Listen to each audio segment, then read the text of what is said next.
Okay, good evening, ladies and gentlemen.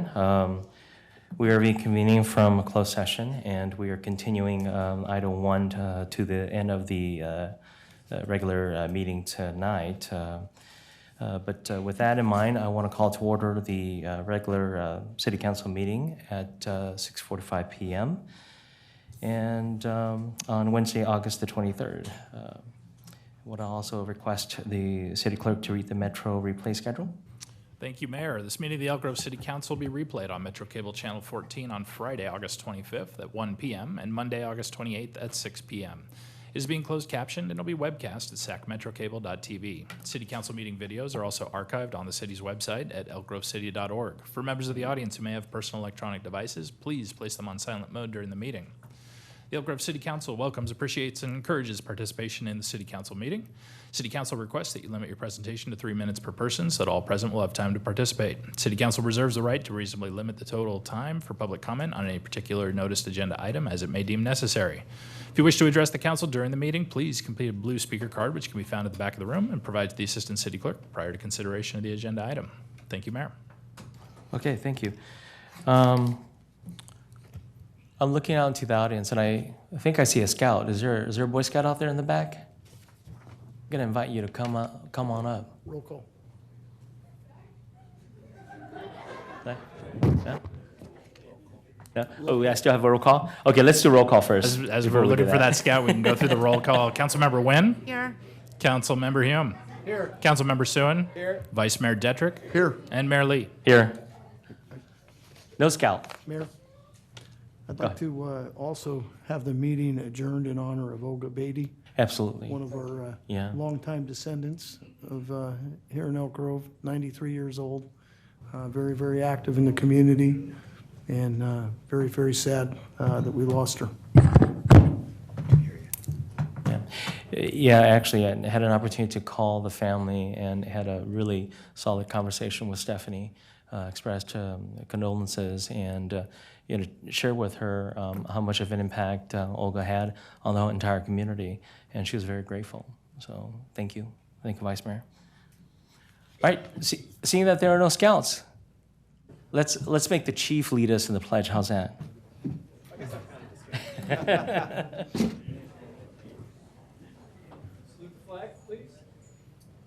Allegiance to the flag of the United States of America and to the republic for which it stands, one nation, under God, indivisible, with liberty and justice for all.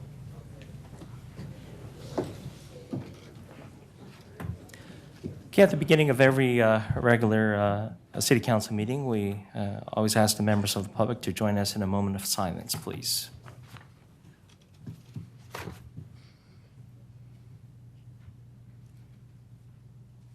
Thank you very much. And next item is approval of agenda. Now, I've received a number of requests by community members of the Triangle to continue item 10.1. I don't know if there's a consensus with the council to do that. Mr. Mayor, I'd like to hear the item and discuss options afterwards. Okay, I'm fine with that as well. All right, so I have an agenda. Did you want to chime in? Yes, Mr. Mayor, go ahead, Laura. Yeah, thank you. I had added a green sheet to tonight's agenda to request continuing item 10.3 regarding expanded polycytine to the September 13th meeting. Okay, 10.3? Yes, sir. Okay. you. Folks okay with that? I'm agreeable, yes. Okay, all right. So continuing 10.3 to the next meeting, and we have an agenda in front of us. I move the agenda with the addendum. Got a motion? Second. Got a second? All in favor? Aye. Aye. Opposed? Abstention? All right, next item. For our regular agenda, we have no closed session items under Section 3, which will take us to Section 4, our presentations and announcements, starting with item 4.1, which is a proclamation recognizing September 2017 as Prostate Cancer Awareness Month. Okay. And if I could Councilman ask Hill. Raleigh Swingle to come forth up to the speaker podium, representing the Greater Sacramento Prostate Support Group. You'll be met by Councilmember Hume.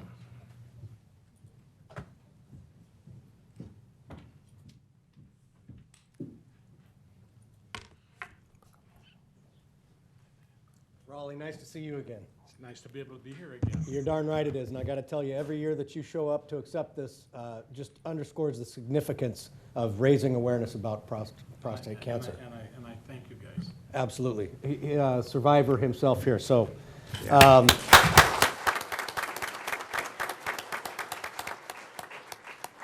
So because of that, I'm going to go ahead and actually read the whereases on this. So whereas prostate cancer is the most frequently diagnosed cancer in men aside from skin cancer, and it is estimated 1 in 8 men will develop this disease in their lifetime, and whereas the American Cancer Society estimates 14,520 men in California will be diagnosed with prostate cancer this year, and estimated that 3130 California men will die from this disease, and whereas the 5-year survival rate approaches 100% when prostate cancer is diagnosed and treated early, but drops to 29% when it spreads to other parts of the body, and whereas the treatment options for prostate cancer vary depending on the age, stage, and grade of cancer, as well as effects of other existing medical conditions, and the American Cancer Society recommends that men should have an opportunity to make an informed decision about whether to be tested for prostate cancer based on their personal values and preferences.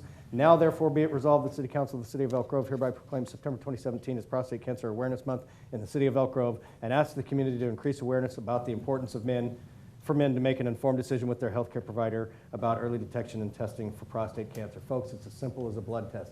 Go do it so that you can come up to the podium year after year.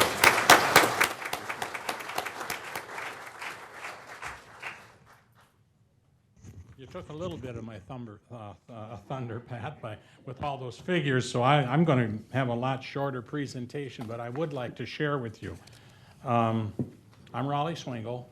I am a resident of Elk Grove, Heritage Lakeside, and Darren was there recently, made a wonderful presentation and was very informative, and we really enjoyed it. And all of those facts and figures, boop, they're gone out of my presentation. So, but I want you to know that I am a prostate cancer survivor, and I'd just like to give you a little short history of my cancer. I was diagnosed in January of 2004 with stage 4 castrate-resistant metastatic prostate cancer. It had already spread to my spine, my ribs, and my pelvis. Needless to say, the prognosis was not very good. I had 2 options. One was to take no treatment, and unfortunately there are a significant number of people that do that. And the other was to get involved with the UC Davis Comprehensive Cancer Center in research, clinical trials, and standard of treatments. Anyway, that was 13 and a half years ago. I currently am on an oral chemo. Most people think of chemo as something that you inject in your arm and you go home and you're sick. This is oral. I take the pills every morning, 365 days a year, and I have been on it since October of 2014. My PSA, which was 298, and if anybody knows what that means, a normal PSA would be 0 to 4. And I know Mr. Hume does, because last year, about this time, didn't you lose a member of your family? I did. I lost my father-in-law to his second go-round of prostate cancer. Right. So anyway, mine was 298, and I have an appointment this afternoon at 1 o'clock with my oncologist, and my PSA has gone down to 8.4. And thank you. So I will not bore you anymore with this, but it's just that what Pat said is true. It's a cancer that if you take your PSA test, and it's a simple blood test, and there is a faction out there that, even in the medical profession, that doesn't want to give the test. I mean, when you go in for your annual physical, it's just one more vial of blood. That's all it is, to give you an indication of where you stand with prostate cancer or not with prostate cancer. So I want to thank you for the proclamation. And God willing, I'm going to be back here next year to get another one. All right. Great to see you, Raleigh. Thank you. Thank you, sir. Appreciate it. Next item. Take us to section 5, our public comment.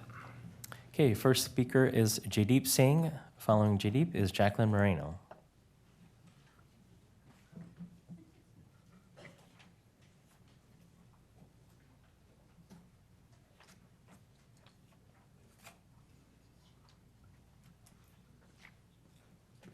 Good evening, Council. I would just like to commend the gentleman. My grandmother beat ovarian cancer a few months ago, so I understand the amount of courage and strength that takes. So you're an incredible person.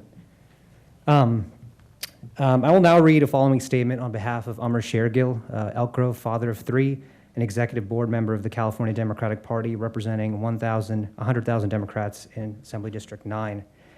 In the days since the ugly events of Charlottesville, leaders from across the country and across the political spectrum have come together in denouncing the hate and violence of the Nazi, KKK, and white supremacist movements that have become increasingly visible since President Trump began his campaign. We must do more than just mourn the death of Heather Heyer. We must make clear that those that espouse violence and genocide against African Americans, Muslims, and the Jewish community, or any other community, are not welcome in Elk Grove or anywhere in our nation.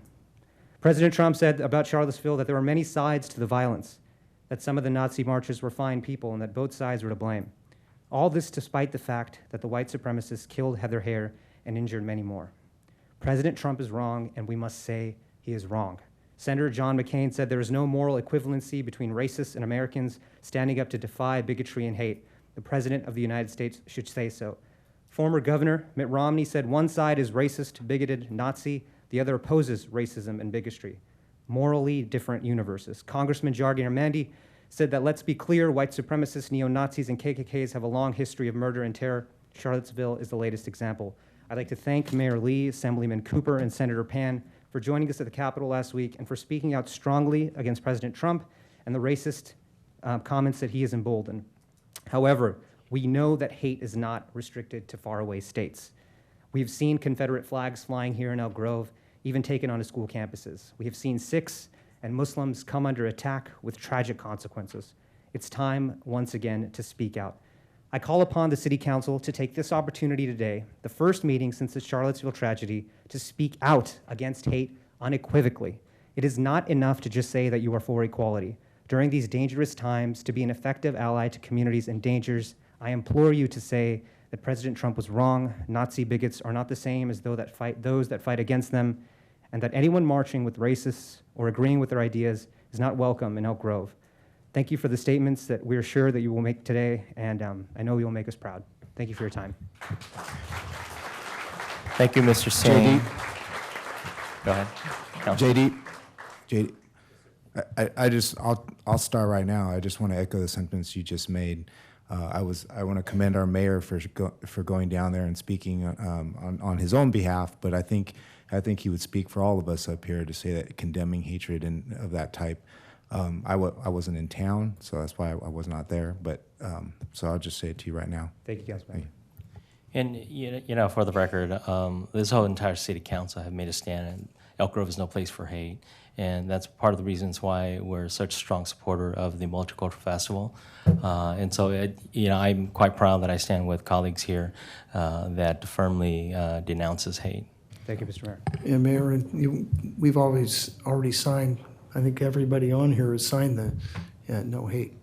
And, we're all, as was mentioned, we're huge supporters of the Multicultural Commission, all the work they do with the upcoming Multicultural Festival going on. So I think there's definitely support from the entire council and the entire city team that we have relative to any issues of hate. If it's 1 in a million and you're the one, it's 100%. So one is one too many. Yes, sir. Thank you, Vice Mayor. Thank you for being here Councilman today. Hill? Well, and I would just add on that I think Elk Grove prides itself on being a very diverse and welcoming community, and we want to continue that history. But part of the problem of why this escalated to the level that it did, and it's sort of the rhetoric of our current times, is the most effective way to fight hate is not with more hate. And to clash violently is never the solution. And so as one of our members of our community who participated in a march while she just happened to be back in the South, back there stated that the most effective way to fight hate is with love. I agree And so let's completely, sir. disarm the hate with love. I agree completely. Yeah. Thank you for speaking before all of us. I think I echo everything everybody said here. I work with a community of refugees and immigrants on a daily basis, and so things like this, when it happens, it frightens them. And I am in so support of everything, and I'm so proud to know that our mayor was there at that walk, and I think we all would have been there had we been in town or had the opportunity to. But thank you for speaking out. Thank you. Before us. Thank you, council member. Thank you, council. Thank you, sir. Next speaker is Jacqueline Moreno. Following Jacqueline is Lynn Wheat. Hello, my name is Jacqueline Moreno. I am a 12-year resident of Elk Grove. I have 2 beautiful daughters. And thank you for your comments, because my comment was going to be almost exactly the same. I'm here tonight to first thank Mayor Lee for coming to the vigil that we planned in Sacramento on the Sunday following the white supremacist neo-Nazi rally in Charlottesville, which resulted in the death of the counter-protester Heather Heyer. It was an amazing event where we had political, faith, and community leaders come together to denounce hate and bigotry, to reject white supremacy, and to take a stand for inclusion and love. So it was, thank you, Mayor Lee, for coming out and speaking. Since the Charlottesville tragedy, many leaders on both sides have come out to against the hatred and violence, and I applaud them for doing so, and I applaud your statements here tonight. This is the first meeting since the Charlottesville tragedy, and as city council members, you are the political leaders in this community. So I feel like you have the responsibility to stand up for what's right and to denounce the violence that's been ever so increasing, unfortunately, since the election of President Trump. Including right here in our community. So for this reason, I call on you to say that President Trump is wrong. Nazi bigots are not the same as those that fight against them. Anyone marching with racists or agreeing with their ideas is unwelcome here in Elk Grove.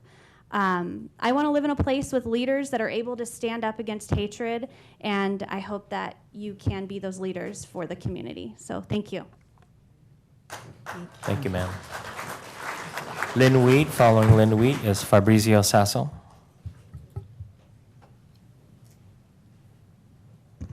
Good evening, Lynn Wheat, citizen planner. And first, I appreciate all the comments of the previous speakers. I know that I slam you a lot about land use planning because I believe that we all deserve a really great quality of life around here, and I believe that it begins with our foundation, which is our land use decisions. But one of the things I have complimented you on before is your teen commission that you established to address some of the concerns of our teens within the community, and our multicultural commission. That multicultural festival I've attended every year, and unfortunately I won't be there this year, but I can say it shows the love of our community. This week I've walked twice on the trails, and both times I saw young people of different ethnicities, friends, enjoying the company of one another, showing love and respect. And I believe that we do have that in our community. So with everything I don't like about our community, that's why I stay here, because of my friends and the opportunities that I have within this community to learn of different cultures and be able to appreciate everybody for who they are. And I believe that that's what Martin Luther King said. We should love one another, and love will conquer all. So this week, always, I want our city to be transparent. So the agenda item that was pulled, I did read the green sheet, and I'm just curious as to the stakeholder who would like to have meetings before it's presented again. In all transparency, and I've brought this up before, when we say a group is the stakeholders, let's identify the stakeholders. Is it residents within the community? Is it a business? Who is it that is this particular stakeholder? Yesterday morning, I attended a hearing on Assembly Bill 1606, and it is my understanding that the city of Elk Grove is supposedly neutral on the position of the casino, and supposedly there are very few that oppose a casino coming to our town, and I don't believe that both sides have been weighted. But what concerned me the most is within that chambers is there's an area for the general public to to approach a mic, and then there's an area up in the front where there is a podium and where Welton Rancheria representative, Assemblyman Cooper, sat alongside two of our council members. Councilmember Hume, I appreciate that you identified that you were speaking on behalf of yourself and not the city of Elk Grove, but when you were introduced, it was as Councilmember Hume. If that's going to be your appropriate title, such as Councilman Suen did, he spoke from the general public microphone. I would have liked to have seen that happen with you. Councilman Nguyen, same for you. I would have liked to see you speak from the general public microphone and not the podium. We didn't all have equal access, and I felt somewhat under pressure as to the amount of time that I could have had to cover what I am concerned about in regards to that casino coming to Elk Grove. I believe that both sides need to be heard, and unfortunately in this process, one side has not had the opportunity. There were not that many people in opposition yesterday because the opposition was unaware that that hearing was going to be going on. However, the community that's going to most financially benefit were there in full representation. This does not seem like democracy to me, and I'm disappointed. I did take your pictures. I think you were looking back at me, Councilmember Hume, and pointing, and I think it's just a great picture. So I'm going to give this to our clerk, and you can both have pictures of that event yesterday. Thank you for your time. Thank you, Ms. Wheat. Fabrizio Sasso is our next speaker. Following Fabrizio, Danisha Alez. Fabrizio, have you eaten today? I have not eaten. Okay. But I promise to be tame. I'll steal myself then. I promise to be tame. So good evening, Mayor and council members. Fabrizio Sasso with the Sacramento Central Labor Council, AFL-CIO. I'm also here to talk about the incident in Charlottesville, the terrorism that occurred there. I appreciate all of your comments tonight, and we witnessed the hateful views of and violent actions of white supremacists and neo-Nazis. My heart goes out to the victims, especially the family of those who lost their lives, including a young woman named Heather Heyer, who was a union member with the IWW, and two other union members, state troopers, Lieutenant H.J. Cullen and Trooper Pilot Burke M.M. Bates, who died on the job that day. The labor movement condemns domestic terrorism and remains committed to eradicating the despicable causes of hatred and intolerance. And racism and bigotry is the worst kind of evil in our world and does not represent the true values of America. The day after Charlottesville terrorist attack, I attended the same candlelight vigil as Jacqueline, and thank you, Mayor, for being there and making your comments, Assemblymember Cooper, Dr. Pan. And they condemned white supremacists, and they criticized President Trump for his irreverent and insensitive remarks. And I thank them for the remarks and for taking a stand on this. And so any response that we have to incidents like this must begin with our leaders, and you are our elected leaders, and it has to also start with the president. And not acknowledging this for what it is, domestic terrorism rooted in bigotry. President Trump said that there are many sides to the violence, that some of the Nazi marchers were fine people, and that both sides were to blame. This is not the kind of rhetoric that unites us as a country. This is dangerous language that puts fuel on an evil fire.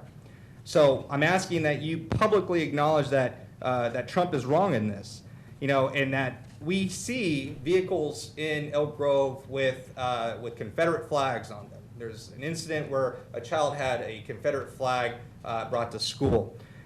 So tonight, in addition, and thank you again for taking a stand on this issue and saying and denouncing hate and bigotry. That anyone marching with racists or agreeing with their ideas is not welcome in Elk Grove. So I thank you for that. But also we're asking that you say that Trump was wrong and that Nazi bigots are not the same as those who fight against them. So thank you again for listening to us tonight, and we hope that you can make a statement directly about how our president's language does not coincide with the values of the people of Elk Grove. So thank you. Thank you, sir. Next speaker is Danisha Alez. Danisha.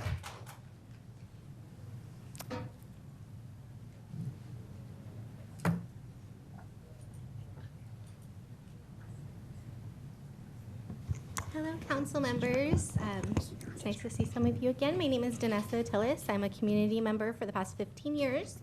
And I wanted to thank my the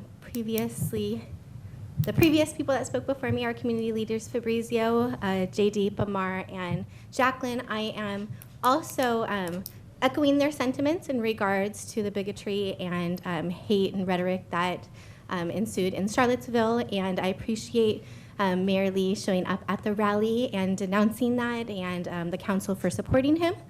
And I also wanted to touch on the incident last week in the Elk Grove Unified School District. I believe it was Elk Grove High School, where there was a young student body member wearing a Confederate flag on his backpack. And I wanted to point out that Elk Grove Unified School District policy actually doesn't specifically bar this type of free hate speech. In fact, Xanthi Pinkerton made a public statement that should the site administration predict that there will be a disruption on campus due to the dress code violation, then they will act accordingly. But she believed that there was no disruption on campus and therefore no action needed to be taken at the time. I do believe that there was a follow-up statement that, in fact, the school administration did speak to the student, and I'm not sure what happened with that further. But I believe as a city council that it would be appropriate and necessary for the city council to make a recommendation to the Elk Grove Unified School District to include the banning of hate speech as part of its policy, not simply disallowing it should it cause a disruption. Because there are many youth that won't speak up, even though they may feel disenfranchised or attacked or uncomfortable. And so therefore there wouldn't be a disruption within the school environment, but that does put them at a disadvantage, and nobody wants to be uncomfortable and feel like they're not members of the community, and possibly even feel threatened or frightened of attending school. So I believe that this is a necessary piece that's missing from Elk Grove Unified School District's policies that I think that the council members should make a recommendation on.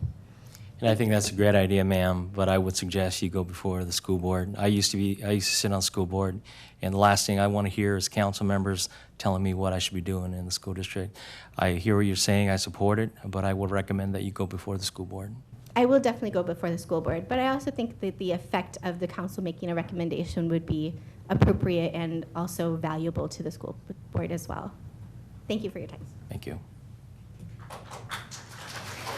All right, seeing that there are no additional speakers, Vice Mayor, please. I'd just like to address all of you that came up and spoke on the issues on Charlottesville, and we can't tolerate things like that. I agree 100%.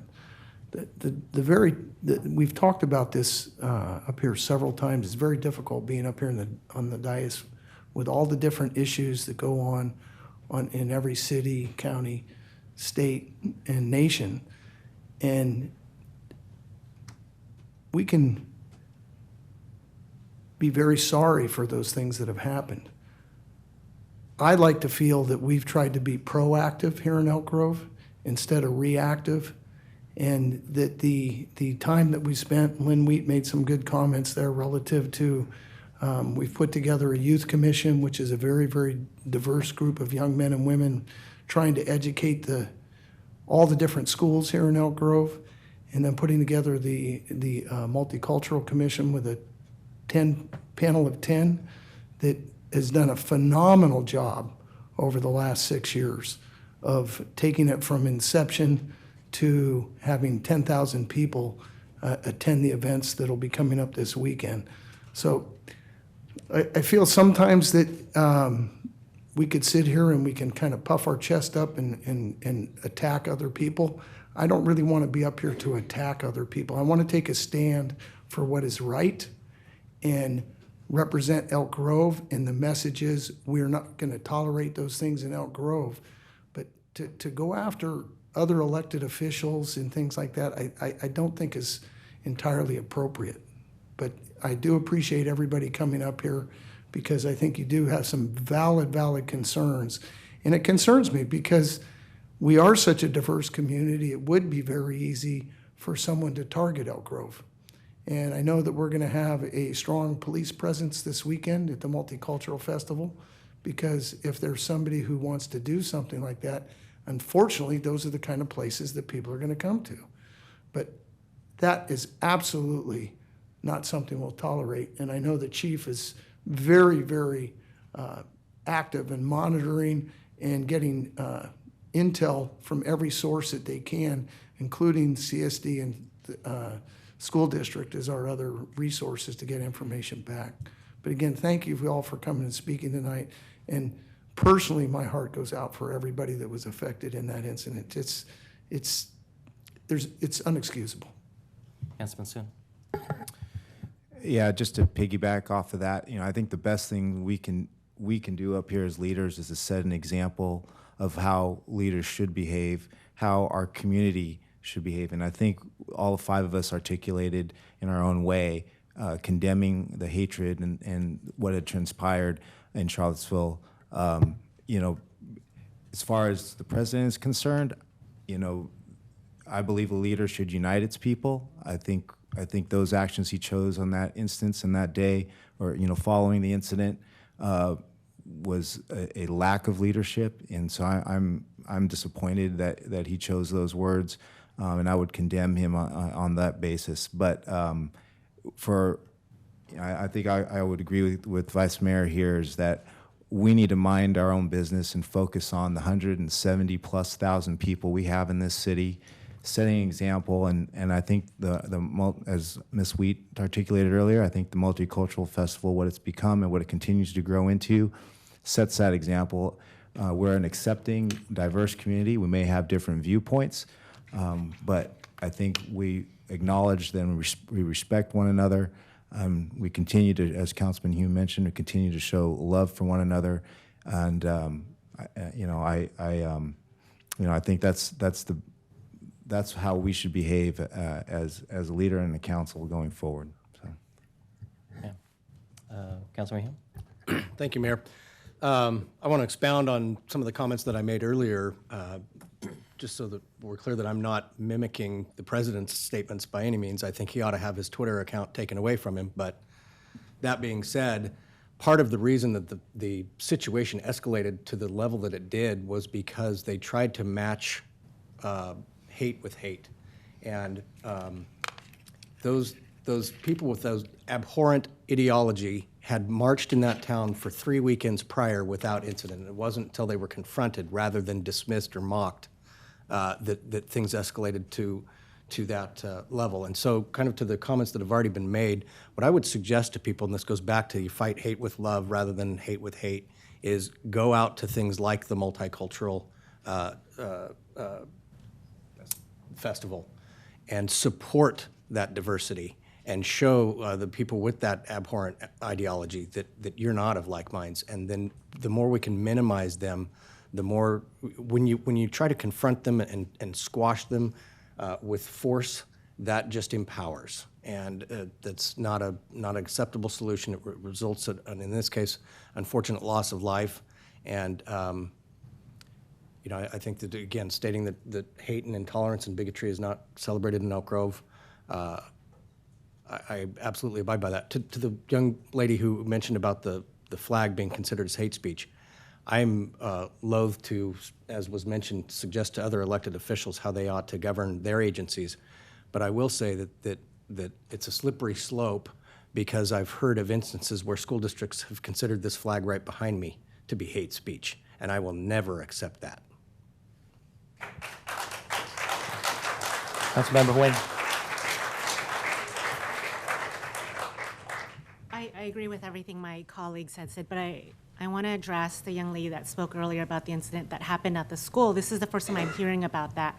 And I would love to, if you are going to attend the school district or school board meeting, to speak with you on that, because I believe that this educating our young people needs to start in the high school age as well too, because unfortunately a lot of them may not know what that flag means or are not educated enough on what happened during that day and how that can shape our community and our city here.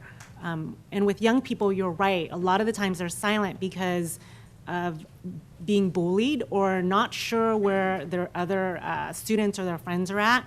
And so I think that we need to not only be able to give them a space, a place to be able to feel safe to speak, but also educating them on what hate really is, and also guiding them so that stuff like that does not happen not only in our education, in our schools, but in our community ever again. Thank you. This is a perfect segue. Again, this weekend is our Multicultural Festival. It's on a Saturday, and I encourage all of you to come out and attend. For members of the public who are watching this, this is an event that we pride ourselves in, and this is how we show the rest of the world how Elk Grove celebrates diversity. So again, it's this Saturday. Thank you very much. Next item. Take us to Section 6, General Administration Information. Mayor and council members, first I'd like to start with a status report of the utility billing transition. As you'll recall, Republic Services took over the utility billing services as of July the 1st. However, due to some technical difficulties, the bills for the first cycle did not go out to residents until the first week of August. The good news is that due dates were also pushed back, and Republic has agreed to waive all late charges for the first bill cycle. We've become aware that some customers receive bills with incorrect charges, and we're working closely with Republic to ensure that they correct all errors in a timely manner. We anticipate that residents will see improvement in both the billing and customer service experience for the next cycle. A reminder, as has been given already, that the city's Multicultural Committee will host the 6th Annual Elk Grove Multicultural Festival in Elk Grove Park this Saturday from 10 a.m. to 5 p.m. This is the largest cultural celebration in the city, and it features food, music, dance, and art that celebrates Elk Grove's diversity. Both parking and admission are free.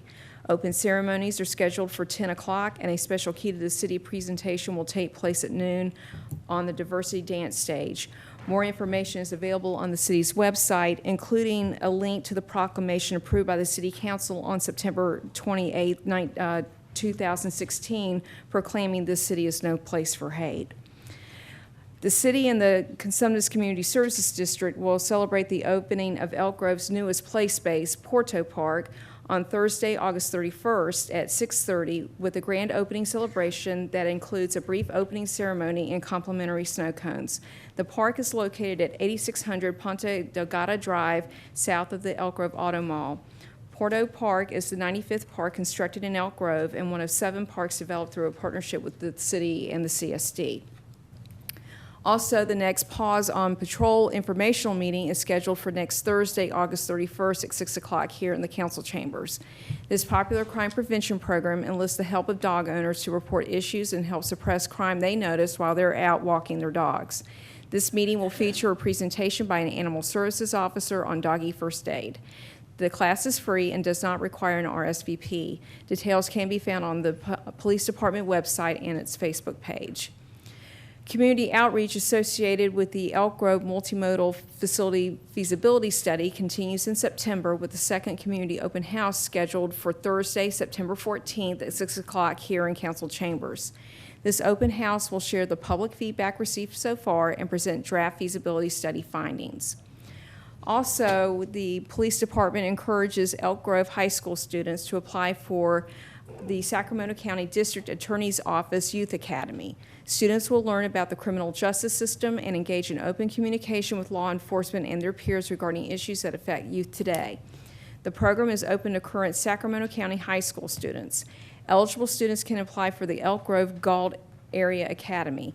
Applications are available online at the DA's website, www.sacda.org. The deadline is September the 8th. The Special Waste Collection Center will host a tire disposal collection event on from September 10th to the 13th. Residents can bring up to 9 tires to the facility for recycling at no charge on these dates between 9 a.m. and 3 p.m. The Special Waste Collection Center is located at 9255 Disposal Lane off of Survey Road and Grantline Road. Visit the city's website for more information. To save the date for the Party on the Palms, this will be the second annual event hosted by the city's Youth Commission. It'll be held on Saturday, September 16th from 6 to 9 p.m. in front of City Hall. This teens-only event is free for students ages 13 through 18 and will feature live DJ music, a social media lounge, gaming truck, and more. A valid school ID is required for entry, and again, adults are not allowed. Details are available on the city's website. And in accordance with city holidays, City Hall will be closed on Monday, September 4th in observance of Labor Day. We encourage folks to call the Public Works hotline for urgent public works issues at 687-3005. For non-emergency police needs, contact the Elk Grove Police Department at 714-5115. Moving to the standing citywide initiatives update with regard to the general plan update, the City Council will have a discussion tonight regarding Opportunity Sites 5 and 7 and item 10.1. With regard to the Civic Center site, we want to spend a little bit of time updating you on public art. The city received a total of 36 proposals from 20 artists for the Civic Center Public Art Project. The project includes a total of 8 interior and exterior works of art. This is the first project from the city's Percent for the Arts program and has a total budget of $500,000. The proposals are scheduled to be reviewed by the review committee comprised of the city's Committee for the Arts and city staff next month. Recommendations from the review committee will be presented to the council for approval at a future council meeting. With regard to the Capital Southeast Connector Joint Powers Authority, with Grant Line Road from Mosier to Bradshaw, the JPA staff continues to coordinate with the city on design elements and phasing of improvements and is starting the right-of-way acquisition process. With regard to Grant Line Road from Waterman to Mosier, the city's consultant continues design work with the adjacent JPA design section. The city has approved interim and ultimate phasing concepts, and the development of the 35% design plans has begun. With regard to Camera Road widening extension, the JPA is reviewing alignment work and meeting with property owners. The city continues to coordinate with the JPA. Recent discussions have focused on the upcoming infra grant that is being offered now and other funding opportunities for the project. With regard to the Railroad Avenue property in Old Town, all work is complete. Plaza and restrooms are open for use during events as of August 2nd, and this item will drop from the report after tonight. The last item with the animal shelter, the Committee for the Arts has reviewed the project and developed recommendations for public art. These recommendations will be brought to the City Council in September. The project is on schedule with construction starting in the spring of 2018 and completion before June 2019. That completes my report for this evening. Thank you, ma'am. Any questions? No questions? All right, next item. Takes us to Section 7, council comments, reports, and future agenda items. Okay, Vice Mayor Detrick. Thank you, Mayor. So one of the first items I'd like to bring up, with all the upturn in the economy, I think it would be a good time to put together an economic development ad hoc committee so that is being as a go-to for all the business projects that come into Elk Grove. And I'd like to see if I have the support of the council to do that, and if there's anybody who would like to be involved with that. I'd like to be on that. Me too, yeah. Okay, There you go. all right. Is everybody good with that? That's fine. Thank you. John, is that everything you need? Jason? Okay, perfect. And then had the opportunity to go to the State of the County that Don Natoli facilitated and did a great job. Always great to hear the updates from our sister agencies. Had the opportunity with Councilwoman Nguyen and Councilman Soon to present the Strauss Festival with a $15,000 check on Friday night a couple weeks ago, and then was able to stay and watch the event. And it's a magical event, and as I've been termed several times before, that it's our Disneyland event. I mean, I'd say it's I'd match that as anything you would see at Disneyland, and the folks that come have a phenomenal time. It's been free for the 30 years, and there'll probably be a little more to follow up this on September 20th. Is it 23rd? September 27th, I think we got September some 27th. items coming forward. The Strauss Board will be coming to do a presentation, and the council's planning some things at that night as well. We had a great event, the Camden Music by the Lake. I've been personally out of town quite a bit, and I'll be out of town quite a bit over the next 2 months, actually, flying several places around the world. So I'll be missing some of the community events, but I'll be representing Elk Grove everywhere I'll go. And we had this 2x2 with the mayor, with the CSD board and their staff.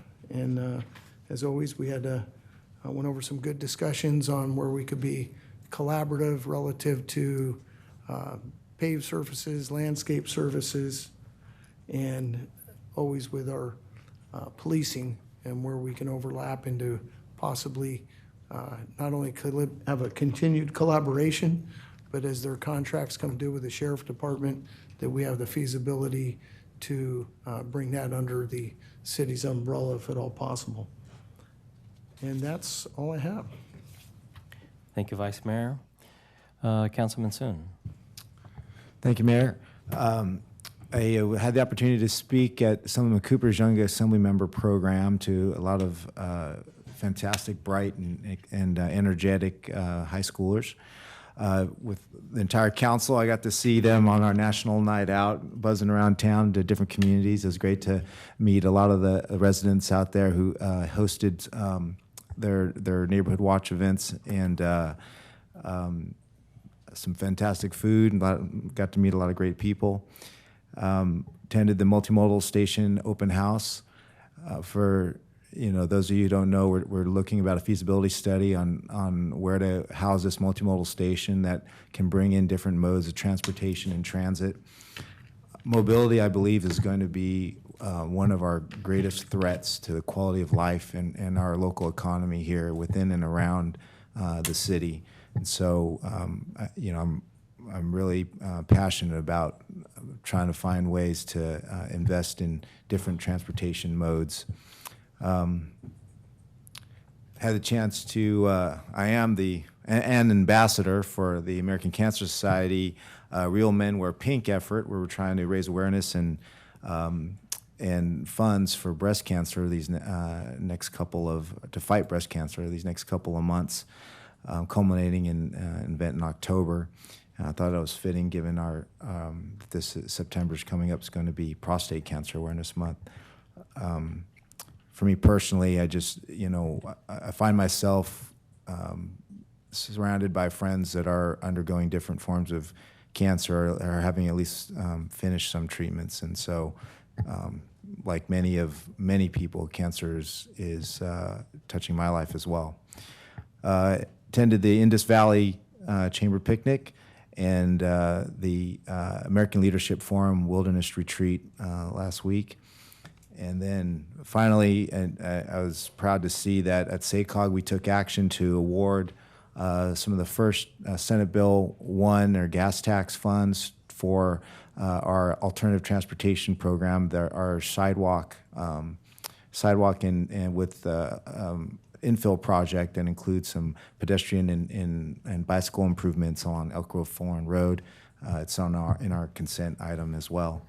And then attended the SACOG Civic Lab kickoff, which we talked about how do communities continue to provide transportation services in light of disruptive technologies like Uber, Lyft, all the things that you hear about, drones that are delivering packages. Those technologies are here today, and it's incredible what's happening out there. And as a city, we need to plan for it because it will change our lives. Thank you. Okay. Thank you, sir. Councilman Hume. Thank you, thank you, Mr. Mayor. Unfortunately, I was unable to get away from work to attend the Sacramento Transportation Authority meeting, but I will say that they did go ahead and vote to front load some funds for the connector for some design work, so that's a good thing that they were able to do that.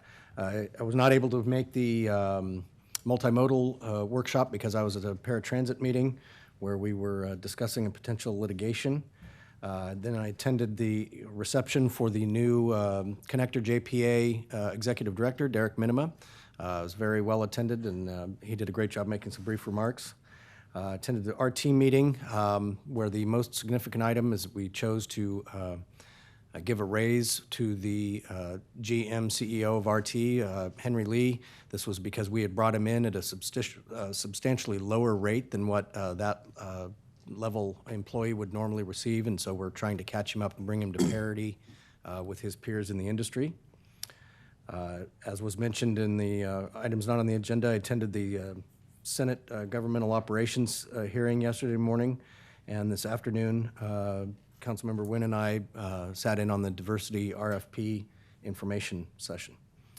With respect to a couple of future agenda items, I don't know if any of you have noticed over on the east side of Elk Grove, we've had some very interesting partners knocking down the vegetation in the creek beds, a whole herd of goats.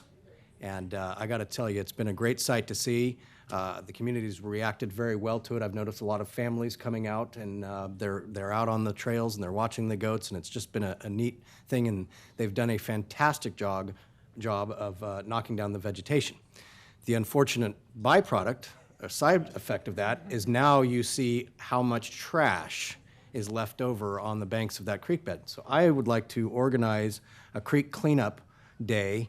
You know, looking at maybe September the 16th, which now that I hear that the teen party is going to be on that day, we'd maybe look at September 30th. But we want to do it before weather moves in and the grass starts to grow again. But I'd like to use city staff to go along and get it out to nonprofit groups, Friends of the Laguna Creek, whoever else we can get it out to, involve the school district and maybe have it put on so that students can receive community service credit for coming out and doing it.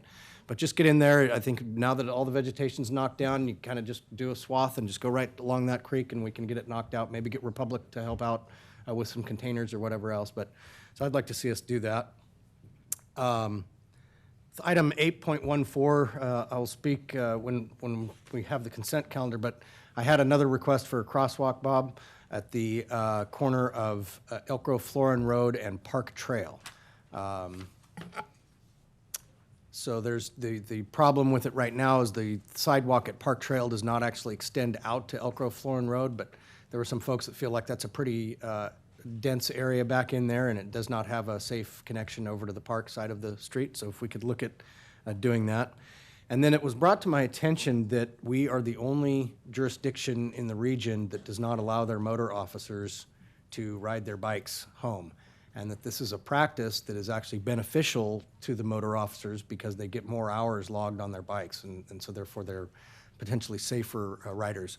So I would like to see if we can take a look at reversing that, and maybe if there were deficiencies or abuses that happened in the past, we can somehow address those without a blanket prohibition.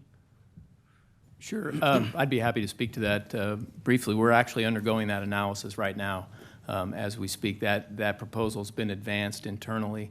As you may or may not recall, a few years back, we did make some adjustments to the policy based on the economic conditions at the time. And frankly, the fact that the motorcycles that were in operation at that time were much more expensive to maintain. They were BMW motorcycles that were more costly to maintain. We're in a different time now. Clearly, we have had a proposal advanced internally that we're analyzing, doing some cost-benefit analysis, some of which includes the increased safety of having them on the bikes for a longer period of time. So I expect that we'll be advancing that request to the manager, and I have discussed it already. So I expect that's going to move along quickly. Chief, how many officers live out of town that would make a difference to? Off the top of my head, I'm not exactly sure because I didn't bring the analysis with me to the meeting. But I would say of the dozen that we have motorcycles assigned to, probably at least half of them live out of town at varying distances. Okay. Because I support that as well. I appreciate it. Thank you. You bet. Yeah, I mean, if we're taking roll call type of thing, I would support that as well. Yeah, I think that's a no-brainer. So, yeah. Well, for the record, I do as well. It's just a matter of getting that all put together, and I think the manager and I, not to speak for her, but we're in agreement. So I think we'll be able to get that turned around pretty quickly. Excellent. All right. I had the opportunity to attend the Strauss Festival for the first time this year, and I brought my 2-year-old and my 6-year-old, and they really enjoyed it. What a great and amazing show that our city puts on, and I look forward to going to it again next year. Mr. Fabrizio Sazo has left, but I had the opportunity with Councilmember Sun to attend the Sacramento Central Labor Council Academy. It was very informative, and I enjoyed it tremendously. I hope that if any of you get the opportunity to, that you also take the opportunity to attend that. Thank you. Attend that academy as well. National Night Out. My goal was to hit 8, and I had shared that with Councilmember Dittrich, saying I was going to try to hit 8, and he laughed at me, and he said, "There's no way you're going to be able to hit 8," and he was right. I was able to hit 4. I hit 6. Oh. Really? Yep. Wow. And that was a lot of fun. It was great to see the community out there, how wonderful it was to drive around and just to see everybody out for just that one night. I spoke at the OCA National Convention, which was held here in Sacramento. It's a traveling convention. Last year was on the East Coast, and had the opportunity to speak on a panel. I attended the Greater Sheldon Neighborhood Association and spoke with that community for a bit.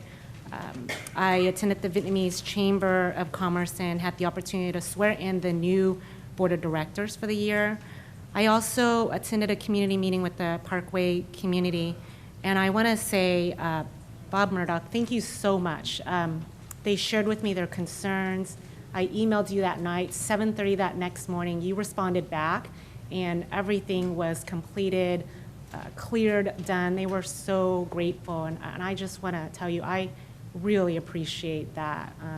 It makes us be able to go back to our community and our residents, the folks that live in our community, to tell them what great city staff we have, and you truly did, showed our community that, and I continue to receive emails from them about how great you are. And I think my meetings, everything is just Bob Murdoch is the guy, Bob Murdoch is the guy. So I just want to share with you, because I know you probably don't get to hear that, but everybody really does appreciate you and the team that you have, continuing to make sure that our city is clean and safe and whatnot. So thank you so much for that.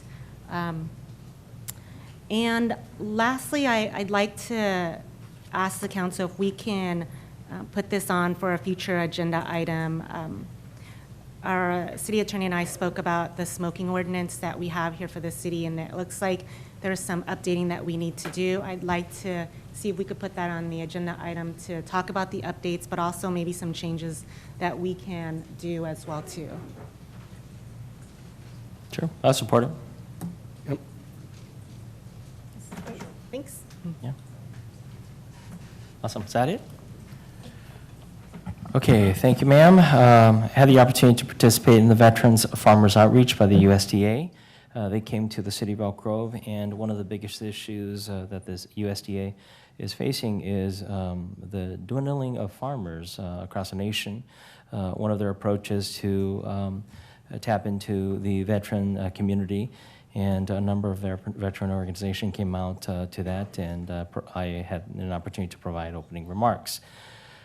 Joined in the National Night Out, and I think I beat you, Vice Mayor. I was able to hit 7, but the problem with that is it's so fast that you kind of lose the quality of it. So, it certainly is a challenge, but I think it's one of those nights that everyone in the city really treasures, and we will continue to see it continue in the future.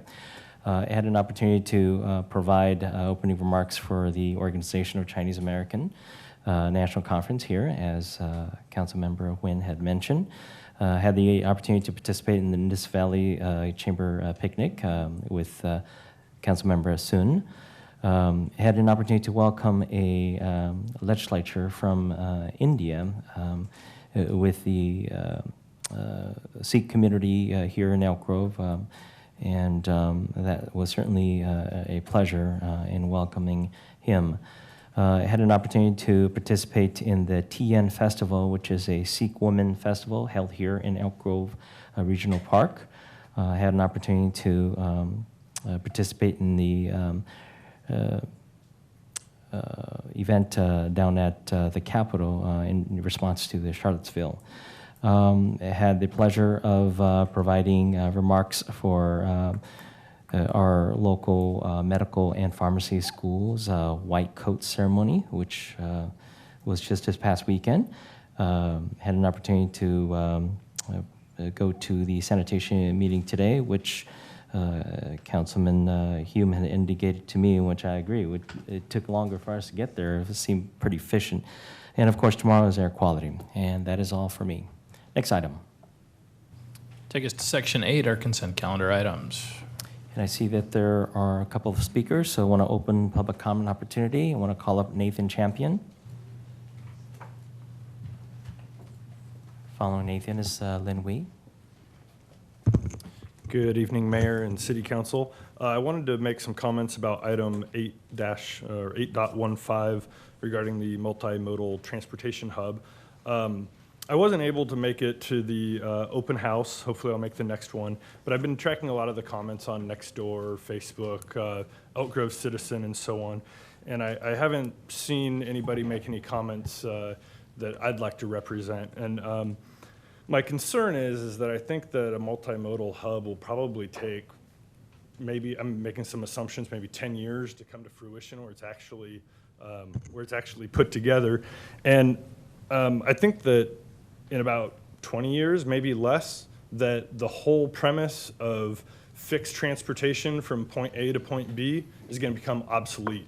And what I mean by that is I think that with the invent of self-driving cars and all of the applications that we have on computers and phones and stuff like that, we're going to be able to provide more of like a ride-sharing type service, right, that's all coordinated and can be considered public transportation, right? The city could own a fleet of vans, 6 to 8 people, right? And through self-driving, through an application or the computer, somebody can schedule that van to come pick them up at their doorstep, right? And then drop them off at the exact location that they need to go.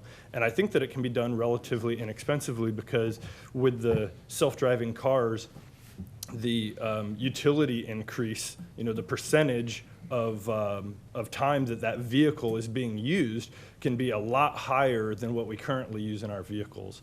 And then to address kind of, public transportation reduces traffic. Well, when self-driving cars really kind of make their debut, we're going to see a transition of people from buying their own car to buying fractional ownership of cars, right? So you're going to have companies, maybe it's going to be Uber or Lyft, or maybe it's going to be Google or Apple, or maybe it's going to be some other company we don't know of, but they're going to have thousands of cars that are owned by 100,000 people, and then they're going to get scheduled, on their app for whatever time that person needs. And the difference between ownership versus public transportation is that obviously if you're the owner of a vehicle, then you could schedule that car like right now and have it pick you up in 5 or 10 minutes. Whereas if it's public transportation, you might have to forecast out a little bit more, right? You might have to forecast out schedule your trip,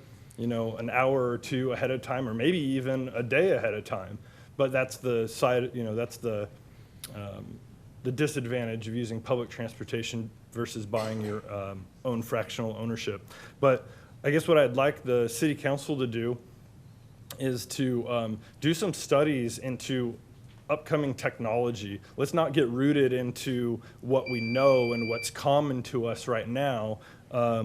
Let's advance Elk Grove and put us kind of on the leading edge of technology where it makes sense. I'm not asking for us to be on like the bleeding edge and take all sorts of risks that may not work out. But as Councilmember Soon said, it's here right now. I mean, the technology's here. The self-driving cars are here. They're coming out soon. We've got drones and everything else. So I appreciate it and just ask you if you'd take a look at that when you're considering whether or not this multimodal hub is feasible. So, Mr. Champion, if I can speak to that just for a moment as one who has been working diligently to try and get this multimodal station to become a reality, particularly with respect to heavy passenger rail. The thinking within the transportation industry is that while autonomous vehicles are going to be a game changer for transit industries, for general transportation in general, the idea with respect to fixed rail is that the autonomous vehicle will provide the first and last mile service, is how it's referred to. And so in other words, at your house, it's more efficient for you to key in the autonomous vehicle, it picks you up, it drops you off at the multimodal station. Now the technology may be different. It may not be diesel, it may not be electric, it may be maglev, who knows, right? But you're still going to get more people onto a vehicle moving in one direction rather than a bunch of autonomous vehicles still clogging up all of the roadways. Might be good for like increased distances, using rail or something like that. Right, right. But I think if you're traveling within the city or maybe even just going into Sacramento. Mr. Champion, if I could piggyback off of those comments. And first of all, I want to thank you for your interest in coming up here to talk about that. So one of the things we talked about at Civic Lag is that 400,000 autonomous vehicles is still 400,000 vehicles, right? So the example that was used was Golden One Arena. Let's say we'd say, hey, we got autonomous vehicles. I'm going to take my car down there. I'm going to go enjoy the game, and I'm going to send my autonomous vehicle out driving around, and it'll come pick me back up. Well, imagine 30,000 people doing the same thing, right? You're still going to have tons of vehicles and traffic on the road. And I know you brought about fractional ownership, but then what if you and I need it at the same time? And so there's all kinds of complexities to that we have to work out. I think the future isn't set yet, and the feasibility study is just that. It is a feasibility study. We're only going to be able to look out so far into the horizon because of what we know. There's a article the other day about our Sac State students developing the boom tube, for Elon Musk, and they're doing that. So who knows? That could all of a sudden become the reality too, and we'll be contending with that. But to Councilman Hume's point today, I think we're looking at, we want to connect ourselves to the jobs in the Bay Area. And how do we best do that? If you're able to ride on that transit and be productive and, not have to drive or not be in that car, there's some benefit to that. And right now, other communities south of us, Tracy, Stockton, Merced, they're trying to link themselves to those job centers. And Councilman Hume's been working diligently on getting us hooked up to that San Joaquin rail system. So. Yeah, I think that all sounds really good. So I'm interested to see, what comes out of the feasibility study. I'm not so supportive of maybe a light rail being extended all the way out to Elk Grove. But, I think that there certainly is probably a need, and it would be beneficial to connect, maybe extend the BART out this way or connect rail, to and from the Bay Area where there's a really high traffic corridor. But I don't know that the traffic corridor between Sacramento and Elk Grove would really warrant that. But that's just my opinion, and I look forward to seeing what you guys come up with. Thank you very much. Thanks. Thank you, Mr. Champion. Next speaker is Lynn Wee.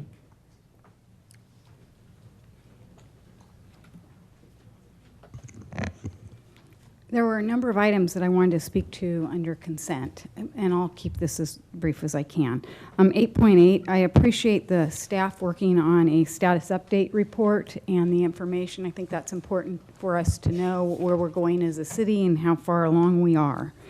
On the multimodal, I was unable to attend that meeting, and looking at the site maps, always wanting to try to create a center for a community. I'd suggest the Civic Center site, if we indeed do own that land, that if there is a way that we could really put some more attention to that particular site as the intermodal station, I think that would help to join the east and west of Elk Grove and make us a better one community and give us some sense of city. Now, my last comments pertain to 8.10, the Sacramento County Local Hazardous Mitigation Plan update. I've spoken to you before on our multi-hazard mitigation plan, and I just want to bring up that I did read the safety element. I've been reading that. I've been looking at and researching all of this, and from a 2009 article in our Elk Grove Citizen, it talked about Homeland Security funding to support a city emergency communications center within our city of Elk Grove. And at that time, Councilman Hume's comment was, it will be a tremendous asset to have in the South Sacramento region in the case of a natural or man-made disaster. And we were funded $750,000 at that time. Now, with this plan that you're going to approve, though it's not mandatory, I would encourage you to once again look at Suburban Propane. Those are above ground tanks. They are the largest west of the Mississippi and were the threat of terrorists in 1999. In our ever-changing world, I do not believe that we can continue to ignore that as our city decides to increase the density around that particular facility. Now, true, the facility is very safe within, but the facility cannot protect us from without. And so I am thinking that one of the reasons that our city was awarded this grant is because those particular tanks are placed where they are.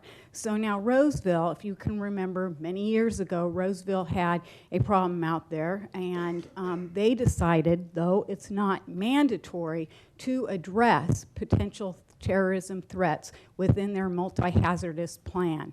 And I would like to see that happen before you approve this. You do identify the tanks in the plan, as you do our waste facility and other at-risk facilities for flooding and other things, but you don't address man-made threats. And I believe at this time and in our world that that is a possibility and we can't ignore it. Now, in the event that maybe the city, because they want to continue to expand outside their boundaries, continue to increase the density out there as we are the developer's dumping ground, that maybe you are working with Suburban Propane to get those facilities to leave our state and leave that area. And if that is the case, if that's what you are working on as our council in our city, then I would request that we do not use taxpayer incentive money to get them to leave for the benefit of others. Thank you.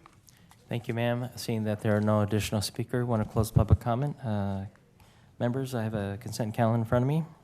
I'd like to make a comment on item 8.14. First of all, for full disclosure, my mother lives along this section of roadway, but that's not why I have an interest in it. It just provides me the opportunity to walk that segment of road quite frequently. And I've seen spray-painted dots on the different oak trees, and I don't know exactly what they mean. So I would like for staff to provide me with a schematic that shows where the sidewalk is proposed to go and which trees are set to be removed. We have some fantastic heritage oaks along there that I think could be fairly easily avoided with maybe a little bit of a non-rigid design on the sidewalk. Thank you. Okay. With that, I'll move the consent calendar. Okay, got a motion? Second. Got a second? All right, all in favor? Aye. Opposed, abstention? All right, next item.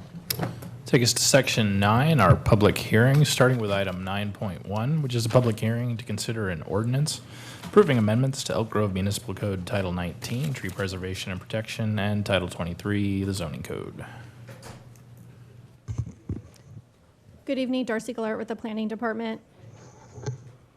Before you this evening are various code amendments to Title 19, the Tree Preservation Ordinance, as well as Title 23. The purpose of these amendments are various reasons: to improve the administration and implementation of city policies as it relates to the tree preservation ordinance, clean up some ambiguities, address issues and concerns that have come up, clarification of definitions, and reflect some best management practices. We'll start with Title 19 in the trees. Staff worked closely with the city arborist on the proposed amendments. The city arborist is also here this evening to answer any technical questions that you may have. To start with, the first section is we're looking at some definitions, clarifications of a critical root zone. In terms of measurements of trees, we're changing the definition from diameter at breast to diameter at standard height. And in terms of grading, we're just adding to clarify all of the potential grading activities that could be included, such as trenching, cleaning, tilling. The next section to highlight is that we're adding a section where the Development Services Director has the ability to make amendments to a previously approved tree permit as part of a discretionary permit. And there's only two particular reasons why the director would do that, which are on the screen before you. One having to do with deterioration of a qualified tree that was previously slated to be retained, or some unforeseen changes in the project circumstances that warrant those trees to be removed. There's also some language in there that allows him to elevate that up to a higher approving authority. The next section that we took a look at was clarifying responsibilities of the applicant to retain an arborist and an arborist prepare an arborist report and what needs to go in that report. Such items as locations of trees, size, the health of the tree, and why it needs to be removed. Just to highlight a few more sections of the Title 19 trees that are proposed for amendments. One being the elimination of on or off-site relocation as an acceptable means of mitigation. The reason for that is that when you take these trees and you move them, you relocate them, the integrity of the tree and the health starts to deteriorate. The next thing that we took a look at was simplifying the mitigation requirements for the replacement trees. So any tree that is less than 15-gallon container, they get a 1-inch credit. Anything above that, they will get a 2-inch credit. And then the last thing is just clarifying the findings that have to be made if an applicant were to propose an alternative mitigation. The next section we'll look at is Title 23 zoning. The first thing we're looking at is creating a definition for outdoor event center. The code currently does not have anything that addresses folks that may want to operate long-term outdoor events facilities on their property. Right now, the only option is a temporary use permit, which is very limited. The next section would be to add outdoor event centers into the land use table as a conditional use permit in the various ag residential zones, some residential zones, limited, general, and shopping center zones. We're also proposing to modify a note as part of the industrial standards as it relates to tasting rooms in conjunction with wineries, distilleries, and breweries. Right now, the language isn't very clear that those uses have to be accessory to a winery, distillery, or brewery, and so it could be implied that it could just be a bar. The next section that I'll go over is lighting for automotive sales dealerships for display areas. If the council recalls, when we eliminated the automobile design guidelines, we eliminated all of the standards for the lighting out there, so it just would default to the zoning code. So right now, it's a maximum average of a 4-foot candle throughout the site. So we went out, did some light readings at 4 different dealerships, noticed that it was about an average of a 17-foot candle. Took a look at the previous requirements that were in the automobile design guidelines, which was a maximum of a 60-foot average. So we met that halfway, and at this point are proposing a maximum to not exceed 30-foot candle for for automotive display area. The parking for customers will remain a 4-foot average, and the pedestrian areas will remain at a 2-foot average. So those standards are in the code now. Those are not being proposed for any changes at this time. The last section that we'll take a look at is flags. So a few months ago, the council directed staff to make some modifications to the code regarding standards for flags. So what you see before you on the screen today is adding residential subdivision entry signs. This is based upon the direction that we did receive from council a few months ago. And also just clarifying, increasing the height standard for the agricultural residential zones. So we've added a footnote to define what that residential subdivision entryway means. For your recommendation from the Planning Commission, is they did make a recommendation that these amendments are exempt from CEQA and to adopt an ordinance amending Titles 19 and 23. That concludes my presentation. Thank you. Question? Thank you, Mr. Mayor. Hi, Darcy. Couple of questions with respect to the tree ordinance. The first is under 19.12.170 mitigation equivalents. It's page 19 of the staff report. There was a very extensive list of trees that would be acceptable as new plantings, and then that's been reduced down to 2, basically one smaller than 15-gallon for 1 inch or 15-gallon or larger for 2-inch. What was the rationale behind that grade? The rationale for that is that the trees at the 15-gallon size or larger, 15-gallon is noted to be just as hardy as the larger trees, the 24-inch or the 36-inch box. They plant better. Their longevity for life lasts a little bit longer than the larger trees.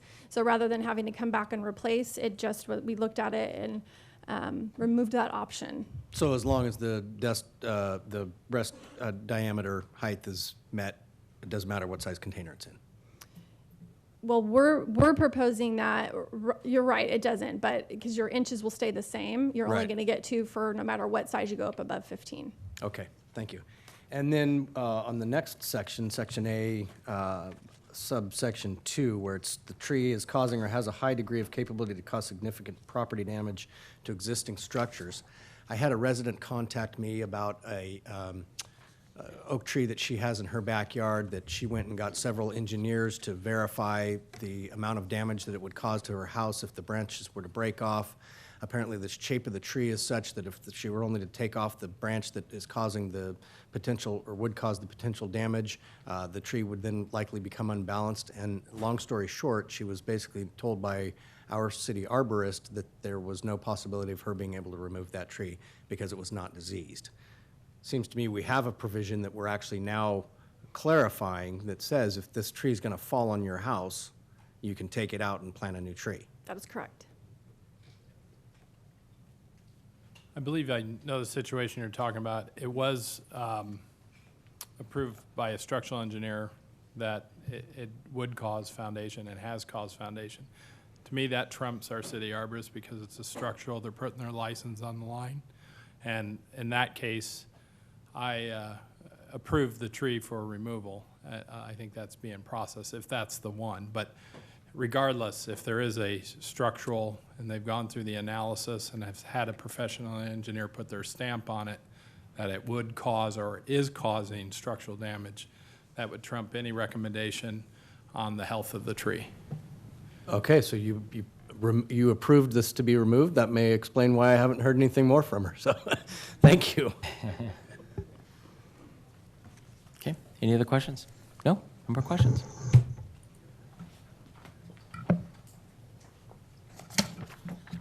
Okay, at this point, I want to open for public comment, seeing that there is no one signed up to speak. Want to close public comment and council deliberation. I'll move to introduce. Excuse me, I'll move to Just to make introduce. sure, before we head on to that, open and close the public hearing as well for this item. Oh, sorry about that.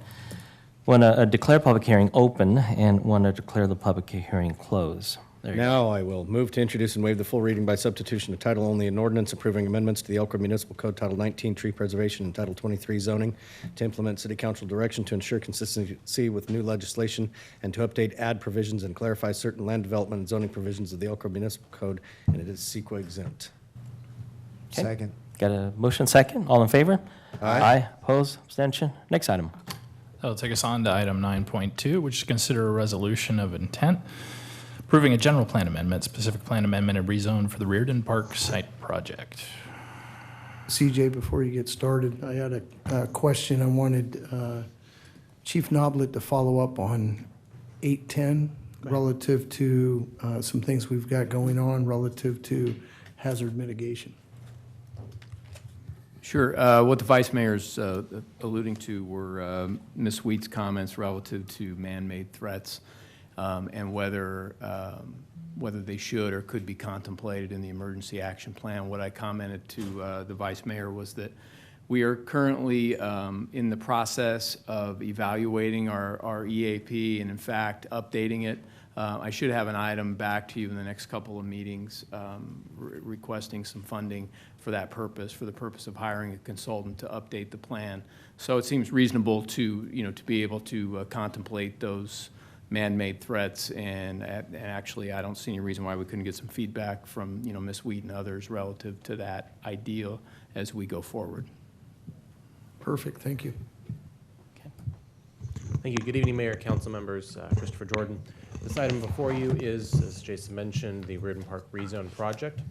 Back before you, the site is located in the Luna Ridge specific plan. It's a 40-acre site that's framed by Whitelock Parkway on the north and Poppy Ridge Road on the south. It's about halfway between Bighorn and West Stockton Boulevard. In the Luna Ridge specific plan today, it's identified as the Reardon Park site, or a 40-acre community park site.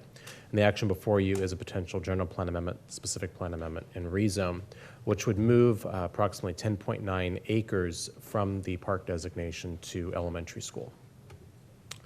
This table and what's in the staff report identifies some of the analysis we've gone through. As you'll see, in 2004, when the specific plan was put together, it identified a parkland ratio of between 6.9 and 7.6 acres per thousand population, depending upon the household size that was utilized.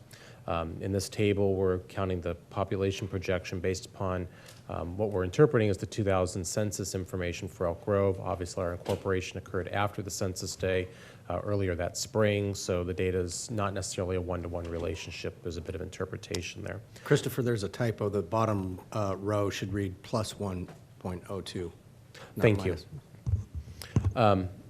So in this instance, then, what we've looked at is what the build-out of the specific plan has been to date. Obviously, many of the maps have been approved. Many of them have gone to construction.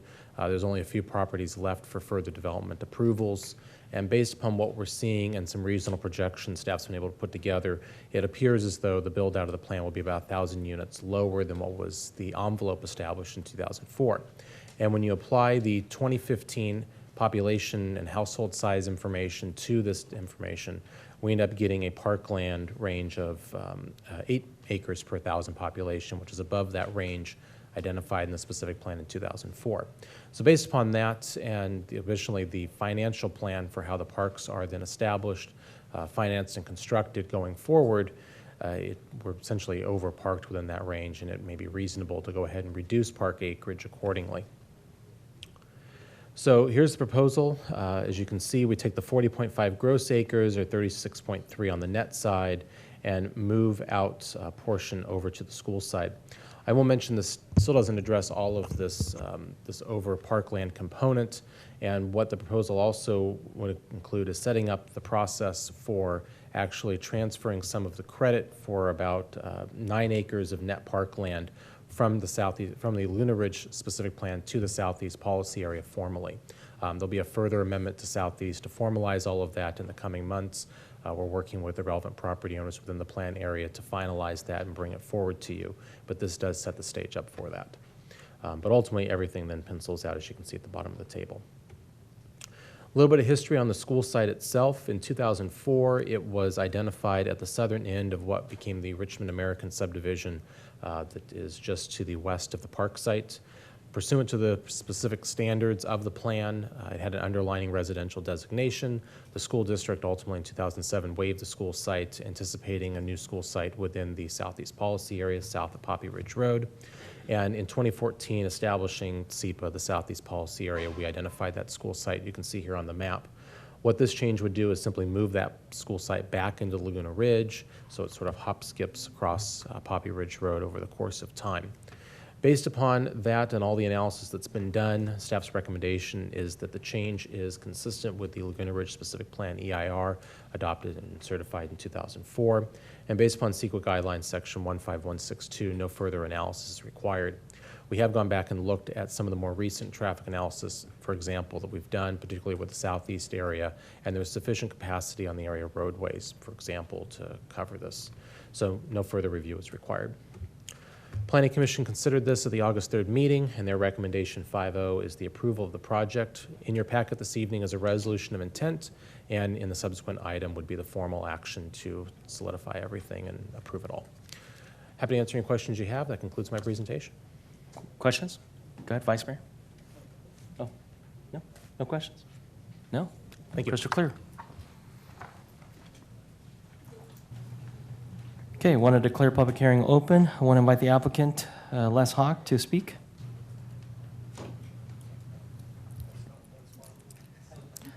You don't look like Les. I'm not Les Hawk. Bruce Walters, Walters Land Planning, representing the property owner. Appreciate staff's work on this and Commission's recommendation of approval. Here to answer any questions you may have. Any questions? There are no questions. Thanks. All right, thank you. Want to open public comment, and I see that there is one speaker, Mark Doty. Mark, come on down.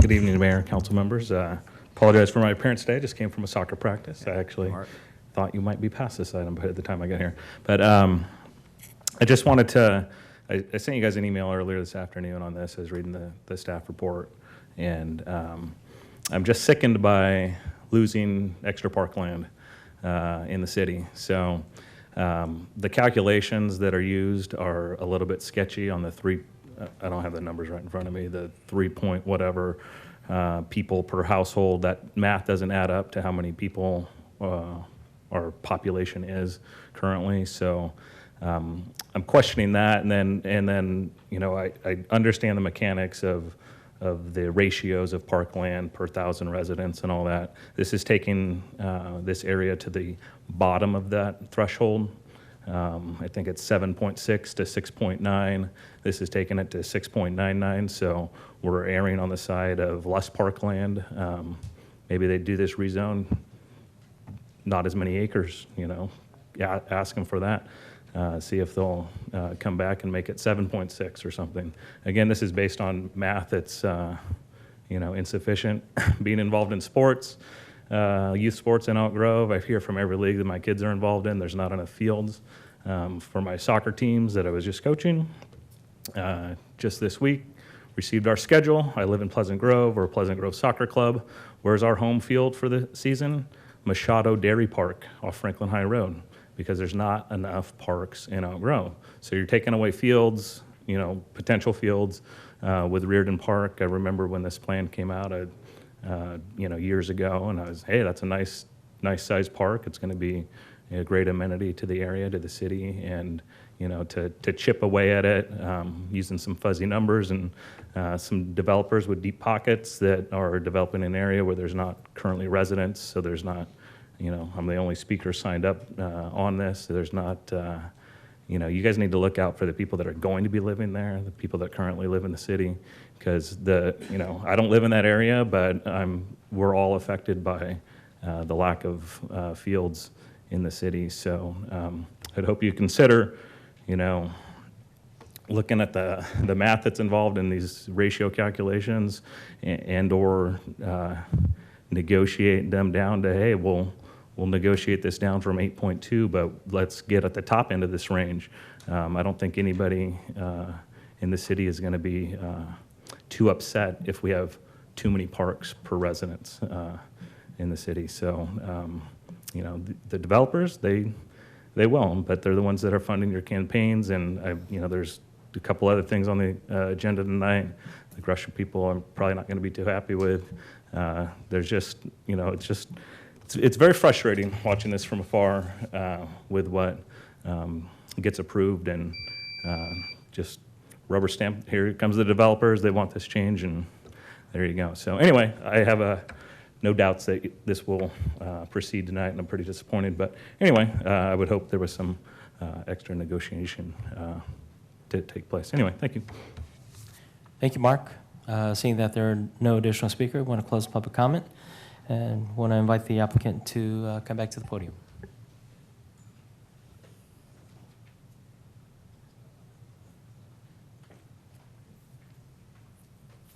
Mr. Chairman, I have nothing else to add. I think staff has covered the documentation fully. One point I would add, a side benefit, if you will, is relocating the elementary school site here does put it closer to existing infrastructure, and with the existing development to the north, it does facilitate, if you will, speedier construction of that elementary school site than if it's located on the south side. So added benefit as well, but I've looked at the numbers, and I'm confident they're accurate, and I agree, and would urge the council's approval tonight. Okay, excellent. Thank you. Wanted to declare public hearing closed. Council deliberation. Yeah, I got a question. Go ahead. Christopher, could you address Mark's comments relative to, from my memory, this is not going to the bottom of what we could do. We're way above what is mandated. It's just there was, I hate to use the word, it's not overparked, but if you could kind of maybe give a little of the background, and it's much more complicated on the whole Reardon Park with some of it was never purchased. It was projected for that, and maybe you can kind of explain it so it makes a little bit more sense. Yeah, I can hit on a couple of the points, certainly. First off, from a state regulatory perspective, generally cities are allowed to a range of about 3 acres per thousand to 5 acres per thousand of parkland as new development happens. And how you set that ratio is based upon the amount of parks you have in your community. We're fortunate, we have quite a healthy park system, so we're able to be at the top end of that range at 5 per thousand. When Laguna Ridge was being put together, there was a desire and dialogue and negotiation with the applicant team, and ultimately the plan provides more than 5 per thousand. It provides that range of 6.9 to 7.6, depending on how you look at the household information. So with that sort of in mind, Laguna Ridge overall is above that typical standard based upon the work we've done in negotiating with the development community on that. So that's certainly one thing to keep in mind. The other is on the financing side, essentially anything over that 5 per thousand standard is something we have to go through and spread that cost out through the Nexus study. And essentially it's one of the core components of the supplemental fee program, as you're aware. Essentially the ability to absorb additional costs for the additional acres within the fee program would create potentially some substantial burden in the marketplace. Right now that fee is above about $16,000 an acre, or I'm sorry, per unit in fee, and covers that additional park acreage as well as improvements for all of those local and neighborhood parks, as well as this park site and the Oasis Park site, the other community park site. So looking at the ability to then finance this additional acreage becomes problematic, becomes tricky to looking at how this works. And again, we are over that state standard of 5 per thousand. Does that cover, I think, everything you were asking Yeah, about? I think wasn't there also some complications relative to only half the park, half of the 40 acres on the original park was covered? Correct. That goes back to the supplemental fee program, and the decision the council made in 2011 was with the fee program, in order to keep it within the market reality, to simply cover the 20 of the 40 acres in both land and improvements. So essentially the other 20 acres has remained unfunded. You may also recall there was an application in, I believe, 2015 or 2014, John, with this site to actually redesignate about half of it from park to residential, and the council denied that request. So the focus here is retaining 30 acres of parkland ultimately, with the school site being located there as well. So it becomes all public purpose essentially. Thank you. I think that helps quite a bit. Go ahead, Councilman. Well, just to Mr. Doty's comments, we appreciate it, and we hear you. But as you heard earlier, this is essentially a part of a larger and more complex resolution. So. Okay. Go ahead, Councilman. Question, Christopher. So the 5 acre per thousand is what's referred to as the Quimby Act. Does the Quimby Act also provide the formulas that Mr. Doty referenced as to how you determine what a projected population is going to be? Correct. So the way it works under Quimby is you have to go back and look at the most latest census information. Generally, that's been the 10-year census. In 2010, the census moved to the American Community Survey, which gives us more frequent information. So we're actually able to go through on an annual basis and look at those numbers. So we've actually gone through and pulled the most latest information. We use this case, it's the 2015 American Community Survey 5-year rolling average. And what it ends up getting us is, on the single-family side, 3.35 persons per household. The multifamily is 2.42. And the age-restricted, we actually have to do some projections on. It's a little more complicated, the way the census tracts work out there. So it's somewhere in the neighborhood of about 1.86. But that's a rough number. Okay. So I think, Mr. Doty, it's just important that you kind of look at all the moving parts of this with the equal sort of critical eye, in that even the low range of what's provided for in the plan is still well above and beyond the minimum required by state law. And while nobody likes to see loss of quote-unquote extra parkland, nor does anybody want to have to pay $10,000 more for their house in order to cover the fee, because as was mentioned, half of this parkland was unfunded. So by doing this swap, the school district gets the school in a location that's more desirable for them because it's on the north side of Poppy Ridge Road, nearer the houses that already have children living in them. The property owner sells half to the school district and is going to use the other half as park credits, so they've filled that funding gap that the city couldn't identify, and then we're left with some acreage that we can allocate down to SEPA, which we didn't have before. So You know, I mean, I think all in all, there's a lot of reasons why this makes sense. And, you know, would everybody like to see the 40 acres as opposed to the 30 acres? Sure. But I think the synergy and symbiotic nature of placing a school adjacent to a park site also has a lot of merit. Okay. Anything else? Okay. I'm open for a motion. I don't know if you closed public hearing, Mr. Mayor? I don't think you did. Oh, I did, yeah. Oh, sorry about that. Yeah. So I'll move to adopt the resolution of intent to improve the general plan amendments. Got a motion second, all in favor? Aye. Aye, opposed, abstention, next item. Take us on to item 9.3, which is a public hearing to consider actions approving consolidated general plan amendment, community plan amendment, and rezone for Bruceville Meadows and Reardon Park rezone project, and approving a large lot tentative subdivision map, small lot tentative subdivision map, abandonment of right-of-way and easements, and design review for tentative subdivision map layout for Bruceville Meadows project. Did you get it all, Jason? I hope so. All right. So real quickly, for background, state law limits general law cities such as Elk Grove to 4 general plan amendments per year. So we go through a process of bundling them when appropriate, and we have an instance here. So this is amendment number 2 for 2017 and covers the Bruceville Meadows project that you reviewed at your meeting on July 26th and adopted a resolution of intent. It also covers the Reardon Park rezone that you heard in the previous item. I will note on the Bruceville Meadows piece, the ordinance component for it was on second reading on your consent calendar that you've already moved forward. So this is the formality to move it on. So your action tonight, you have 4 attachments in your staff report. First is a resolution approving the consolidated amendment to the general plan for the 2 projects, and for Bruceville Meadows, that's the community plan for Southeast.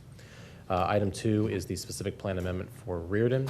Item number 3 is the ordinance for Reardon for the actual rezone itself, and 4 is the approval of the Bruceville Meadows project. This is the tentative map, both the large and small lot and their relevant conditions. That concludes the summary. Happy to answer any questions if you have them. Any questions? No questions? Thank you. All right, want to declare public hearing open. Want to open for public comment opportunity. I see that there are a couple of speakers signed up. First speaker is Chris Bardis. Following Chris is Lynn Wheat.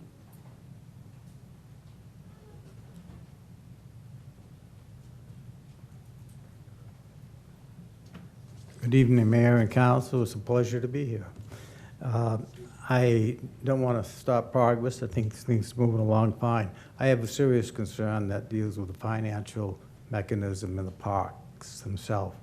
The Bruceville Meadow project has no parkland on it, and I don't know how many houses there, but they're considerable. And initially, it was my understanding that they were going to spread all the parkland over that whole section in there of, I think it's 300 acres or so. It all ended up on the Mendez property, and only because that's what the city wanted, was a community service district. And we bought into it as optionees of the Mendez property on the assumption that we would be reimbursed as dollars came in. I think it's inequitable to have us owning parkland servicing everybody else, and when they pay for it, we don't get compensated for it. And I don't want to get into another situation like we had with the city over parklands, where we're not being compensated. So my suggestion is when any parkland fees come in from that area, that you acquire the park, that portion of the park from those fees until it's totally acquired. That's number one. Number two, the drainage situation is important to me. We own a lot of land in that area, and you need to have that drainage situation come to a successful conclusion. I can remember back 3 or 4 years ago when I talked to the city and suggested to the city there was a way of reducing the cost of the drainage facility by some $20 million, all in how you handle the acquisition of land. And you're opening yourself to a situation where if you don't set that price of land today or have some mechanism of doing it, you're going to double the cost of that canal, or you could. I will tell you that we have had discussions informally with staff, and council members about that cost of that land being $150,000 an acre and not 300. And that I understand the Sousas, not the Sousas, but the owners of the option of the Sousas have bought into that. The Mendezes have bought into that, and I think it would be good if the Bruceville people bought into that. Then you wouldn't be suffered with the burden of maybe paying twice as much for all that land. That's all I have to say. Thank you. Okay, thank you, sir. Next speaker is Lynn Wheat. Following Lynn is Jim Gilliam. Good evening. When the Laguna Ridge project and that whole area was approved by our city council as the first city project, it was described as going to be the gem of our city. Well, I've watched that diamond become a zircon, and I've watched it become a stone. We have had so many plan changes to that it's nothing what it was originally to be. And in the course of all of that, there have been losers and winners. There have been some developers that have lost. There's been some developers that have won. And in my personal opinion, it's been based on who could fund the campaign the best. And who's really losing out in this are the residents of that area.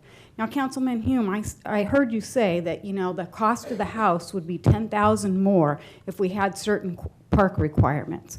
Well, you did indeed lower the developer fees to the minimum when the economy went down. Now, there's not going to be ever any pressure as our economy recovers to even charge them more.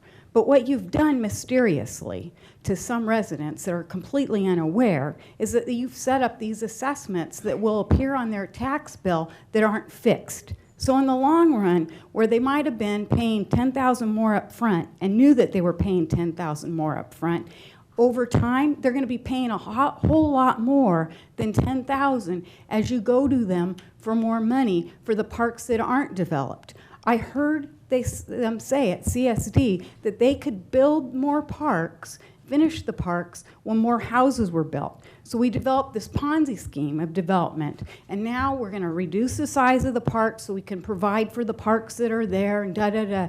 Is this a quality of life, and is this a community that we want? Laguna Ridge, the gem, is no longer the gem. First 5 years of council meetings, I heard everything blamed on the county.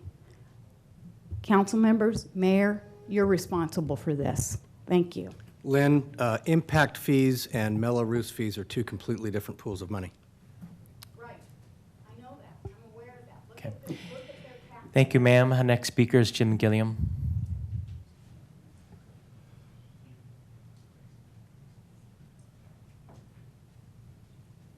Mayor Lee, members of the council, Jim Gilliam representing Bruceville Meadows. Appreciate the opportunity to speak before you today.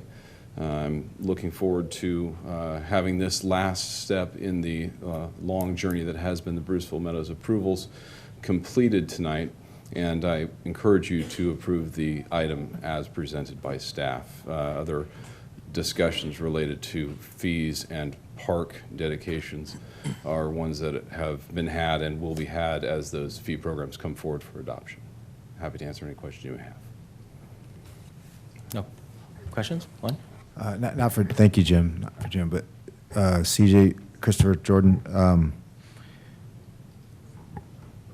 I recall we have a conceptual fee program for Shed C that we had talked about a couple of years ago. Is that still in, I know it's still in process, but can you give an update? It actually is moving forward. So you last gave direction June 10th of 2015 on a number of elements of how the 3 fee programs for Southeast were going to work. The 3 are drainage, parks, and trails. We've been holding on to that direction because there's been some, we've been anticipating a couple of amendments, one of them being Bruceville Meadows, one of them being some cleanup on the Mendez property, and then there's another one up along Poppy Ridge Road. Bruceville Meadows, of course, tonight, if you move forward, would be completed. The other 2 are now in process formally with us, so we're working through that. That's allowed us to finalize some of the projection numbers and get some of the cost numbers dialed in. We have been working on sharpening our pencil, so to speak, on a number of the key element pieces. Some of that's been through the 35% design work on the channel improvements themselves and initiating the permitting process. Some of that's been on the pedestrian crossings, the undercrossings at Bilby and Bighorn along Shed C, refining those cost estimates and working through some considerations there. So staff feels good that we've got some solid numbers, and we've provided that this week to the V consultants to begin drafting the numbers. I don't have a timeline for you when those are going to come back. Obviously, we need to work with the relevant property owners and development interest to review those and so see them in their totality and how they relate to everything else. So once we have more information on the schedule, we'll bring that back to you, and our hope is to get that adopted in the near future. Okay, thank you. And then in terms of the parkland, our Bruceville Meadows, they're going to go ahead. So just real briefly, that west end, as we call it, that's along Bilby Road, the smaller area of southeast, the parks plan has changed a little bit over time. The original draft that came out in March of 2014 identified a 20-acre community park sort of midway along that block, essentially halfway between Bruceville and Bighorn. Through some discussions with Ryan and Bartis folks and their option on Mendez, and some discussions that were had with the CSD and the council, ultimately that park site did get moved to the Mendez property adjacent to some office block. Through that whole process, we never reallocated parkland over to the Bruceville Meadows site. The intent was always that area would be more of an estate residential product. You have larger lots there. So the amenity package is a little bit different. Proximity to the parks became sort of the guidance for how that land plan was put together. There are a little bit of parks within the plan. They're down along the channel. There are some pocket park elements that are part of the trail system. They do count towards the Quimby or parkland obligation. So in total, Bruceville Meadows would be a payer into the parkland financing system.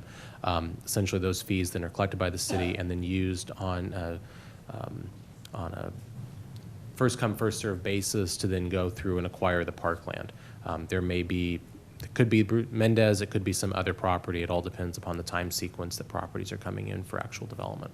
Yeah, thank you. Okay, great. Christopher, to expand on that, is the, are the fees that are paid by the properties in SEPA for parklands, do they stay within SEPA? Correct. The parkland acreage and the improvements numbers will stay within Southeast. The one piece will be we'll have, through the Reardon approvals and how we'll finalize that going forward, there would be this 9 acres of parkland credit that would be attributable to Southeast. So the property owner there could then apply those to their tentative map or final map application. And we're working on finalizing where that need would ultimately fit in. And then, as Mr. Bartis mentioned, are we able to take advantage of the acquisition of drainage canal at the 150 an acre, 150,000 an acre versus 300? That's the direction you previously provided, and it's how we're structuring the fee program. Okay, perfect. Thank you. And I will actually add that I believe it's also consistent with what we're seeing on the acquisition cost as well. But we're obviously looking at all that. Okay, Councilor Mejia. Christopher, I remember in the Laguna Ridge plan that the Paseos and Creekside pathways were not counted towards the Quimby calculation. Is that correct? That is correct. And is that the same hold true in SEPA? Correct. Only the active parkland will count as parkland. So then kind of back to the point of that floating range, there's more land available for recreation because, you know, paseos with pathways are an opportunity for off-street recreation than is being calculated in that Quimby figure. Correct. So there'd be the base 5 per 1,000 for the parkland. There's an additional obligation for a very robust trails network throughout the plan area. Okay, thank you. Christopher, do we keep track of the paseos as far as the acreage that we have? Yes, we have all that information.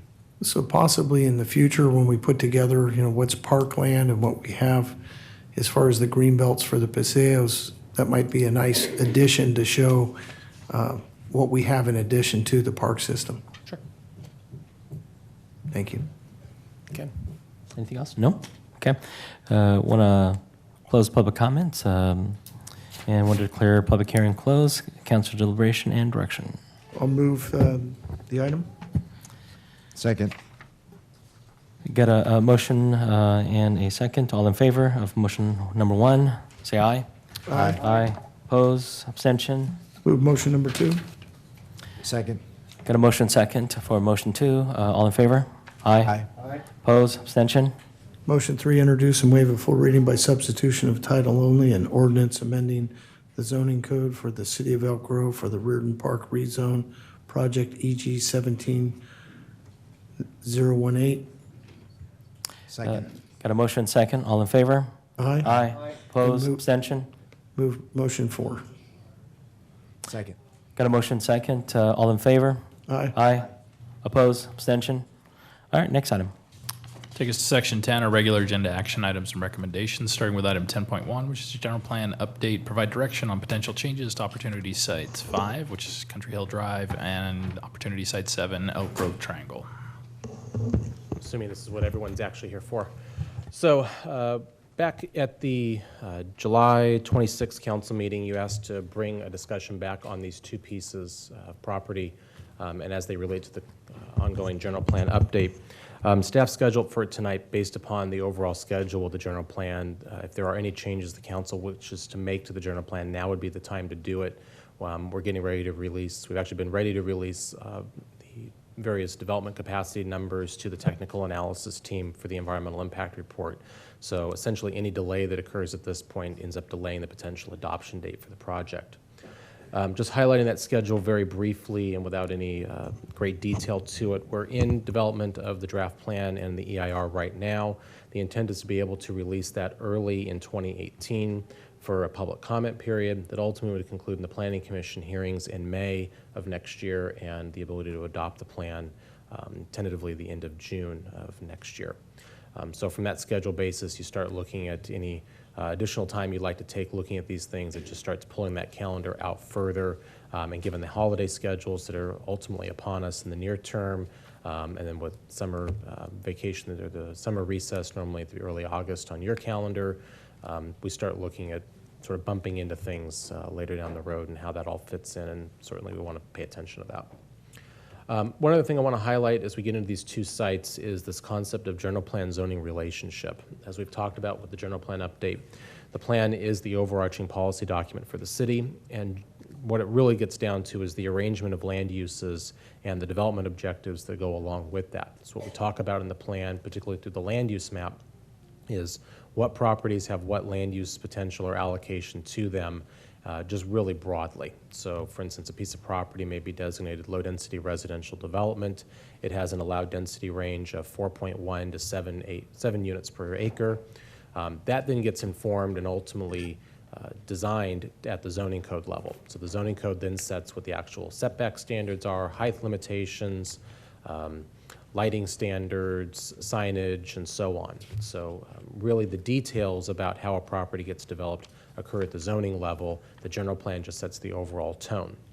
So what you're supposed to do is have consistency between the general plan and the zoning code. They need to be able to talk to each other. There's a table in the general plan today, and there will be in the new version, that lists out what the consistency, what the relationship is between the land use categories and the zoning districts. In the case of the Triangle area or Opportunity Site 7, as we'll talk about in a little bit, in addition to our broad base zoning districts of things like AR2, RD4, RD5, we also have special purpose zoning districts such as the Special Planning Area, or SPA. An SPA really just is another form of a zoning district. It's sort of a mini code within the overall zoning code, and it provides the ability to really get into specific details about things in a way that the general citywide code can't, based on its structure and format. So we'll dive in then. The first of these two sites tonight is Opportunity Site 5. This is at the end of Country Hill Drive near Sheldon and Elk Grove Florin. The site has a current general plan designation of rural residential, but it has a zoning designation of RD4 and RD5. So these two are in conflict with each other. There is no consistency between the general plan and zoning today. The reason for that actually goes back to 1996 under the county when they approved the Elk Ridge Estates project, which included the adjoining property that we now know as Silverado Village.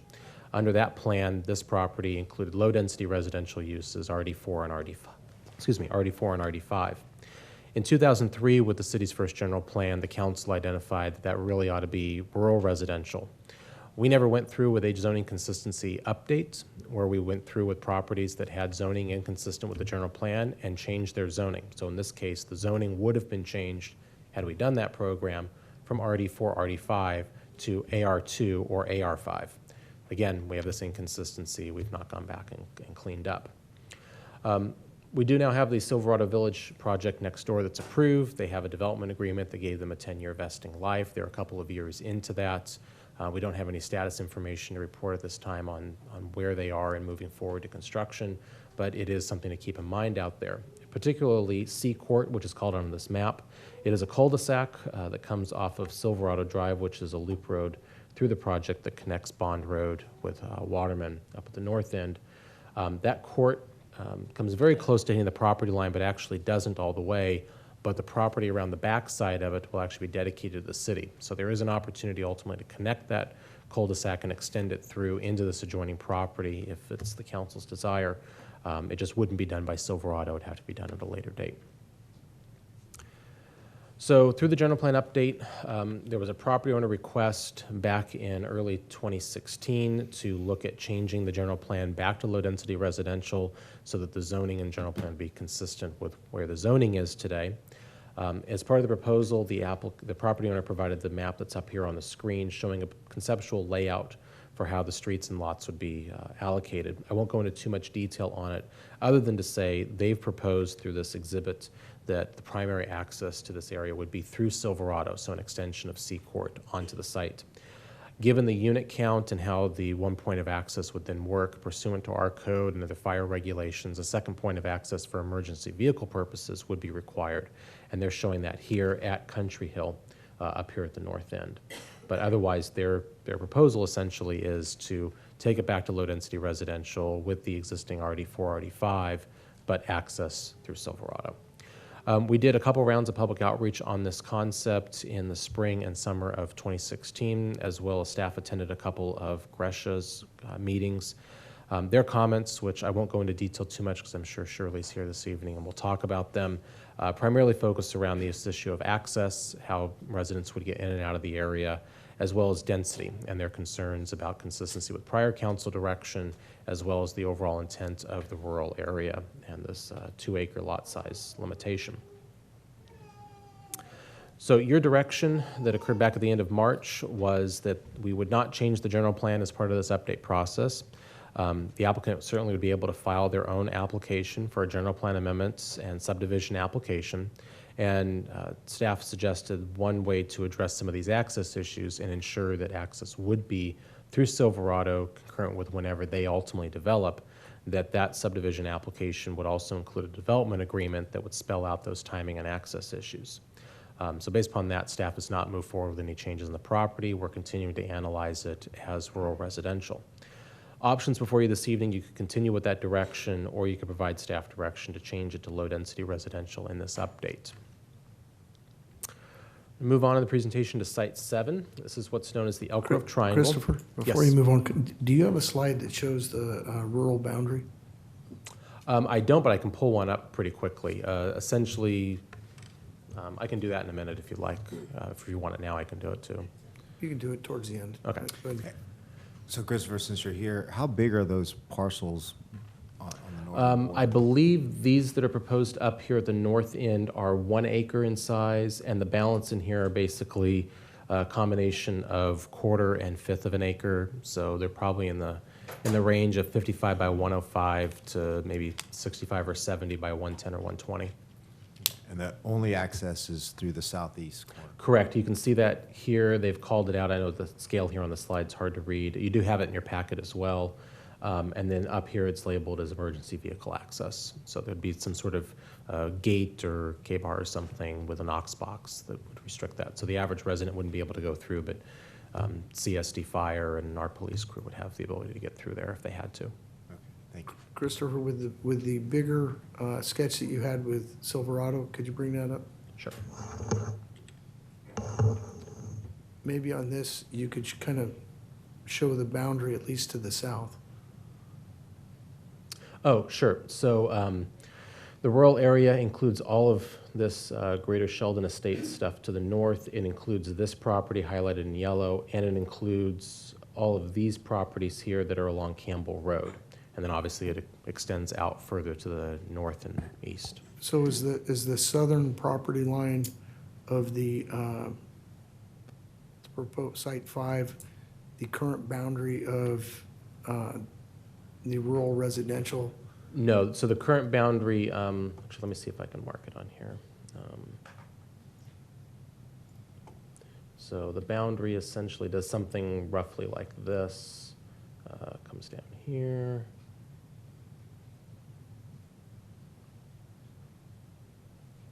I believe it comes out to the streets, comes down here, down at the bottom into Campbell, where the Campbell Road property is about Quail Ranch. And then it comes up here, and then essentially makes a beeline this way for Waterman, roughly. So everything north of that line is in the rural? Correct, yeah. Yeah, so all of this then is then part of the rural area. Okay, thank you.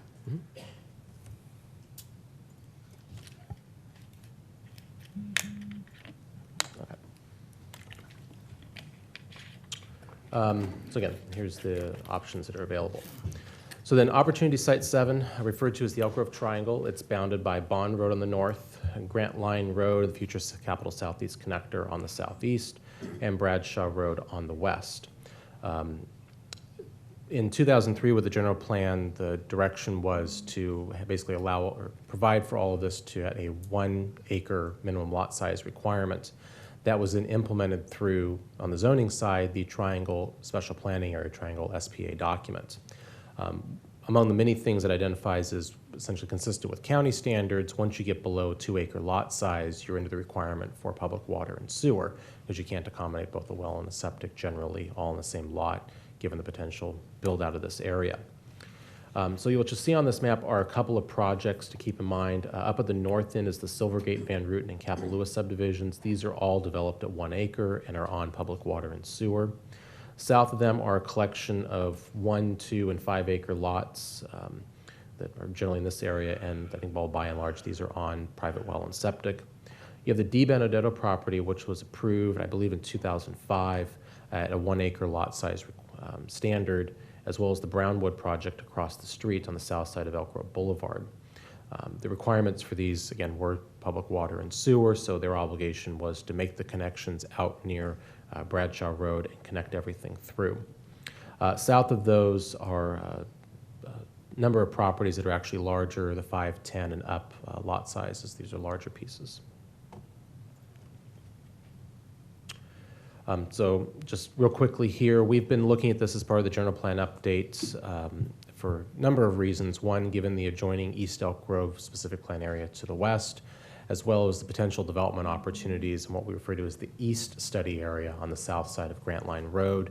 And essentially the way those areas look, either today with the existing plan or with the proposed general plan, are essentially more RD4, RD5 traditional subdivision products, particularly along the Grant Line corridor with density feathering down as you get closer to the Cosumnes River and the floodplain. So there's sort of a question of, okay, how does this area, this triangular area, fit in between those two? Is 1 acre lot size the appropriate, or is there a different direction that we could potentially go here? On the community, and then you've obviously got Sheldon to the north and the 1 acres that exist to the north of the Elk Grove corridor.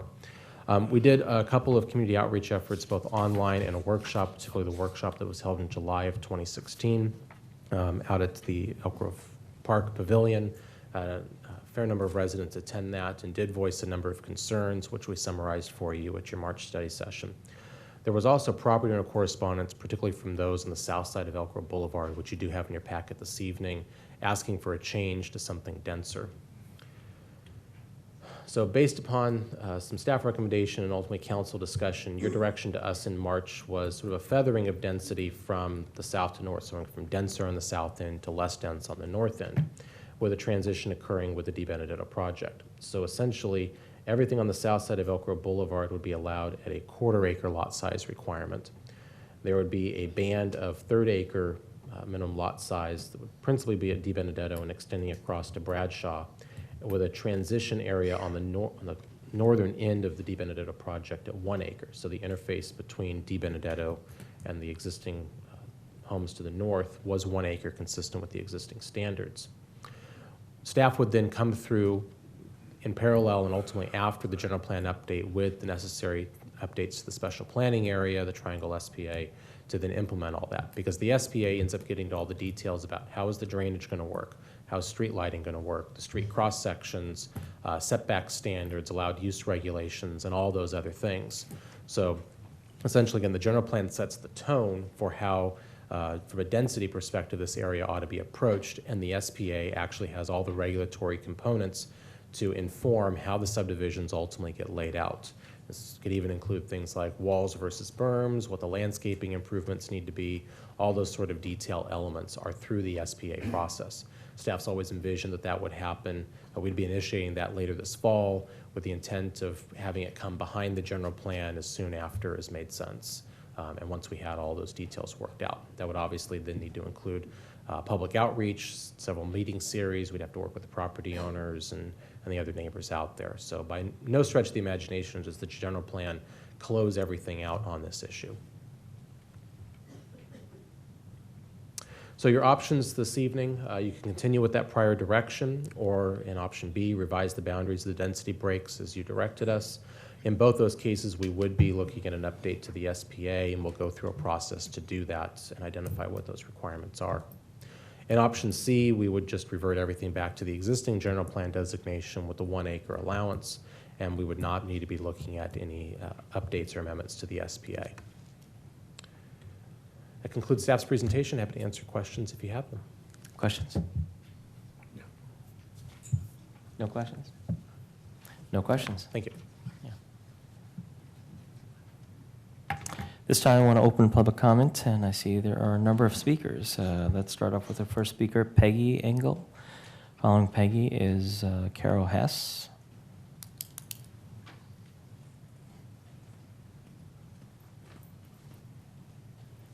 Good evening, Mayor and City Council members, and again, thank you for letting me speak. My name is Peggy Engel, and I live on Elk Grove Boulevard, and this is Mike Padilla, who lives on Butterfly Lane. We are here tonight representing the Triangle Group. And we are returning again tonight to ask you to please provide us reasonable time to allow residents of the Triangle the opportunity to meet and discuss the rezoning of our area. At the last council meeting, it was our understanding of the Triangle Community Group that the City Council had asked the planning staff to bring the matter back to them at a later date. However, unbeknownst to us, this was scheduled by the planning staff to happen within 30 days, and again without adequate notification or participation by any of the residents in the Triangle area. Excuse me. Furthermore, developers were informed of tonight's meeting prior to the official notice given out to us last week and sent to us by the city. An email was sent out by Tim Van Gilder on August 4th to some of the residents, and 14 days later was sent out by the city to the rest of the residents. I happen to have a copy of that document, but again, we weren't notified. As we stated at the last meeting, the issue we have is the planning staff efforts to move the development of the draft general plan forward without transparency in the presentation for public input. Additional residents of our area, including those of the Triangle HMOs, have come forward to express their desire to have this matter discussed further. So we're asking tonight that this matter be held over for more in-depth community input and discussion with the City Council is asked to make an informed decision on the general plan rezoning updates to our Triangle Special Planning Area.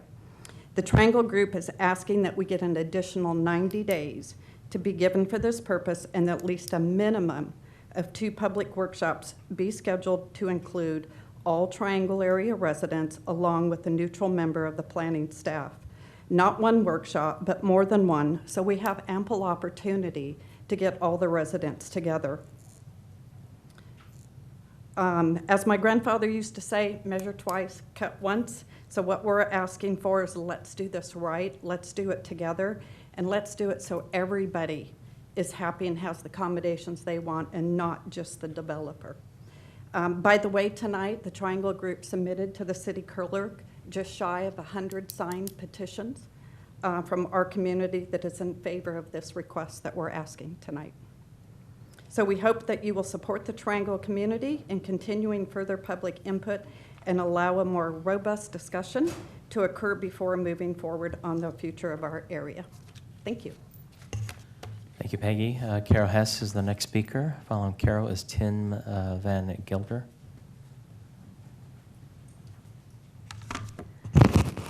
Good evening, I'm Carol Hess. In 1980, this then 30-year-old arrived in Elk Grove with a dream of having a 5-acre ranchette, and I got it. I have owned that property since then. I'm a business owner here. I employ 10 people. My son graduated from Elk Grove High School. When my granddaughter was born, we got her here to Elk Grove by buying a little condo for her so she could graduate from Elk Grove High School. Our 5-year-old grandson just started Elk Grove in kindergarten. We are residents of this community and we love it here. I'm speaking tonight because I think we have had ample opportunity to meet with everybody about putting this plan together over a long period of time.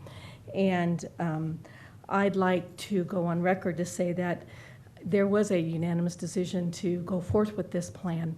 And I think this plan meets the needs of the citizens of Elk Grove, and the citizens of Elk Grove need affordable housing. So my granddaughter and grandchildren can buy homes in Elk Grove, for my employees to be able to buy homes in Elk Grove, for those of us who have been here for a very long time to take advantage of our long-term investment in the community. So I'm urging you to continue with the process. There's no need for additional input on this. We've all had plenty of time. And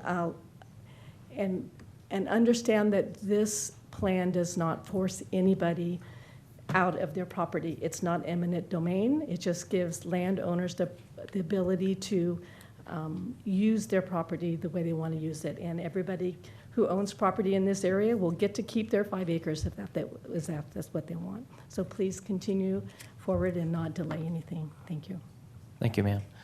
Tim Van Gelder. Following Tim is Stan Met.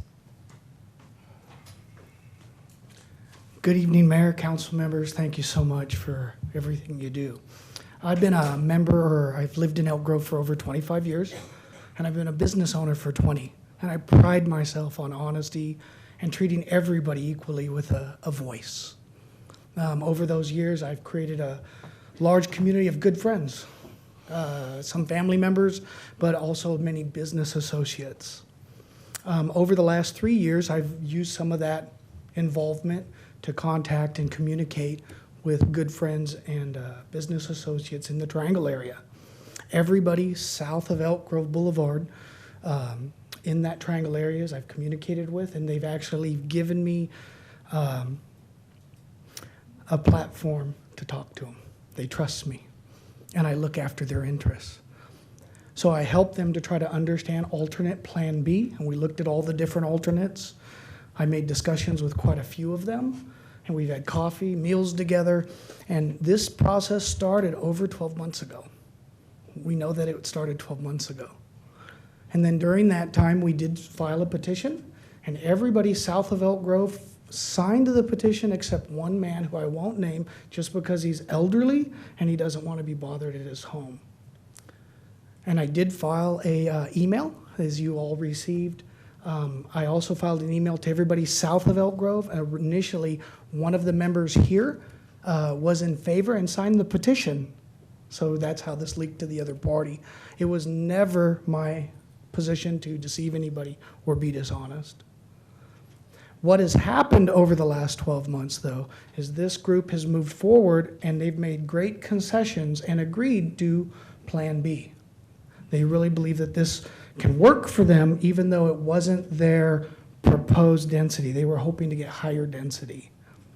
Everybody wearing one of these triangles right here in the back is either somebody who lives in the area or is directly affected by that. And in March, there was the council's agreement to move forward with that as a, I'm sorry, As Christopher Jordan mentioned when he stood up, right now we're at the environmental study program or phases of that.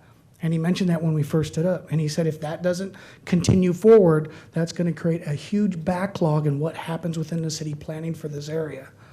Over the last 12 months, many of the residents who live in that area, over 30 of them, have made great plans south of Elk Grove Boulevard for life adjustments. Some of them are in their 80s and 90s. And they're making adjustments.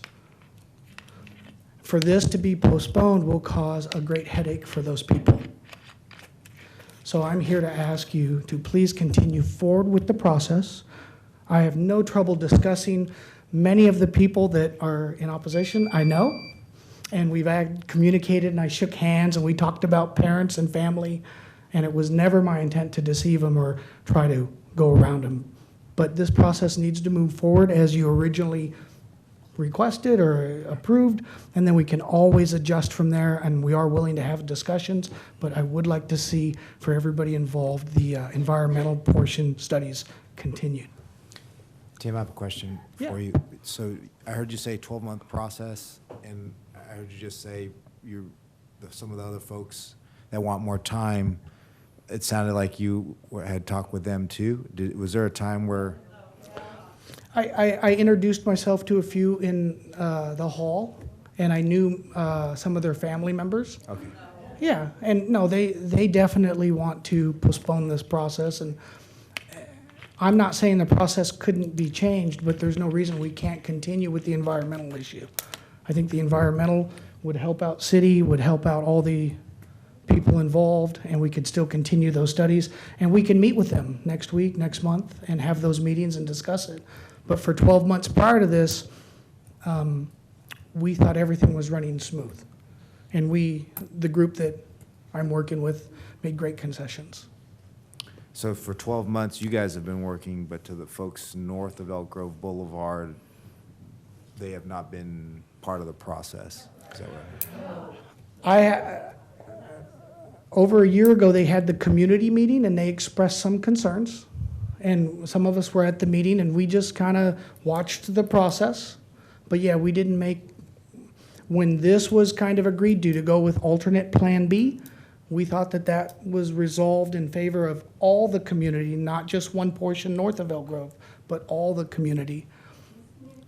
Well, what has happened is since then, since March, this other group If we can please have the comments from the audience to subside, let's keep this civil, and we need to hear from both sides of this issue, okay? Thank you. If you want to speak, please sign the form.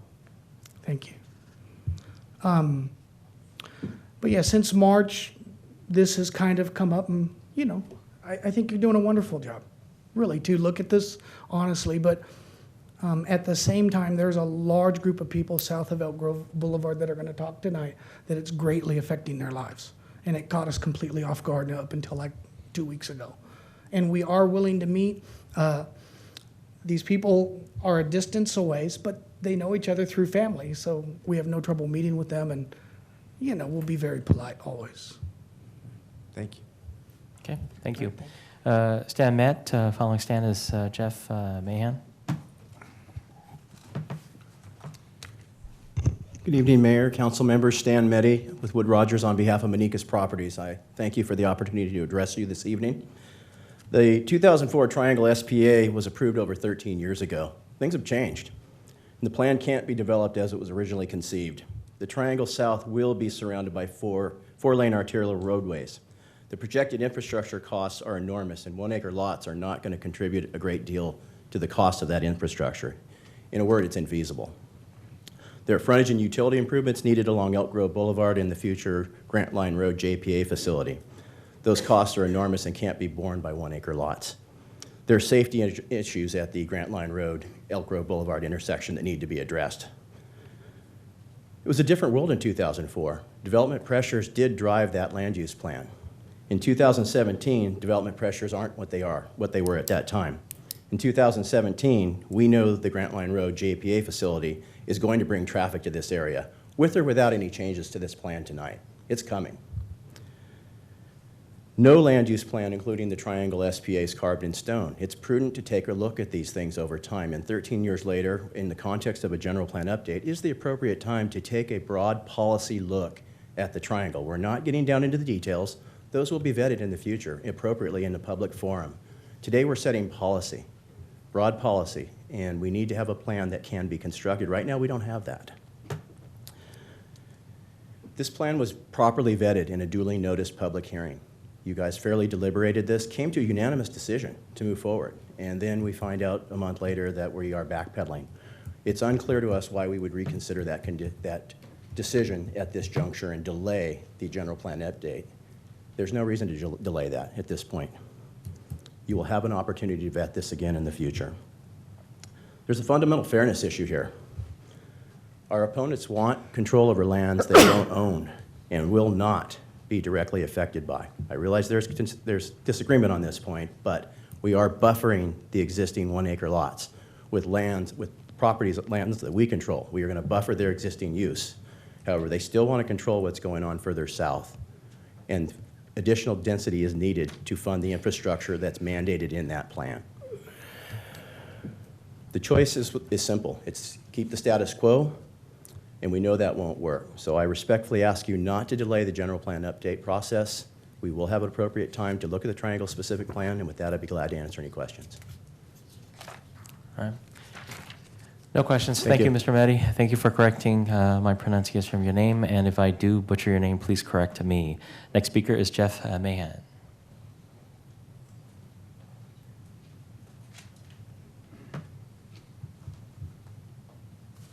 Thank you for this opportunity to address you.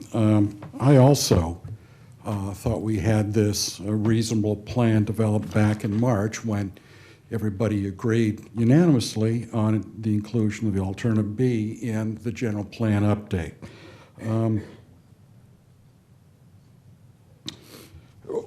One of the issues it seems to me that the Triangle Community Group talks about is a lack of communication.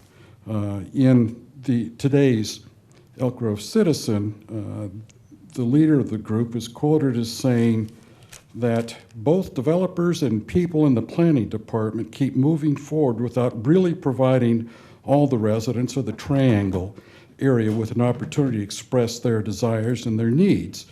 And we find that continues today. I think the fact that I'm up here speaking and they're out there speaking kind of belies that position. They came, they had an opportunity to attend the meeting in March, the combined meeting of the planning group as well as the council. As part of that, when discussing the general plan update, they were attending a city council meeting, and you guys appropriately decided, let's take another look at this because they hadn't had an opportunity. They have now, and what it seems to me is that they want to maintain their lifestyle, which I have no qualms about, but they want to maintain it at our expense. They want us to go ahead and essentially, if we can't come up with a general plan update that makes sense for a development that'll make sufficient financial sense to allow all the required infrastructure development to go along with that. And that infrastructure is needed regardless of that if it's done or not because of the growth. They're asking us to subsidize their lifestyle if that development doesn't go through, and we're not able to be able to sell our property, which is our right to developers. So in this case, I also ask you to maintain the decision that you made back in March, that it makes sense not only for myself as a property owner, but for Elk Grove as a whole, to make sure that our rights are protected and that the Elk Grove city overall has the infrastructure they need in that area, and that can only come through development fees. Thank you. Thank you, sir. Next speaker is Anthony Arima. Following Anthony is Bob Shabline.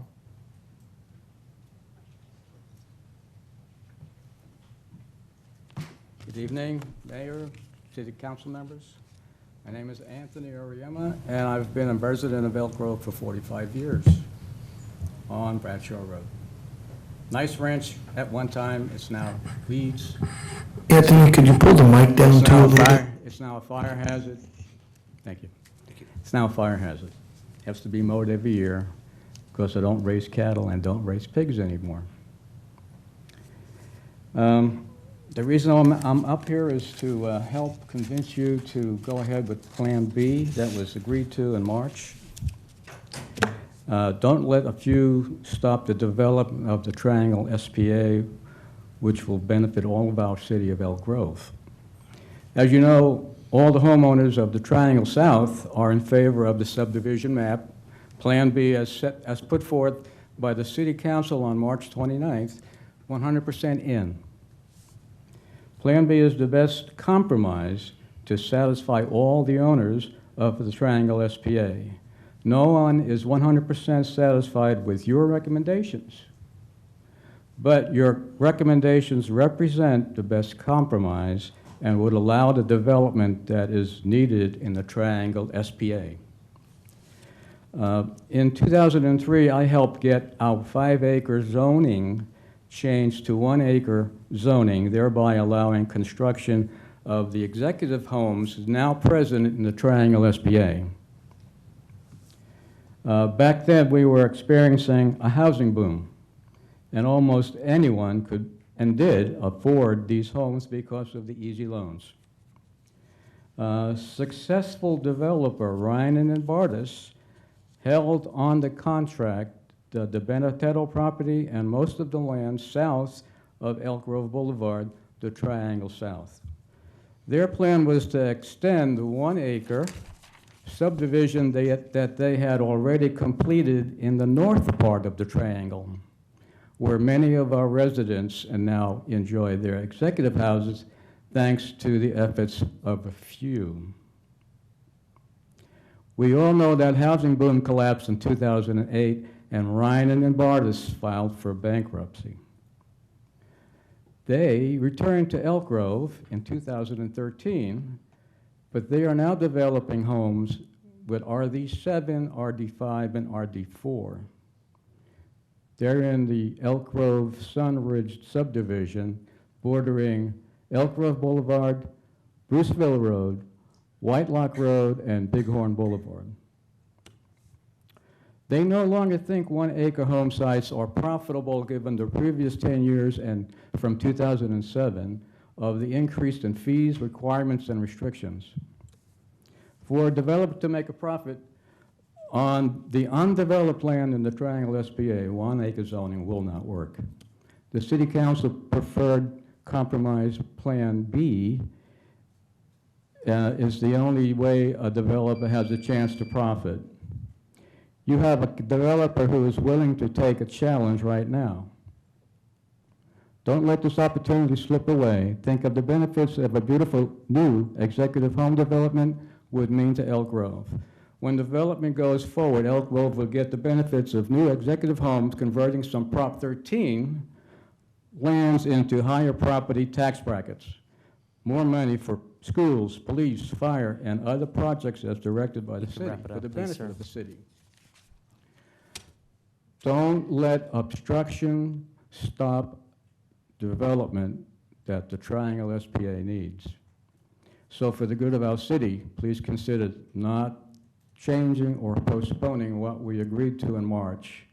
Let's move forward on Plan B. Thank you. Thank you, sir. And if I could remind everybody that if you can stick to the 3-minute, we have a number of speakers, and it's real important that we hear from everyone. Yes, sir. So next speaker is Bob Shabline. Following Bob is Carolyn Ryan.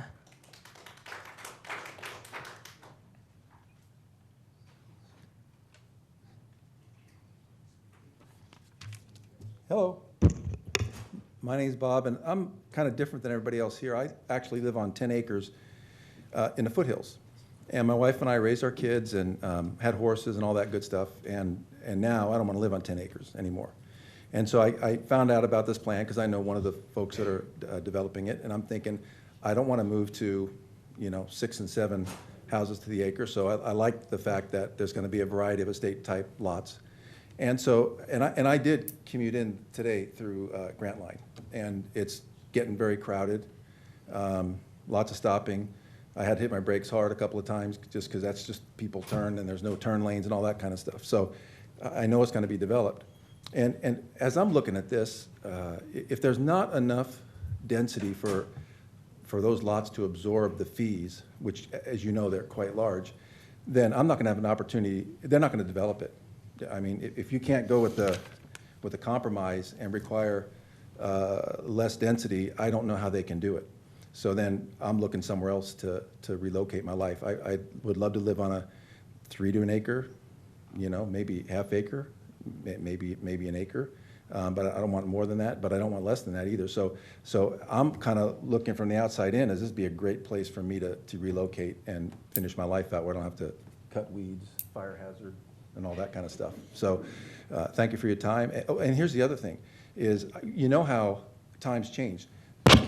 Council members change, requirements change, and I'm looking at a pretty reasonable plan, and if it's not done and it goes back to lower density, it's not going to get done.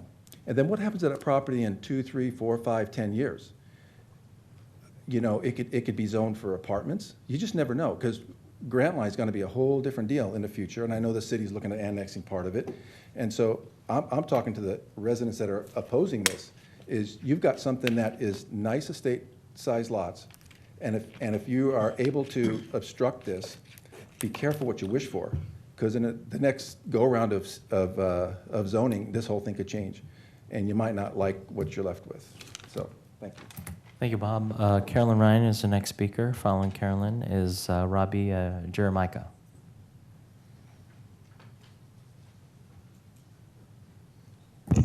Hi, my name is Carolyn Ryan, and I own the DiBenedetto property with my husband. We've owned it for 10 years. We've been paying property taxes on it for 10 years. We are not developers. I'm an at-home mom. My husband is a retired dentist. We're not big developers that are going to come in and ruin anything. We have a goal that we would like to make a nice rural residential area. And we were here at the meeting where I thought that there were more people in the green shirts than there were people speaking for it. So they were informed. They were here and they were informed. And Mr. Hume came up, I think, with the idea of the alternative B. I thought he called it B plus even. I don't remember. But it sounded like a good compromise. 3 houses to an acre with a buffer of 1 acre homes. We drove around several areas in Elk Grove today, and I saw high density to the west of Elk Grove Boulevard and to the north. Those are the 1 acre lots. And like Mr. Shebline said, there are nice areas that have been developed, but in 10 years, the housing situation may change, and instead of having nice 3 homes to an acre in the DiBenedetto property or north or south of that area, whatever people want to sell their property for, you may end up with high density just because of the housing needs. And if you plan now and do 3 units to an acre, you're going to get nice homes that are going to stay nice homes. And also, oh gosh, 2 o'clock in the morning, I think of 1,000 things to say, but I will make it quick so other people could get up, but please go with you guys are the movers, the shakers, and the decision makers. You made your decision back in March after hearing everyone's comments. Plan B is a good compromise for both. We're not putting up 2-story homes that are going to be smashed together so that everyone has to look at ugly stuff. We don't want that ourselves. We want something nice, a nice community, and you have an opportunity where we're willing to do it. Thank you. Thank you, ma'am. Hopefully, Carolyn, hopefully we won't still be here at 2 in the morning. Next speaker is Robbie Jeremica. Following Robbie is Heather Shebline. Thank you for pronouncing my name correctly, because that's usually Actually, I had a little bit of help on the monitor, so thank you. Okay, a little bit about me. I have no vested interest in this as far as financially or any. I don't even live in Elk Grove. I'm like Mr. Shabline. I live up in the backside of El Dorado Hills. I'm a retired CHP officer. I'm one of 3 brothers that were all with the Highway Patrol. We all worked the South Sac area before it was incorporated. And I congratulate you guys on having Elk Grove's finest handling your community.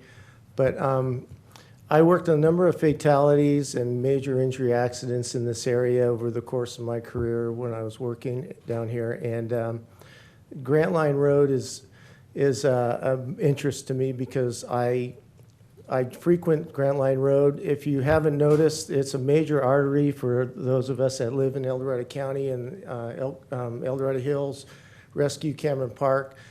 We tried everything in our power to avoid going down 50 and taking 99 south because it saves us about 15 minutes coming this way. And I listened to a lot of people here speak tonight in other realms about maybe some shortfalls with the road account that you have for the amount of money that's going to be needed. I have a brother that also retired from CHP that lived in the Elk Grove area. He moved away. One of the reasons is because the traffic got so bad. And like Mr. Shabline said, I came here today. Normally I just use Grant Line Road, but I had to come through your city streets here, and I was really amazed at how much things have gotten much worse here. My brother's, I'm speaking also on his behalf because he lives in the LA area. He wants to come back to Elk Grove, and I told him they were going to have this meeting tonight, and he wants to come back here in the worst way because obviously traffic is a whole lot worse down there where he lives with his wife. But I told him about this development that may occur here, and he was very interested in moving back, and I told him this would be a good remedy for him and his family. I know living in El Dorado County my whole life, up until about 10 years ago, I was, like a lot of these people back here, I was, if you want to coin the phrase, the no-growther. I didn't want, I kind of had the attitude, well, I have mine and the heck with everybody else. But I found that was a wrong attitude, and I've changed over the years because I saw my own particular community in Rescue. We've suffered. Our roads are poor. We have probably the worst fire department in the county, and a lot of this no-growth mentality has caused problems for us. And now I have a change of heart. So I have to encourage you to go with the plan that you initially agreed to. I think you all seem to be people of your word, and I'd like to see you follow through with that. Thank you. Thank you, sir. Next speaker is Heather Shabline. Following Heather is Brian Wilson. Okay, thank you. Brian Wilson is the next speaker. Following Brian is John Fireball.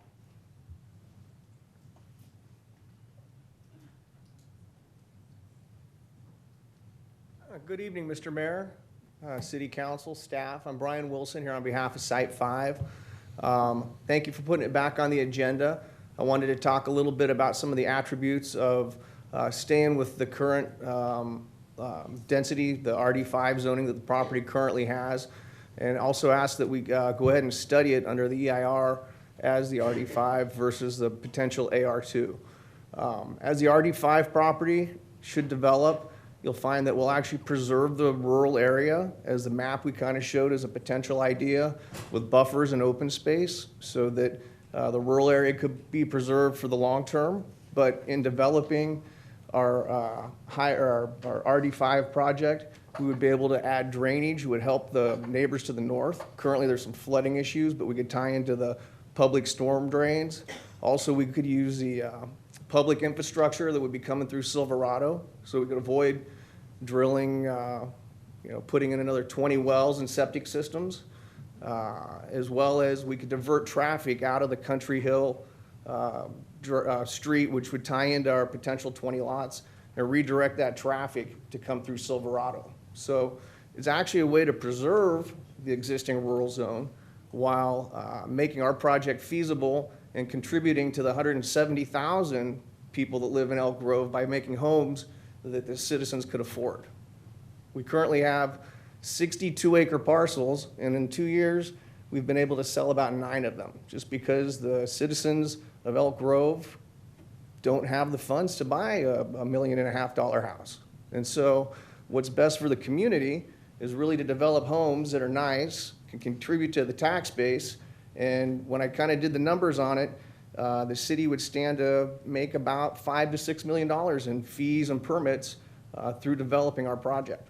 So that's kind of what we have about Site 5, and I'm open for any questions if the council has it. No questions.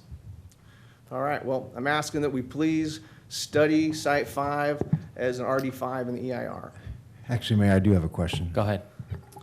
Mr. Wilson, the last, at the general plan meeting, there was mention of your willingness to enter into a development agreement. And I know by law, we are not able to require you to enter into a development agreement. But I wondered if you could speak to that tonight, about your willingness to do that in terms of the buffer and the site plan that is laid out here. Yeah, thank you, Councilman Soon. I appreciate that opportunity. Yeah, we kind of did show a site plan that would guarantee, again, the open space buffer to the existing rural, as well as, guaranteeing that there'd be no connection to our subdivision through Country Hill. Again, that's going to mitigate any traffic issues for the rural community, as well as create permanent open space buffers so that they'll always have a 2-acre parcel next to their existing 2-acre parcels.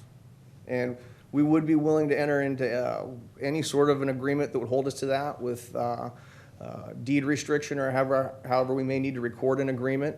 But we are definitely open to doing that to kind of make a compromise so that the citizens of Elk Grove as a whole win, but also we could help the rural citizens and rural groups kind of achieve their goals as well.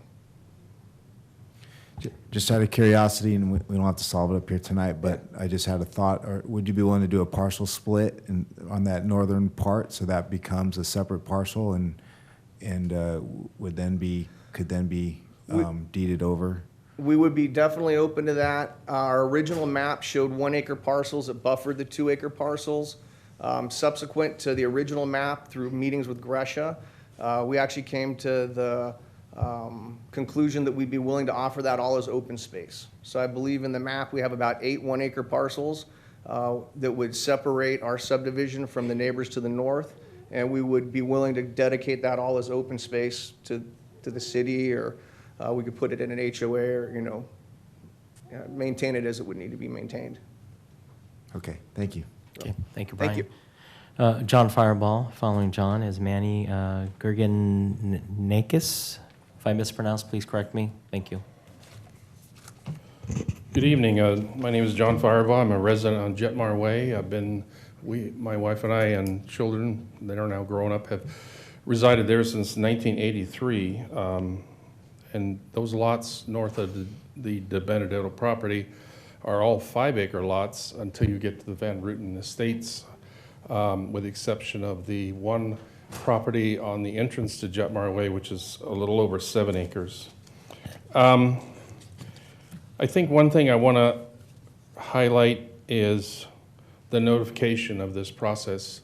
We're an adjoining property owner to the De Benedetto Estates. We received nothing in terms of any meeting in, I think you said March. So we had no opportunity to come and speak or get involved. The proponents south of Elk Grove Boulevard have never invited, to my knowledge, any of us north of Elk Grove Boulevard to any of their conversations. They said they started this a year ago. This is the first I've heard of this tonight. I understand you made a decision, but in the interest of fairness, I would think that we would have the opportunity to be notified. My wife and I did go to the July 2016 workshop in the pavilion and spent the whole time. Staff, as I recall, proposed about 3 different combinations of densities. I believe the least dense version, as I try to recall, was the current SPA. And then the other two possibilities were ever-increasing densities. I distinctly recall at that time several residents standing up and objecting to, where did all this increased density come from? We object to this quite a bit. Staff said, thank you very much for your input. We had no idea, because a lot of people spoke to the history of the Triangle area, which the Triangle SPA, if you go back to the early 2000s, it was the compromise. A lot of residents, especially in the north half, wanted to stay with AR2, AR5, because we want to have the right to farm. We want to have the agricultural lifestyle. Some people have horses. 2 years ago, we did a fundraiser for a church. We did 1.5 acres of pumpkins, and was quite productive and successful in that fundraiser. So the land can produce. It's not only good for houses. Some of the speakers spoke to densities and traffic. Well, if you increase the densities of the lots, you're going to get more traffic. And if people are already complaining, how is this going to make it better? But the main point is notification process, however it was done, it wasn't done correctly because we did not receive anything, and we are very attentive to our mail or email, and we know that we left our email addresses at the pavilion event at that workshop with staff.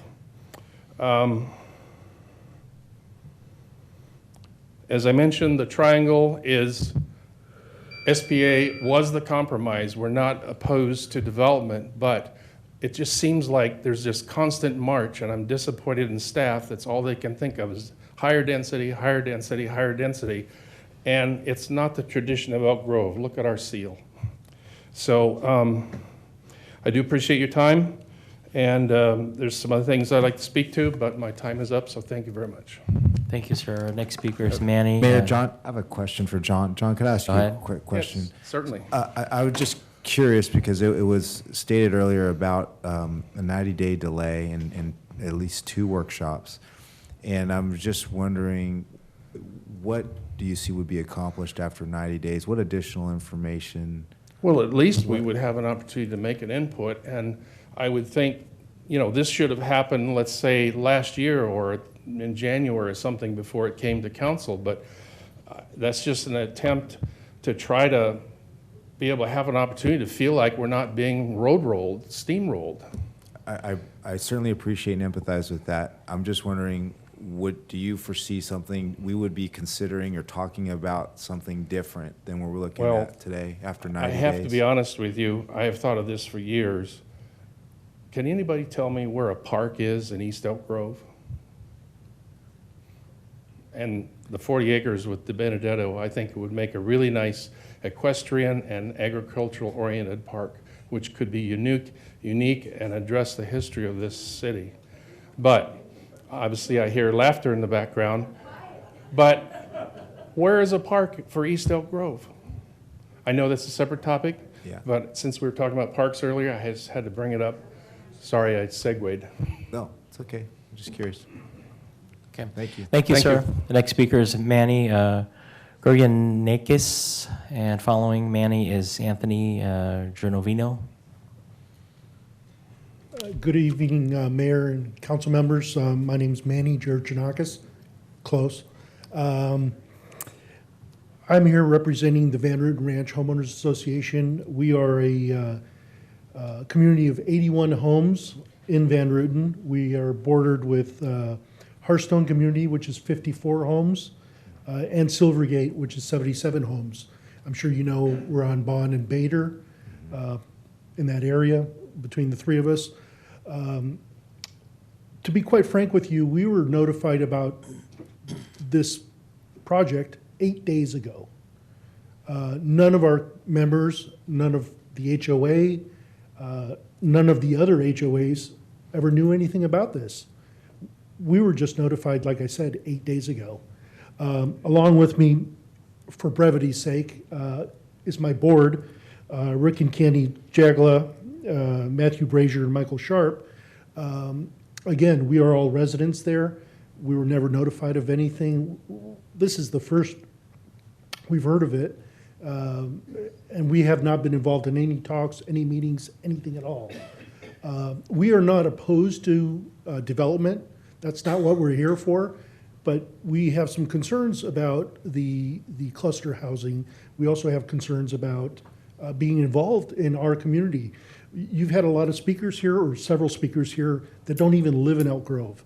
They don't even have any financial gain in Elk Grove. So I'm not quite sure what they're doing here, talking about this development, other than they were probably bussed in, my feeling. So we've got some concerns that we were never notified. Again, Michael, I think, has a few words.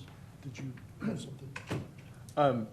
Since we did find about this 8 days ago, not from any public notice of any kind, but from people associated on one side of this rather than the other. Since that time, we've reached out through Nextdoor, through the ways that we communicate, by walking around, talking to all of our neighbors. So in that time, we got, just from our group, about 27 households, and as Manny said, we have about 81, probably somewhere around 180 to 220 registered voters who all have lived in the community. If you look at the map of the area that is the triangle, a large amount of it is currently us, Silvergate, Hearthstone, and Van Ruten. And we got signatures, and I walked around and talked to people, and they were like, when did this happen? You know, I did remember a website that we went to, and I thought that it was pretty unanimous that they wanted to keep that section as it was. And like Manny was saying, we're not opposed to new development. We just really do feel that we had zero notice about the meeting that was in March, the things that are leading up to this. We found out about it 8 days ago, and then the article that was today in the Elk Grove Citizen. I gathered 3 more signatures on the way here because they had no idea. They picked it up, they looked in the paper, and were shocked. There were people that, you know, we could have brought people to testify if they had a little bit of notice of time, that they moved into the area because they like that it is set apart and different in that triangle. It's a special place. And that's why we're here, just representing our homeowners association, which we serve on, and come from that perspective, that we don't feel that we were given due notice, felt that we haven't been able to give our input, and just thought that we'd bring that forward. So basically, all we're asking for is the 90 days so we could meet with the developer and the homeowners if they'd like. We're more than welcome to meet with every single one of them and do a few community meetings. And of course, get the feedback from our homeowners. We're not scheduled to meet with our homeowners until the end of October again, where we have a meeting scheduled for that, HOA meeting. We could discuss that with them and get their feedback. We kind of know what their feedback is right now, but I think we should have the opportunity to meet with the developers and the neighbors as well. Thank you very much. Thank you, sir. Next speaker is Anthony Genovino, and following Anthony is David Burson. Thank you for your time. I'm Anthony Genovino. I live on Jetmar Way, across the street from De Benedetto Acres. I also have family on another property in the Triangle. Not really opposed to the idea of development. It's inevitable, part of growth in the area. However, we've received no notification whatsoever. Now, personally, I did participate in the online survey about the A, B, and C options. I don't rightly recall which one I voted for. Nevertheless, no notification whatsoever about anything that's transpired in the last 12 months. I'm hard to tell if it's still the 8 days that mentioned earlier, but hearing speakers tonight, the word all to me seemed to be overused, and even unanimous was the word used tonight. People south of the Triangle, or if you look at the Triangle, south of Elk Grove Boulevard seems to be rather small from a square footage standpoint. So I think all needs to be used to the full extent of that word and given an opportunity for all in the Triangle to really have some input into this development idea. Thank you. Thank you, sir. Next speaker is David Burson, and following David is Bob Campbell. Thank you. Honorable officials and neighbors, I'm David Burson, resident homeowner on Grant Line Road in the South Elk Grove Triangle area. I emphatically favor higher density zoning. Allowing 4 houses per acre or even more would increase my property value and my options. I'm pro-choice regarding property rights. The alternative Plan B is a reasonable compromise. Organic evolution of land use, flexible market-driven development works best to accommodate all interests. As our Elk Grove community evolves from vast ranchos to a dynamic modern city, quarter-acre zoning in the South Triangle is a reasonable compromise along the path. The choice whether to remain a farm or to develop should be an individual parcel-by-parcel choice. Here, the City Council has an opportunity to reduce human conflict by freeing property owners to pursue their own creative visions. Restrictive zoning, by contrast, destroys value and denies the future. Can you imagine if San Francisco or New York or Paris had imposed 1-acre zoning 2 centuries ago?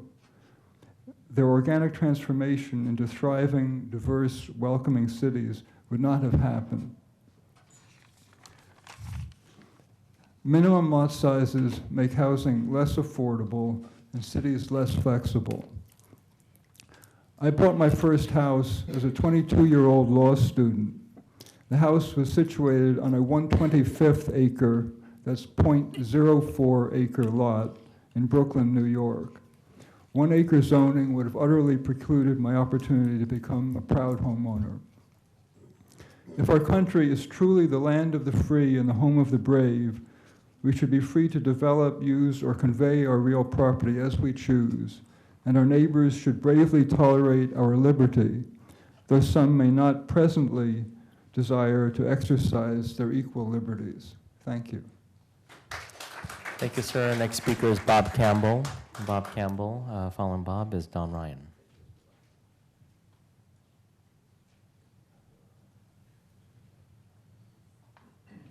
Mr. Mayor, Councilman, pleased to be here. Bob Campbell, resident on Grant Line in the Triangle.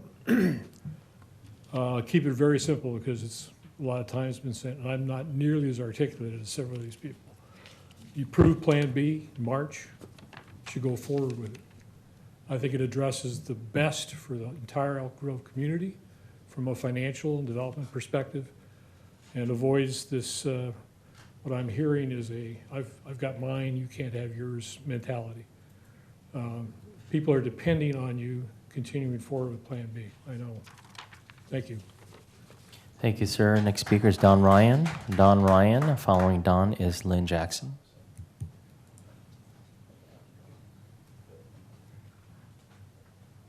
Thank you, gentlemen and ladies. I'd like, first of all, to acknowledge my wife, who has a difficult time speaking before groups without using her hands. Carolyn, I'm proud of you, and thank you for getting up here and speaking. I know it's difficult for you. Gentlemen and ladies, I'd like to remind you that the rezoning application, not a rezoning application, but the study that we as property owners in the Triangle who have requested the study does not in any way affect the property of the people who don't want to have any changes or who oppose our plan to utilize our property in the highest and best manner. I would also like, and I know this is a dangerous thing to do, I'd like to know of anybody in this room who would like to deny anybody the right to live within the Triangle on a 1/4 acre or a 1/3 acre parcel as currently proposed under the plan. Is there anybody who doesn't want to have that person as a neighbor, assuming that they take good care of their property, have the same set of values, and are good property owners? So we've got a few people back there who want to deny other people the right to live on a piece of property to be zoned. Sir, I hate if to you- tell you, but this is America. Sir, if you can direct your comments in this direction, please. I'm sorry, I'm trying to make. You know, again, we have a Okay. lot of people, so we're just trying to get through everyone. Fine then. We've held on this property now for 10 years. Been paying taxes, as my wife said, everything else. I personally would like to work with people so that they understand that we have a desire to maintain the rural nature of our community. You can do so with 1/3 acre, and you can do so with 1/4 if it's designed properly. And I'm more than willing, and I'd love to throw out an olive branch to them and say, let's give me the chance to sit down with you. When I'm speaking of the DiBenedetto property, I'd like to sit down with you. I'd like to discuss how the layout would look. I'd like to discuss design standards, fencing, et cetera. And I'd like to help you solve the problems out there regarding traffic, regarding flooding, and those types of issues. I'm more than willing to do all of those. Thank you very much. If you have any questions, I'll be more than happy to answer you. Thank you, sir. Our next speaker is Lynn Jackson. Following Lynn is Jerry Cookson.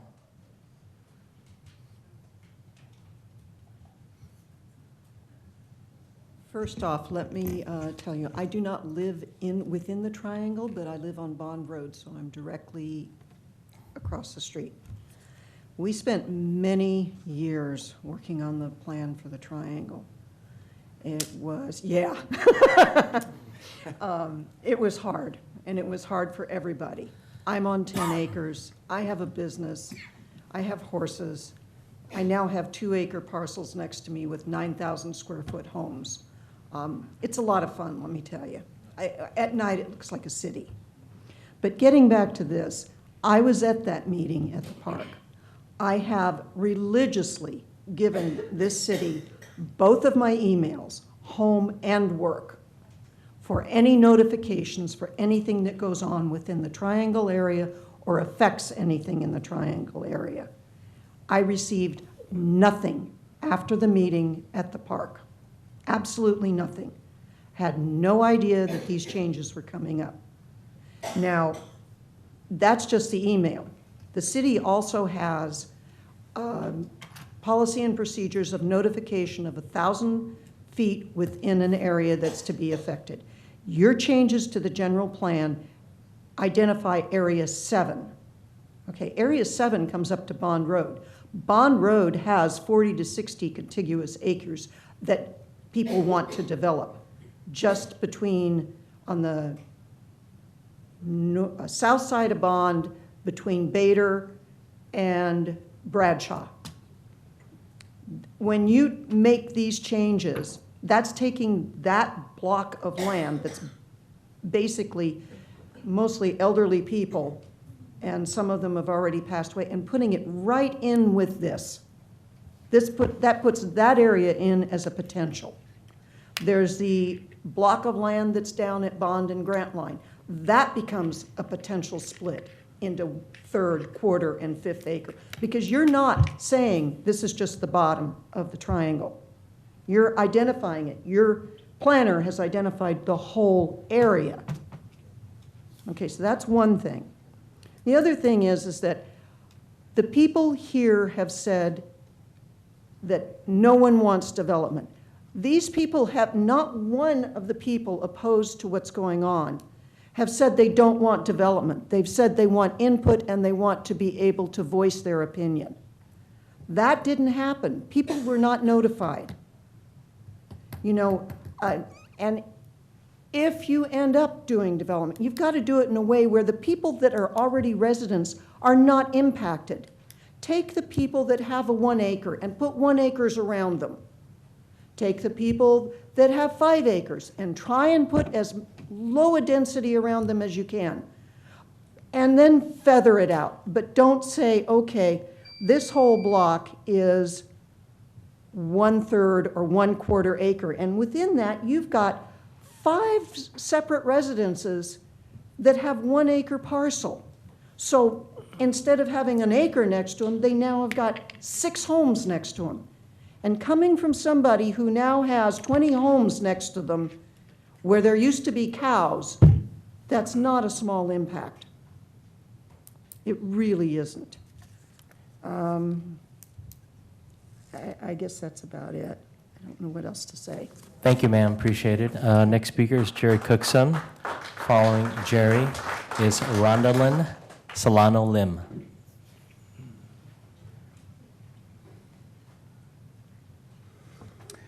Good evening, gentlemen and lady. My name is Jerry Cookson. I've lived in the bottom end of the triangle on Elk Grove Boulevard for 40 years.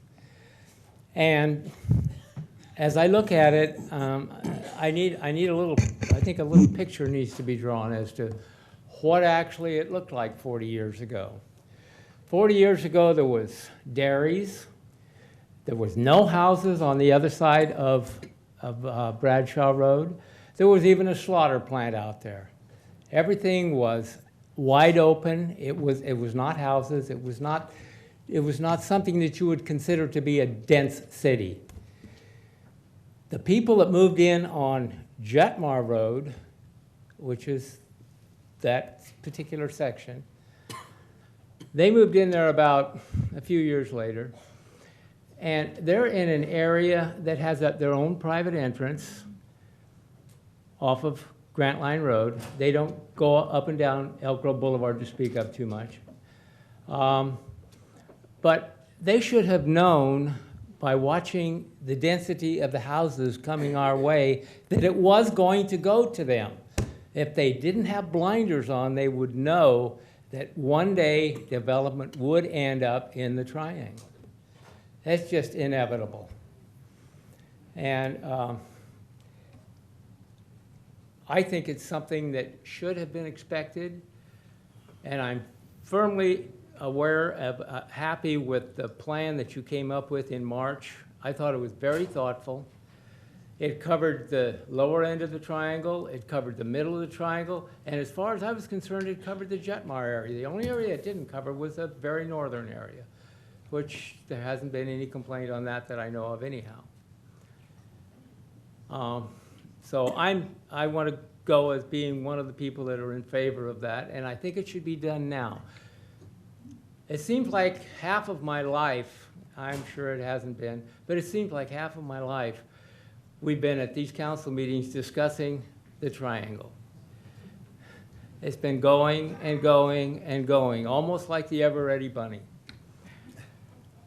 I don't think we need another 30 days. I don't think we need anything passed tonight. We need to affirm the vote that you made last month and move on so that we can get our general plan done. We don't need to extend it any further. And one other thing, two other things. One other thing is that Mr. Van Gelder made mention of meeting with the people in the bottom end of the triangle. What he was referring to, I believe, because I've never met with him down there, what he's referring to was the meeting that the city put out in the park about a year ago.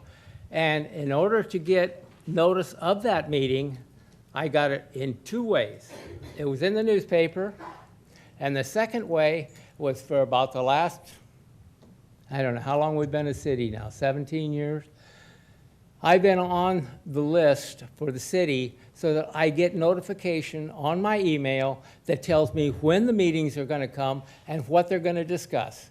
And as far as I'm concerned, any citizen that lives in the city doesn't need the council to tell them what's happening. They need to talk to the city. They need to know what the city is doing. Thank you, sir. Yes. Next speaker is Rondalyn Lim. Mayor, members of the council. All right, we have a consensus.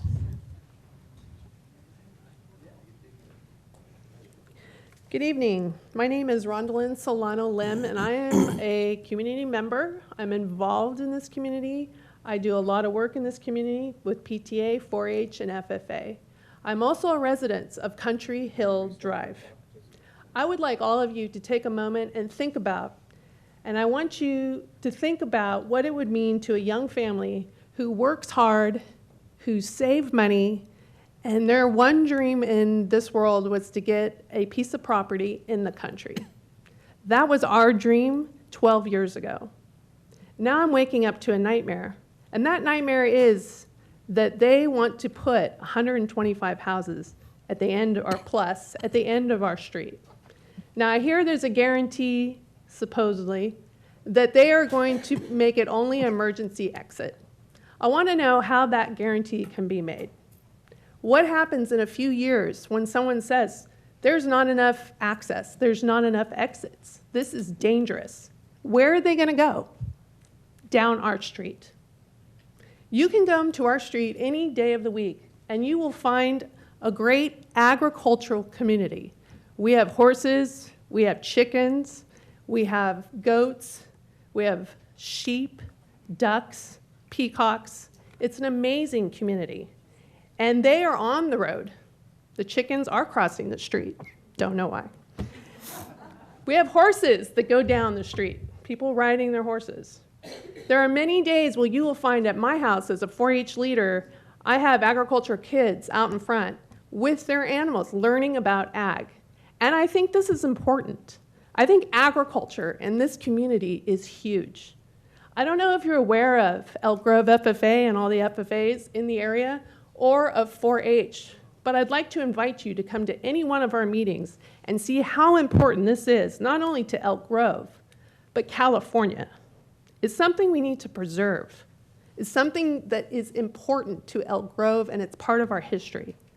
I am not against development, but I am against attack of ag. And I feel like all these low dense or high density properties in our area is not best for East Elk Grove. Let's keep our heritage strong. Let's keep agriculture alive. And let's feed the world, because that is what California does. Thank you.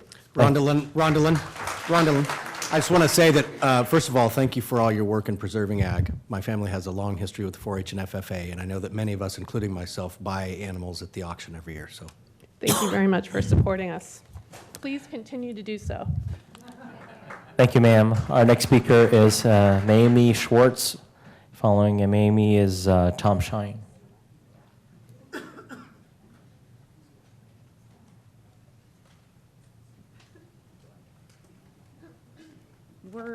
We're all here from Country Hill, and I don't know that I could say anything better than what she just said. We basically want to keep it at ag res, or rural residential 2 acres, and that's really what we're here for, is to keep our 2-acre properties. We've met with the developer, and we understand what they're proposing. They gave in with the 1-acre parcels beside us, but we just don't feel comfortable that that's going to remain that way, and that access for emergencies might later change. Things tend to happen sometimes that you don't expect. So we're wanting to keep it at 2 acres. And I did provide each of you with copies of signatures of besides us. That's the rest of the group. There's only one missing because they just bought the property and closed escrow, and they're not even living here yet. Yeah, they probably don't know any of this is going on. Sad. So that's it. Do you have any questions? Thank you, ma'am. No. Okay. Next speaker is Tom Shine. Following Tom is Shirley Peters.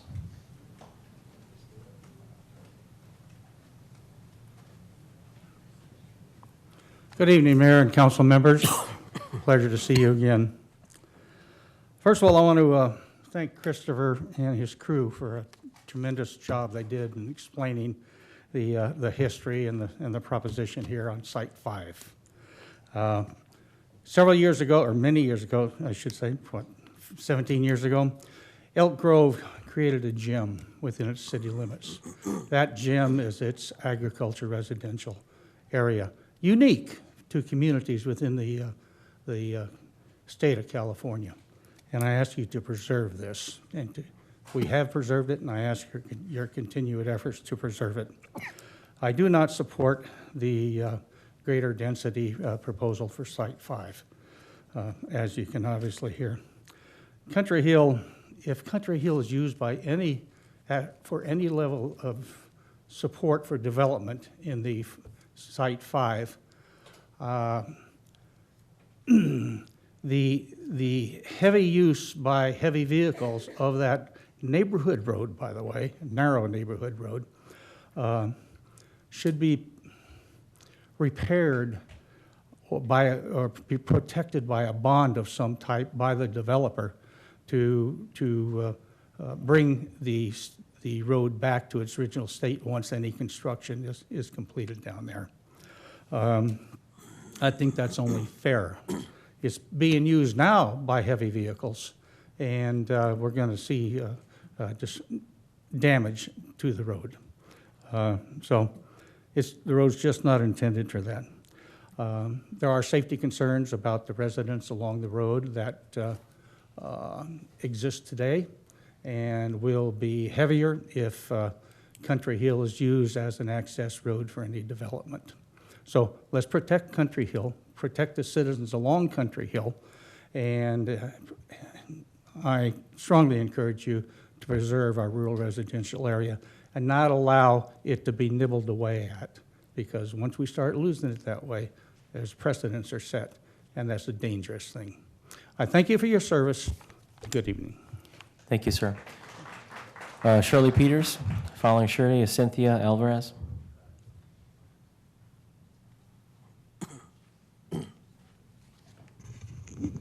Good evening and good morning. Several of our members went home. They have to work early tomorrow, but we are pretty well represented, and I thank our members for attending. As I wrote in my letter, one of my letters, I mentioned that we should have really intelligent, responsible growth and planning. And that means, picture this, Sheldon Road, Country Hill, AgRes 2, next to it, RD5, RD4, then Campbell Road, AgRes 2. Now that doesn't look to me like good planning. So what we say is keep it our AgRes 2. I see some frowns. What I'm saying is, as you go south on Country Hill, you would pass through AgRes, and then if it becomes RD5 and 4, all of a sudden you have RD5 and 4, and then as you go further south, it's AgRes 2. So to me, that's hopscotching.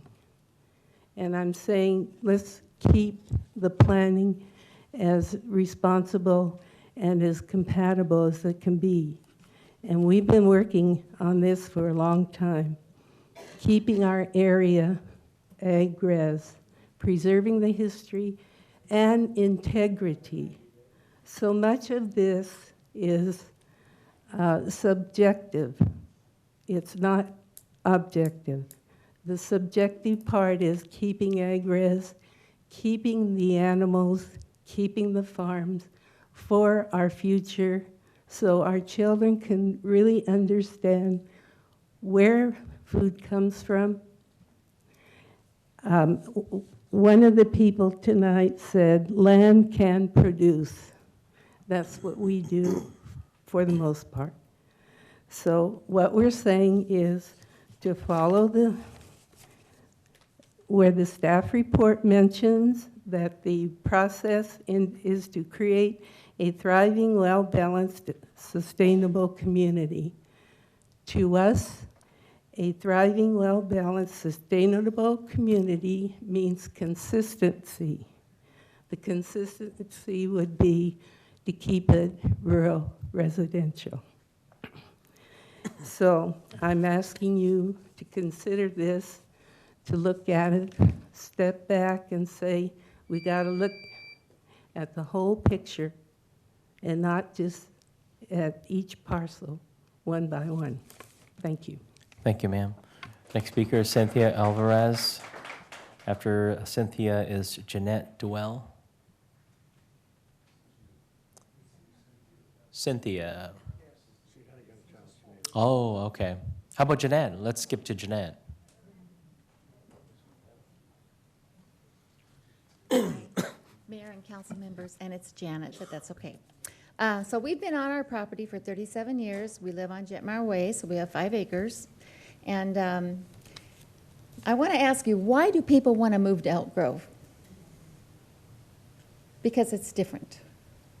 You have people in Old Elk Grove, people in Laguna. You have Grantline Road that's always had farms on the south side and even on the north side. So we're different. That is why one reason people want to come to Elk Grove. They're so close to the country. Well, if you keep moving the density of the city out there, there won't be country. I mean, now you're to Grantline Road. What's the next step? And that was the whole point to the triangle, is that we were allowed to be rural. It was zoned 5 acres. Then it was zoned 5 and 2. And then it was zoned 5 and 2 and 1. And so far, that's where we're at. And now they've brought in the fact that when you say 5 to an acre, that's not low density. That's high density. You're talking about moving downtown Laguna into Grantline Road. I think that we're adults, we're reasonable. I think we can work it out. We can make that side happy. We can make that side happy, but there has to be some conversation. And I don't think that's happened. On our 5-acre parcel, everybody's different. We grow lots of crops. We have sheep, we have goats. Some people have horses. So we are still very rural. And then you're going to put 5 to an acre across the street. Well, once again, they'll never see a sunset because you can't tell me some of those aren't going to be 2 stories high, which does not fit in to country living. And so I value the quality of our life here in Elk Grove. And I understand that some people don't want 5 acres. Some people don't want 2. Some people don't want 1. So maybe we can compromise. 1 acres, 2 to an acre, 3 to an acre. But when you get up to 4 and 5, you're not looking at what I would consider to be fitting in with Grantline Road. So I just ask you to take that into consideration.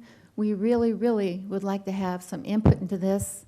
And I do believe we can come to a compromise that hopefully will make everybody fairly happy. Thank you very much. Thank you, ma'am. Appreciate it. Seeing that there are no additional members of the public signed up to speak, I want to close public comment and council deliberation and direction. Vice Mayor? Christopher, there's been a lot of comments tonight about notification. Now, I think the notification's different for general plan than it is for a rezone. Maybe you can explain that? I'll start off by saying I think we can always do better noticing. And setting that necessarily aside, the obligations that we have on the formal noticing with a full-on public hearing notice, that occurs at the formal public hearing. Obviously, tonight is not a public hearing, nor was your March meeting. We've had certainly different types of noticing we've done throughout this process. We had some direct mailings that we did do when we had the workshop and the online survey last year. We've tried to cultivate a very robust email list to keep folks informed as things come up. There's over 650 names on that list right now. Certainly if folks aren't sure if they're signed up, I'm happy to take their information and confirm it over the next day or two, and we can go forward from there and certainly roll that list into any future work. Didn't we also use newspapers, online? We did last year when we were doing the specific neighborhood meetings regarding each of the 7 sites and the study areas we were looking at. That noticing was both in the paper, it was direct mail to folks with inside the boundaries and a radius around, which did vary based upon the area. Some of it did look at that larger radius, given the proximity, in the case of Site 7, to the rural area. For that one, we also included an insert in the utility billing. the July 2016 utility billing, which went to over 45,000 households citywide. Okay. So, I mean, there's been a lot of public outreach, and maybe some of it was missed, but I think a lot more public outreach was done than a lot of people are aware of. Yeah. Okay. Go ahead. Just to follow. Sorry, just to follow up on that question. So that's how that July meeting was noticed, fairly substantially.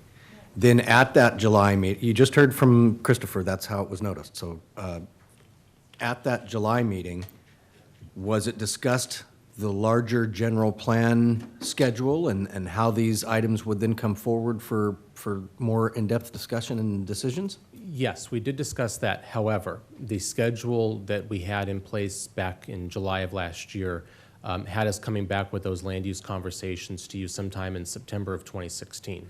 As you recall, that got pulled out for a couple of reasons. One, we inserted the August study session on some additional key topic areas. Additionally, we were working through some of the VMT analysis and wanted to bring you more details on that, which you ultimately got in the March and April study sessions. So really it comes down to our primary communication has been the email method, again, trying to cultivate that list where we can. If we've missed folks in the sign-up process, obviously we apologize for that. It's not been our intent to exclude anybody, and we're certainly able to rectify that going forward. Okay. So then if what I'm hearing from you is it was mentioned at the meeting in July that this is a continuing process and that these decisions should be coming to happen around September. That didn't actually happen until March. And then now we're in August, and you're saying further delay is going to miss the end of June target for adoption.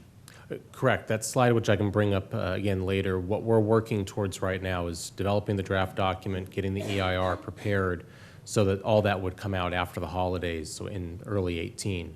The process then with the formal noticing of all that documentation and then taking it into the formal public hearing process, which has legal noticing that we have to do for that, which is very robust, and would include mailing to folks. That then comes through both the Planning Commission and City Council process.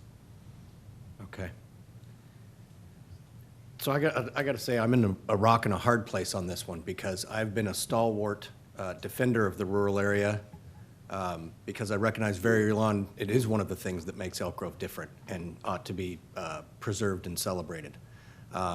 As a planning commissioner, I was one of the folks that came up with the idea of a boundary for a rural area and where those boundaries should go. And also helped craft some of the policies that guarantee the prevention of urban intrusion into that rural area, namely no wet utilities, sewer and water, so that you, by design, can only go to a certain density. So I've done a lot to try and protect and keep it from being chipped away. The Triangle area, as Lynn mentioned, I endured many nights of brain damage trying to get this thing figured out. Staff endured many nights. The community endured many nights. And as I stated then and will restate now, we ended up with what I think is a pretty decent plan with respect to some of the design standards and those types of things, but from a land use perspective, it's a piece of fertilizer. Because I think what happened is the loggerhead happened between staff, between the community, between the development interests, between the decision makers, and it just got to the point where everyone just kind of threw their hands up and said, forget it, just put 1 acre over the whole thing. And so what could have been an opportunity for some outside-the-box thinking, some really creative land use designation, ended up with something that, as has been stated, and I tend to believe, because past performance is an indicator of future behavior, has proved infeasible from an economic, market-driven standpoint. So that's where I'm in the rock and the hard places. One, I kind of want to do everything I can to preserve and to and keep that unique feel, but at the same time, I also recognize that in order for something to happen, there has to be the right margin there for it to move forward. And so at the March meeting, I thought we came up with a pretty elegant design that lessened that impact to the immediate surrounding neighbors, but also then made it feasible to put the infrastructure in the ground so that something happens and we don't continue to have what is, I think, kind of a deteriorating feel out there as folks, like the gentleman said, they've stopped active farming, and now it's just about trying to keep the house from burning down and the barn from falling down. But I did meet with the Triangle folks, and I heard their concerns, and I recognized the flaws in sort of the processes of how maybe we could have noticed a little better, maybe we could have rattled the cage a little more, maybe I could have done a better job of reaching out and saying, hey, you guys have been diligent, you need to stay diligent, this is what you need to look at. That didn't happen. We had a meeting, we had a pretty good discussion, and we made a decision. Well, that decision undid, you know, a lot of work that has been the same for adopted in 2004, so 13 years. But I want to address a couple of other, I don't remember who said it, but they mentioned about two-story homes. Let's be very clear that what we were talking about with respect to the densities does not change the whole SPA. And so there's still some standards in here, 75-foot lot width minimums, setbacks that have to be adhered to. 1 story only on any lot smaller than 2 acres in size. It has to find, by lot orientation and other mechanisms, alternatives to using solid fencing, so it doesn't permit solid fencing. So there are things that are still in the plan that would remain there. Then with respect to Lynn Jackson's point, in what we discussed was only in the southern portion of the triangle, and so therefore, by the line of demarcation of 1 acre, the rest of the triangle plan still remains in 1 acre designation. So I don't know that 90 days is the right amount of time. I don't know that 2 workshops is the right amount, but I'm willing to put in the extra work to meet with the folks, have an open dialogue. But I think in order to keep the process moving forward and Christopher's schedule on track, we need to probably make a decision as to whether or not we want to do something substantial, similar to what was approved in March, or whether we want to revert back to something more akin to the original plan or what, and give them that direction so they can keep moving forward while we can go and get down in the weeds and discuss some of the details. Well, I think one of the things related with that, you could move forward with what the plan is, because that would be the worst case, right? If you pulled it back to what the current special planning area says of 1 acre minimum, you could revert back to there. We can work out the details, but I think we could proceed based on what we've approved already, which is the worst case. That way is Christopher and the team moves forward, it's covered as far as from a CEQA environment, right? So that would give you the latitude there, but then continue to work with both sides to come up with a plan that would work for, find where we could find a happy medium. If that's where your comfort level lies, I've put a lot of thought into a modification that basically goes off of concentric zoning as opposed to Euclidean zoning.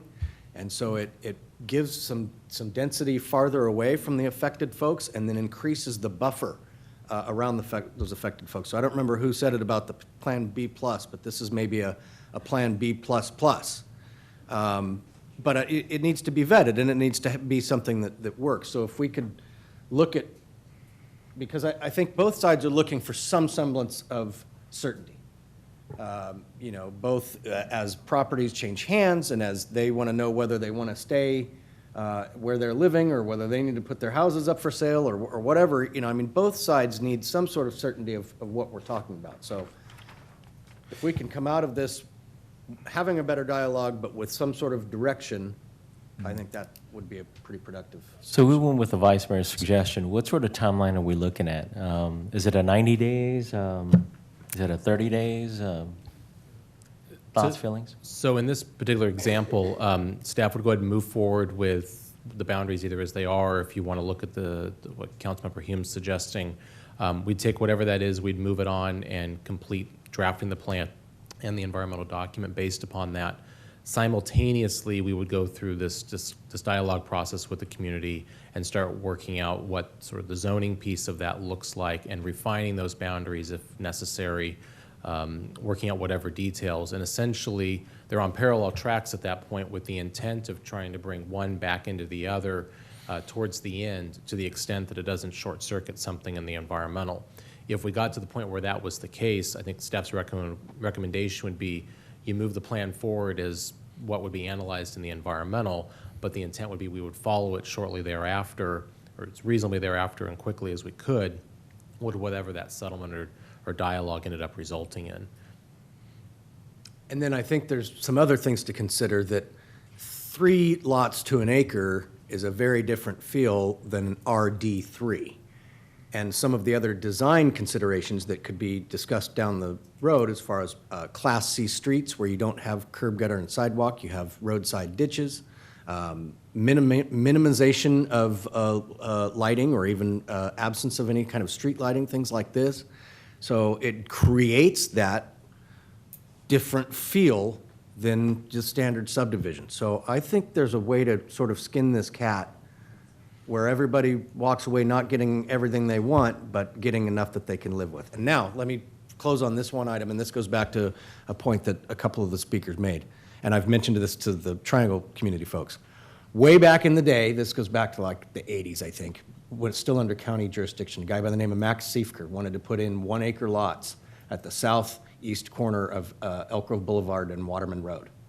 And the county at the time told him, and this was when you had the butcher shop across the street and you had the dairies and the farms, the county at the time told him that's way too dense, we'd never let that fly. And now look at what you have there. And so what I'm trying to do is get something that will get put in the ground that is, acceptable.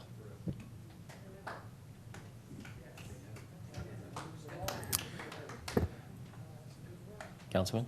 Yeah, so I guess I want to, am I hearing it works for both sides? Councilman Hume's solution? I mean, I'm seeing nods on both sides. Well, congratulations, Councilman Hume. That's one heck of a... It's a rarity. You threading the needle there, that's really good. All right. I see a hand. Did you want to address the council? Yeah. Why don't you come on up?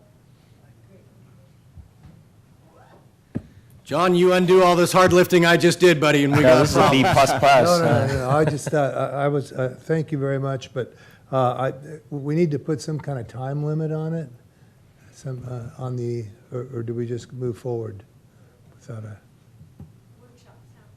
It's essentially, staff's going to set up, as I'm understanding the direction. We can, I'm available to meet with the Triangle Group over here anytime. And we can expedite this. So they know where it's going. And this is a dangerous thing for a politician to say, but trust me. I think that we're going to try and keep this process moving forward with some assurances that you're going to end up with something you can live with. It may not be everything you want, but you can live with, that the folks that need to get out from under their property taxes can live with, may not be everything that they want, and the folks that are feeling the impact in their front yards can live with, maybe not be everything that they want. So that's where I'm trying to get this to. Okay, thank you. Thank you. Mike, did you have? Go ahead and come up to the podium, please. I guess my concern would be what mechanism would we use? A workshop? We really want to sit down with these people, and I think we're getting very close. Thank you very much. What mechanism would get us there? Because I think a workshop or a meeting or a sit down so we can work out those details, and you've come up with some good ideas. I think that like I said, we need time to talk. We're going to get that time.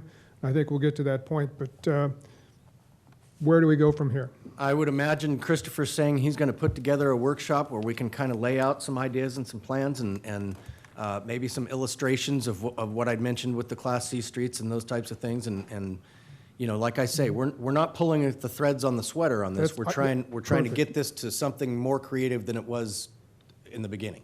That's excellent. That's what we're looking for, and that's where we want to go. I think the solution we came up tonight is terrific. We'll get to that point where I think all of us will be happy, which is really unusual for the Triangle area, I know. So Okay. I can't guarantee everybody, but we'll try to get there, okay? Jerry's pretty cantankerous. I don't know if he's still here, but You know what? You won't make that guy happy. These guys are all cantankers. So. Sounds All right. good. Do All you have right. what you need? Say again? CJ? So I think we've got Site 7 a direction on that. If we can turn our attention back to Site 5 and get Okay. resolution Thank you very on much. that. Yeah, great. Okay. Deliberations? Councilman? Yeah, so this one, was a challenge for me too, because I recognize the importance and the relevance of the rural community in our city.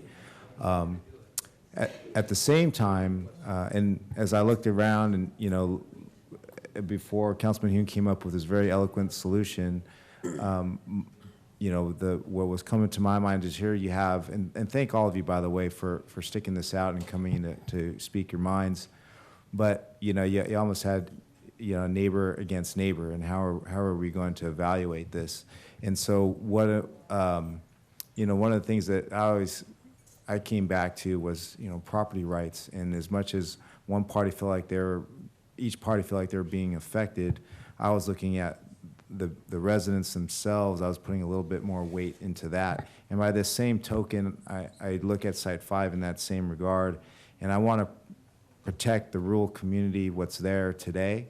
But there are also things that are happening around us, around our community, our state, in terms of affordable housing, in terms of water quality, in terms of sustainable groundwater management. And so as I look at the rural area and what we defined as those boundaries, I too was looking for a way to how can we create this compromise, one that preserves the rights of that property owner, one that ensures a sustainable community.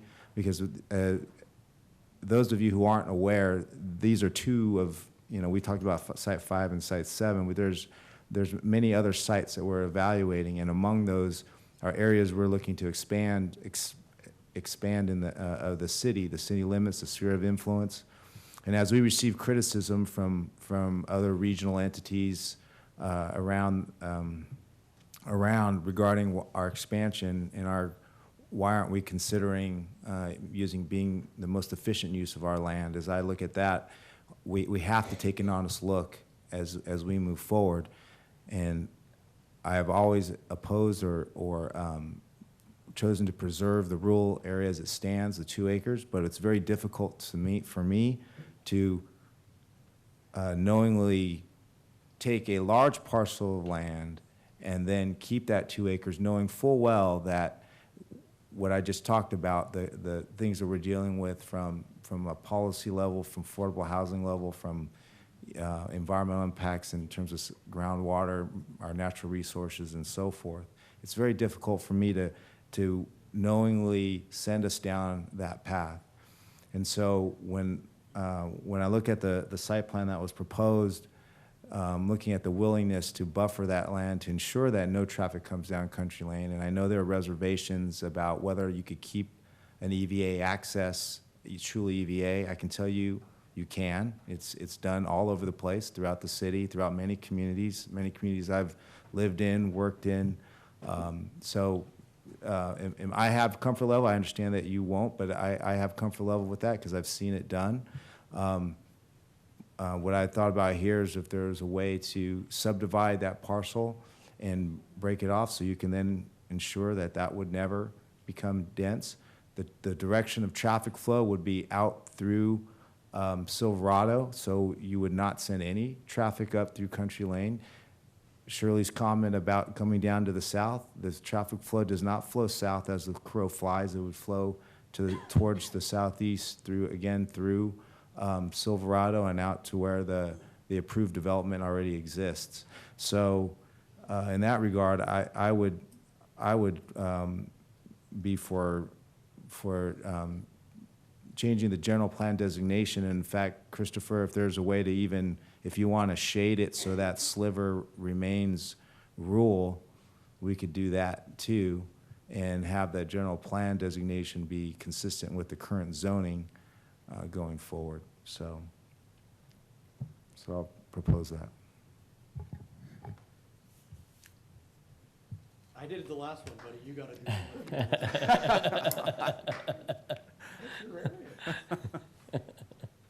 it. I appreciate Darren's comments, and I appreciate kind of the sticky situation that the property owner is in, but I can't support changing our previous decision. Okay. Members?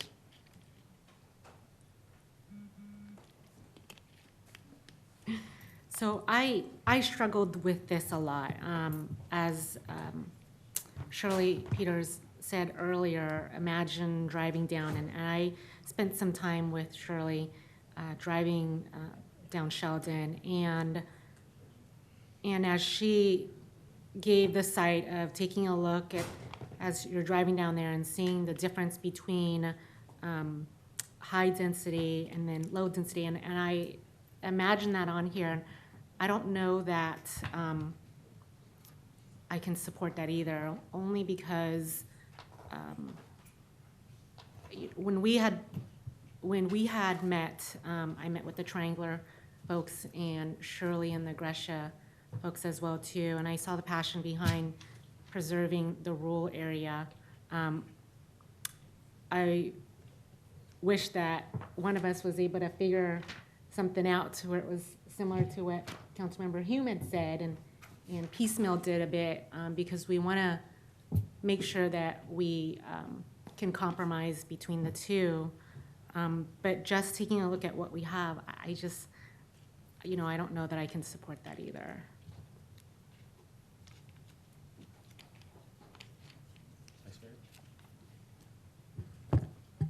It's a tough call on this because there's been years spent on this rural area. And I know we went through this with the Silverado project. In fact, Christopher, could you put the Silverado project back up on screen as a whole?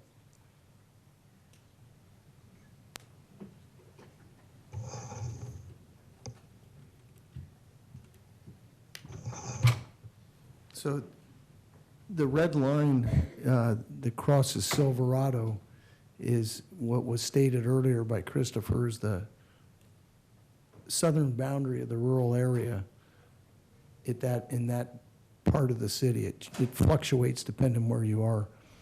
But there were hours and hours of discussion about this 80, I think it's 80 acres that's north of that if we were to develop Site 5 into higher density, there's no reason why Silverado wouldn't want to come back and have the same densities added. And we were very adamant about holding the line on the rural boundary, and that there's no water or septic allowed north of that boundary line. And the purpose of that is so you could not have higher density.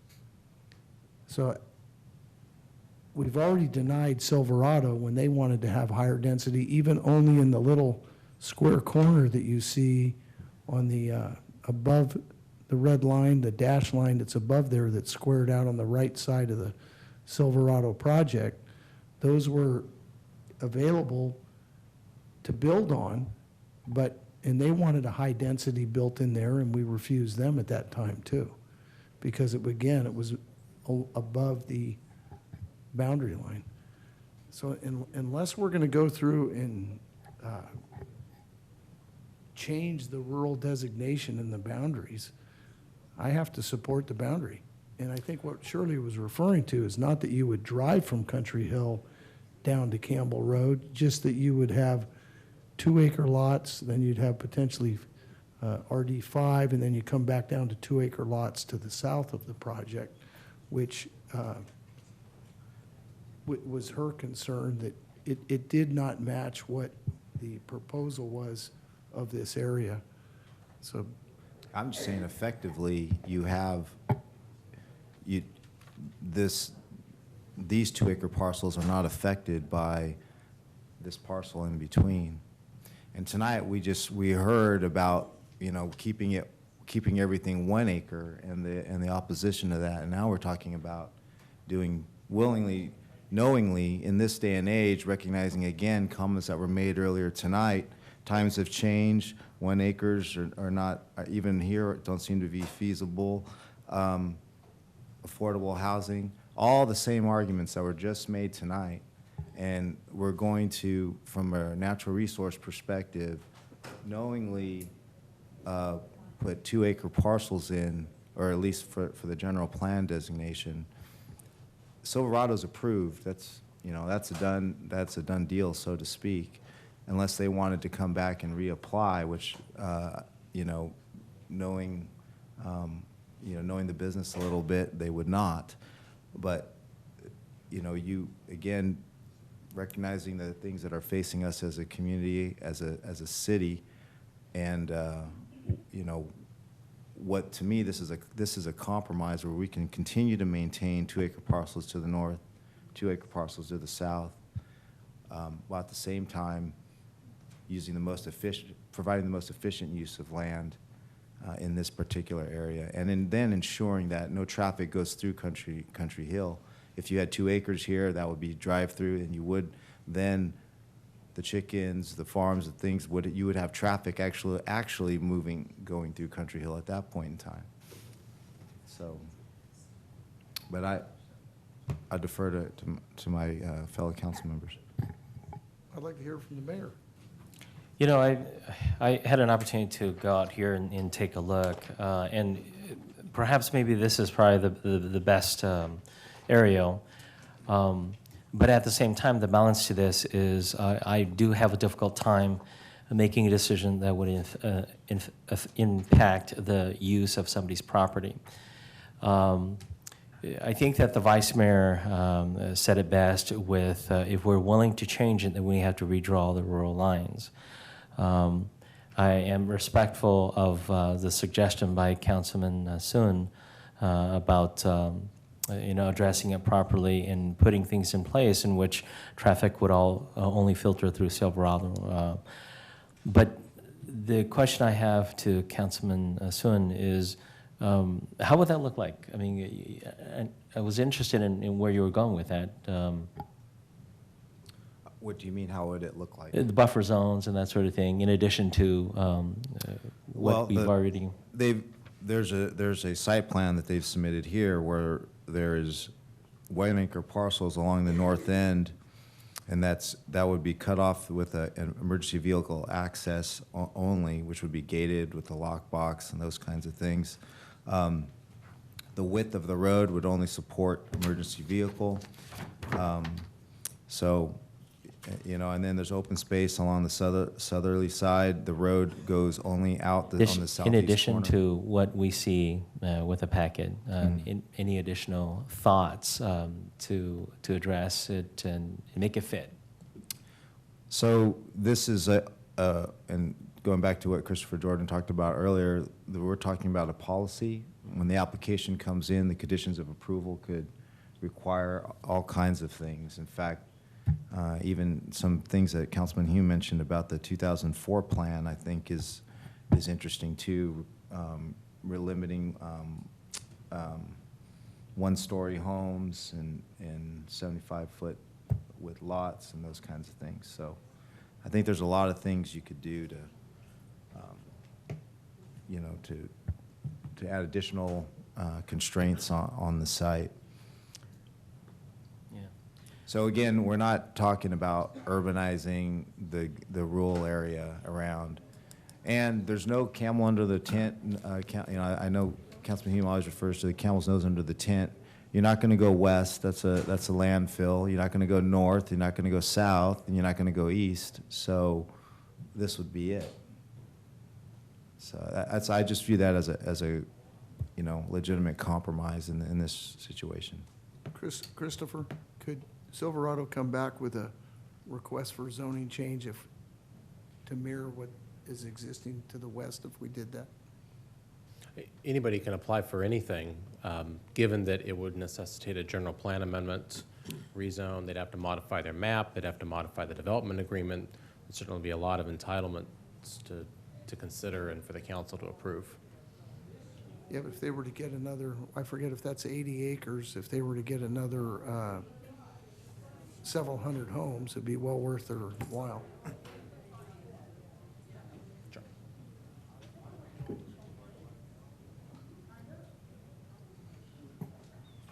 You don't have to approve it. Yeah, I see where you're going with that. It would open up a can of worms. Yeah, certainly. That's my feeling on it. Yeah. Well, you heard from all of us. You have what you need?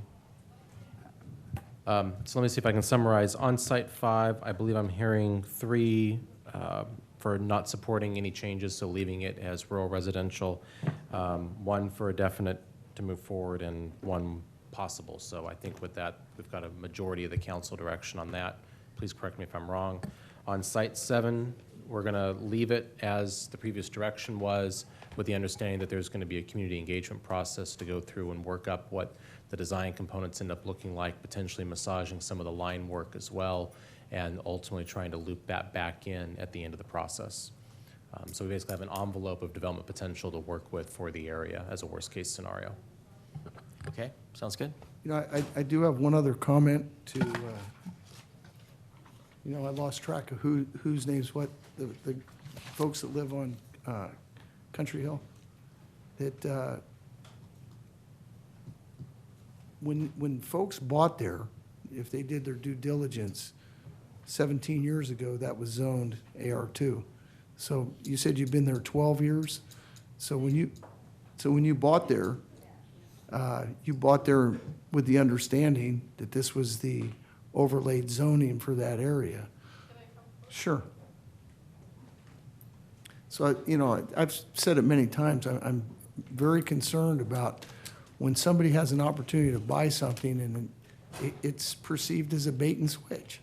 Yeah, and when we bought our property, and I have the records, it was a court.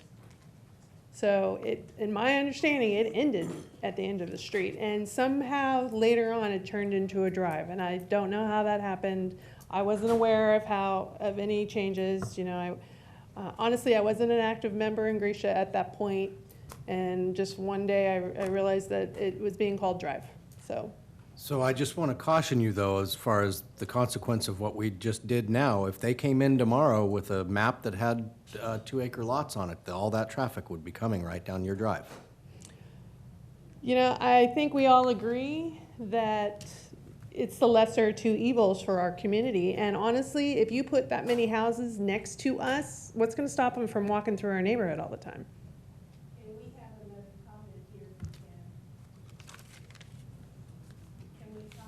I think we've pretty well, staff has direction, we've decided the issue. Yeah, I think the staff has enough information. Thank you. Thank you. So let's, yeah. Mayor, I have, because we need to schedule a community meeting, I'd like to try to get this done while, you know, while the fire is hot. Okay. We need just to, I just want to make sure that y'all are okay, that we can get this meeting set up is probably in the month of September, and I know that there are 2 dates that I can move things around to make this space available in September, and we need to coordinate schedules, but I just want to make sure you're okay that we set this meeting up as expeditiously as possible in the month of September. So just for the Genovinos and Christine and Lynn in the back, did you hear that? This is going to be hot and quick. We're moving on this thing.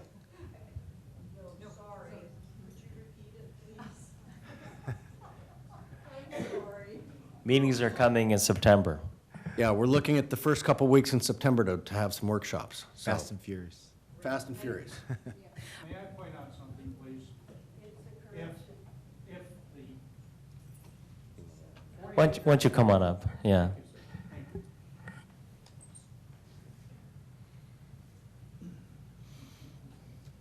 I'd like to draw a very close parallel here to Rubia Drive. And if the 22-acre parcels had been approved and it would come down Country Hill, you'd have the same amount of vehicular traffic as what we have on Rubia, which is certainly livable. That's all I want to say. You hadn't considered anything like that. I don't think you did. So I thank the council for its time.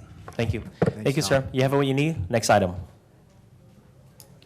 Take us to item 10.2, which is provide direction on an expenditure of affordable housing funds and consider a resolution authorizing release of a request for proposals or qualifications for new multifamily affordable housing development.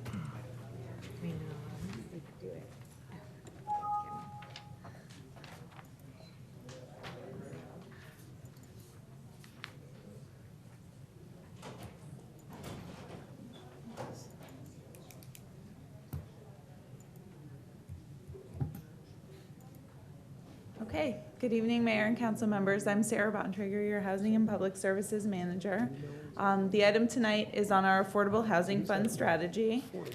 This fund is generated primarily by fees on new market rate development. So the fee, the revenue that we get from it does depend heavily on market conditions. In recent years, we've seen about $2 million a year, $1.5 to $2 million a year come into the fund.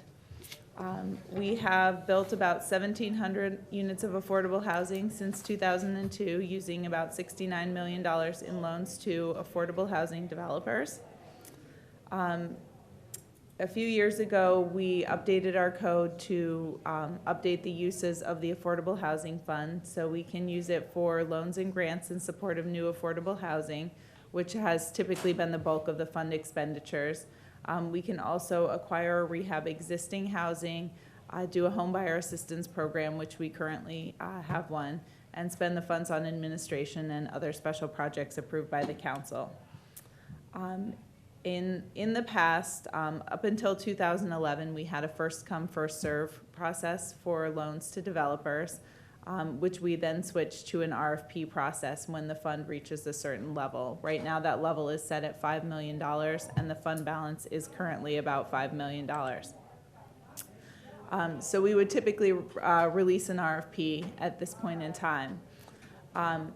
Some of the challenges that we've seen with the Affordable Housing Fund and the RFP strategy have been that most projects have only used city funds and tax credits, and so we haven't leveraged some of the other funding that's available through the state or other sources, like the Affordable Housing and Sustainable Communities funds, for example.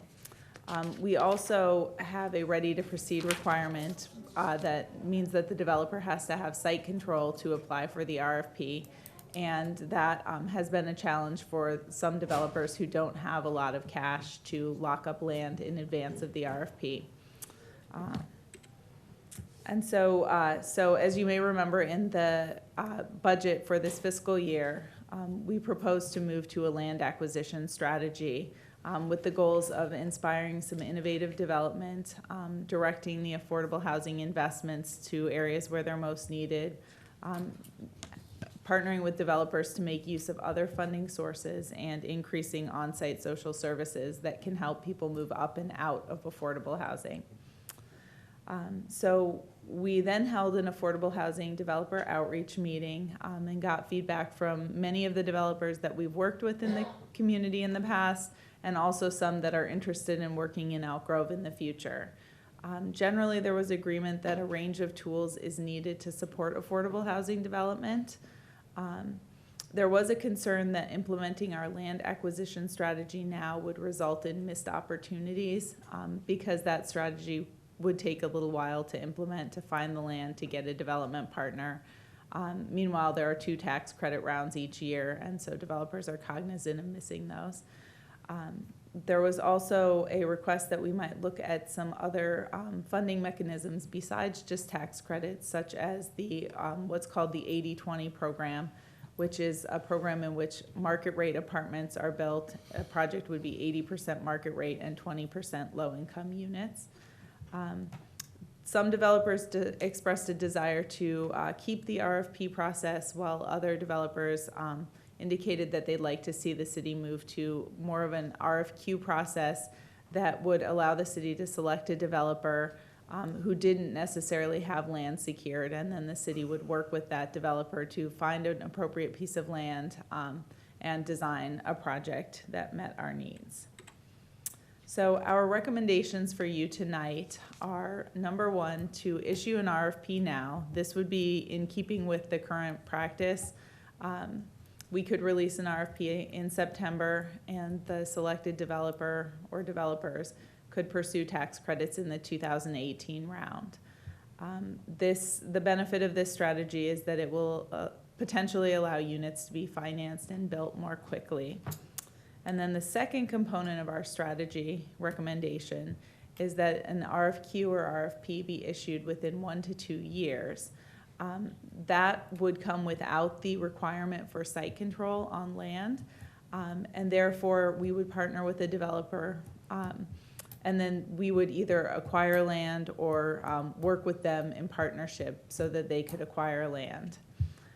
The benefits to that are it should increase the pool of competition for developers who are interested in working with Elk Grove by removing the site control requirement. It allows the city to move in the direction of meeting our goal of more innovative development and securing additional funding sources for the projects by lengthening the time frame that we have, because we'd be doing this in advance of having $5 million in the bank. We'd have probably two or so years for the developer to go after some other funding sources.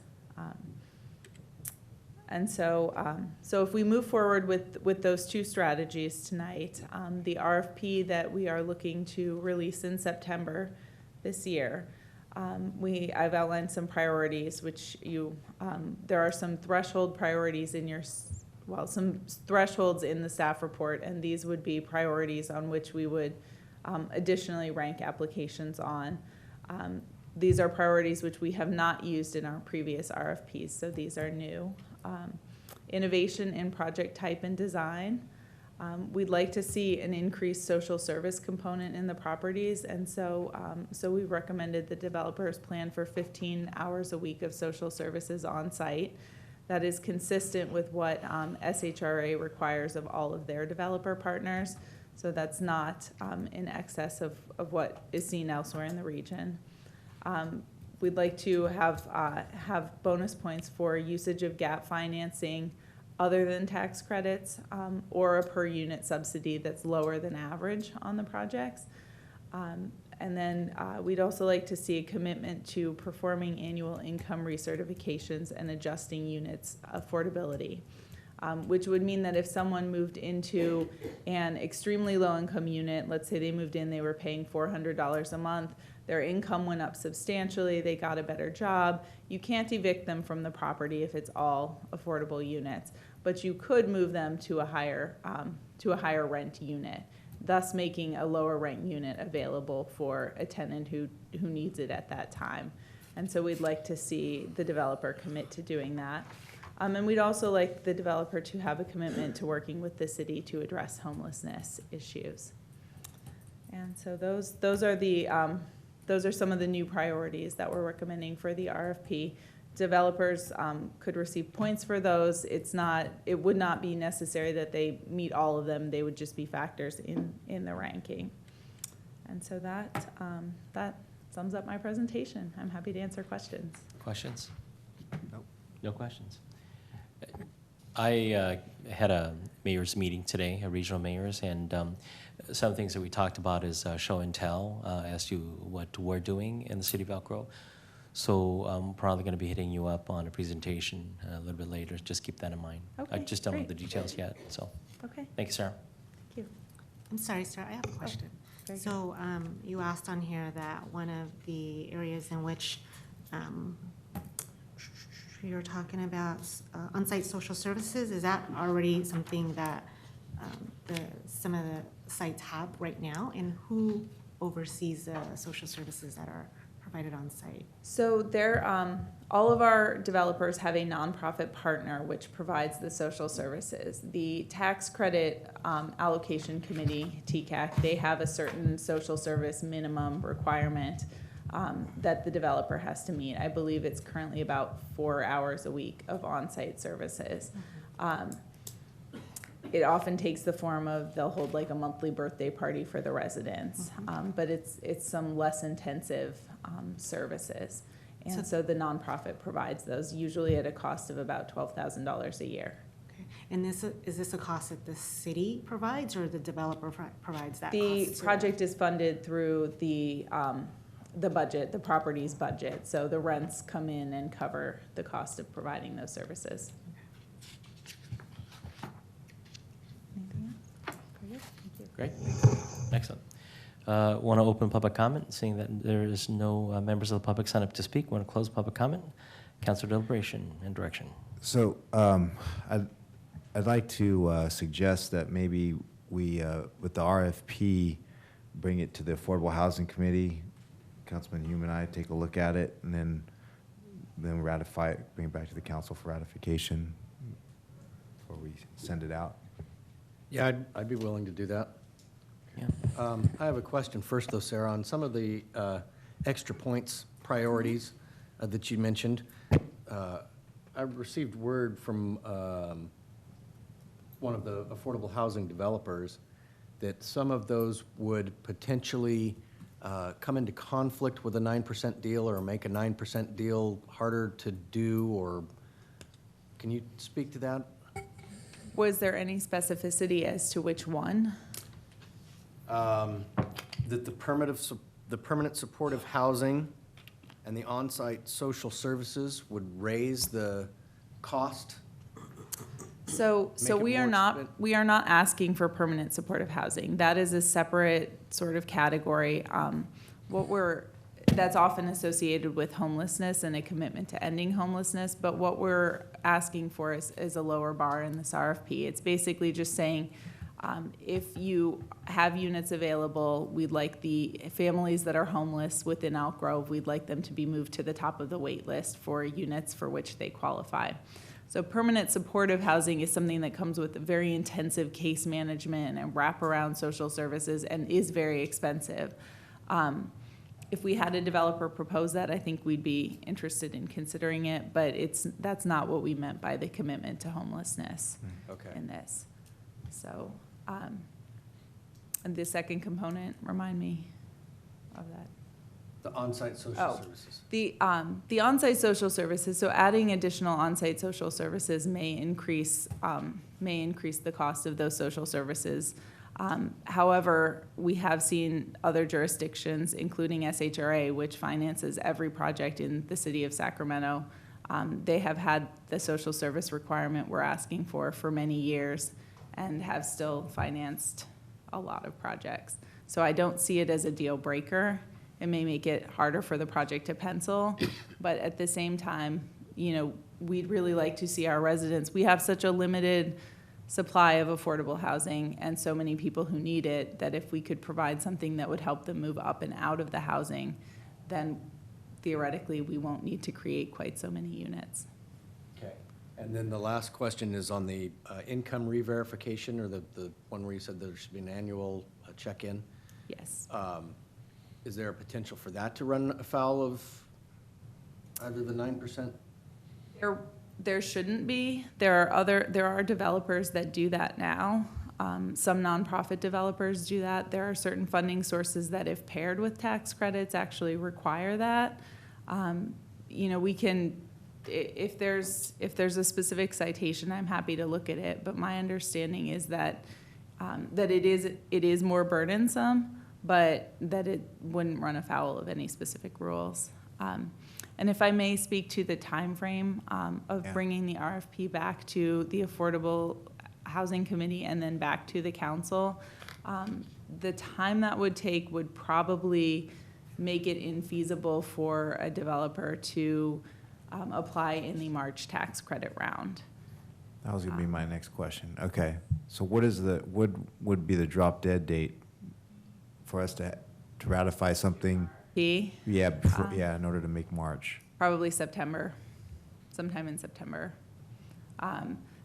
Because the process, so we release the RFP for a certain period of time, we get the proposals, we review the proposals, the Affordable Housing Loan Committee, not loan committee anymore, reviews the proposals, and you select the developers you want to move forward to the loan application stage. Then the developer takes a certain period of time to fill out the loan application. We underwrite it. We need about 45 days to underwrite it. Then we have to negotiate loan terms with them. So the Affordable Housing Committee meets again to talk about the loan terms, and then ultimately it comes back to council. So that whole process typically takes about 6 months. Sarah, the RFP that you're proposing for September, is that pretty much the same format we've been using? Yes, it would be a very similar format. Primarily what I expect we would change is we'd add the new priorities and assign them some sort of point value.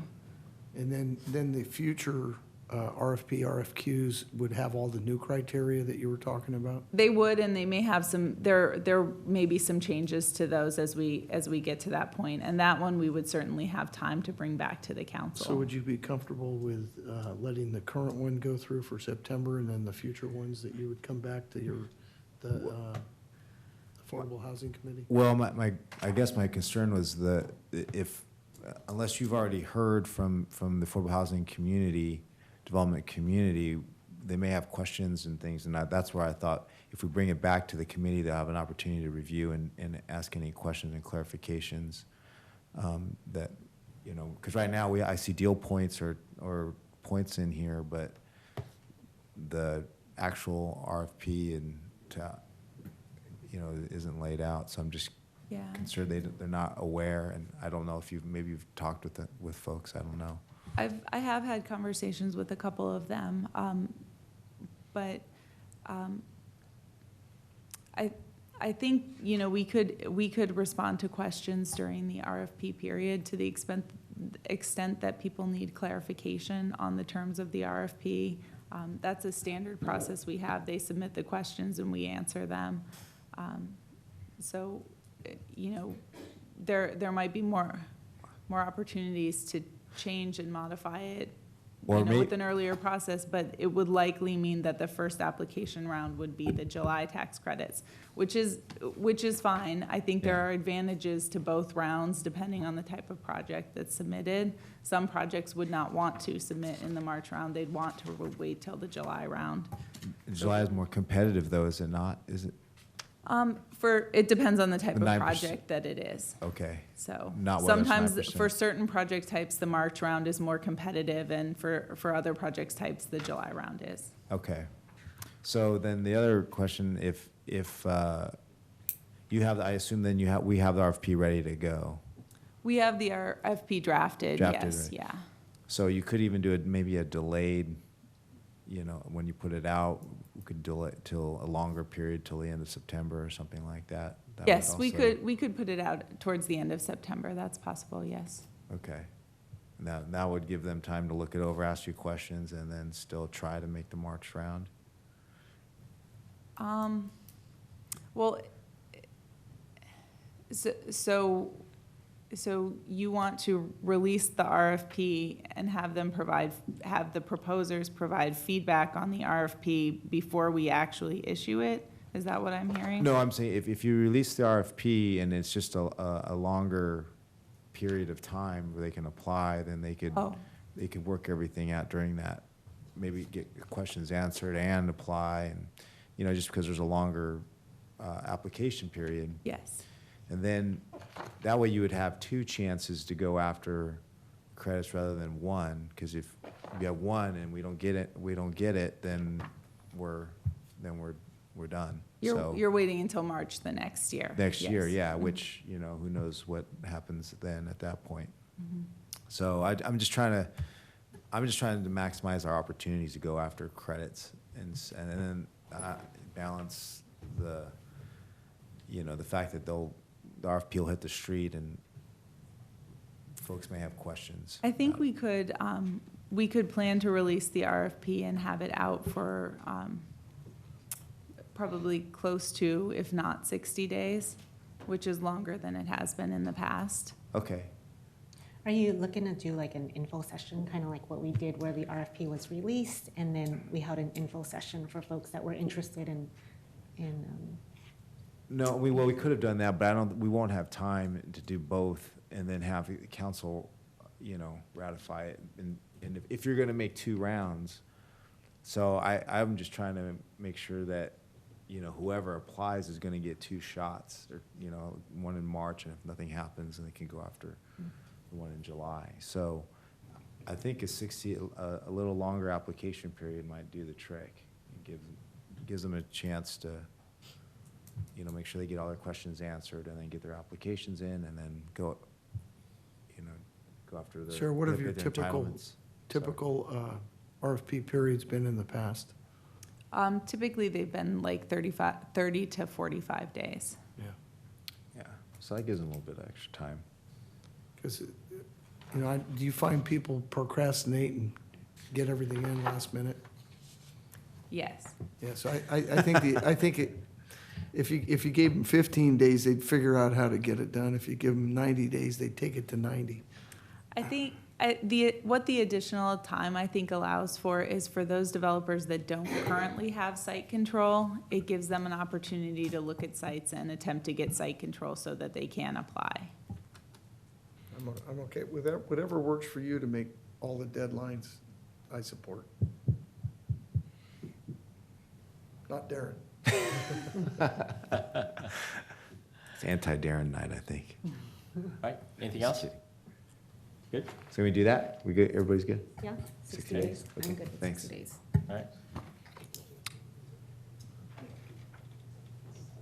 I do believe we have a formal resolution Oh, that's action right. with this item. Yeah, I'll entertain a motion. Second. Nope. I'll move the resolution Got a motion? with the amendments. With the Second. amendments. Yeah, second. All in favor? Aye. Opposed, abstention? Next item. Item 10.3 was continued to September 13th meeting, which takes us to item 10.4, which is to receive a report and provide direction on Laguna Boulevard and Elk Grove Boulevard signal coordination.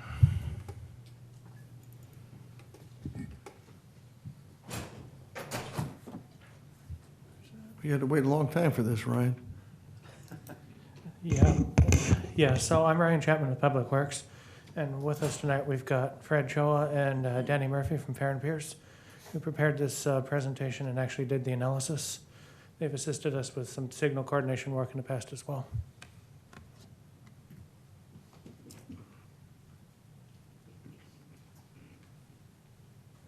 Thank you, Ryan. Mayor and council members. So what we have done is prepared a presentation.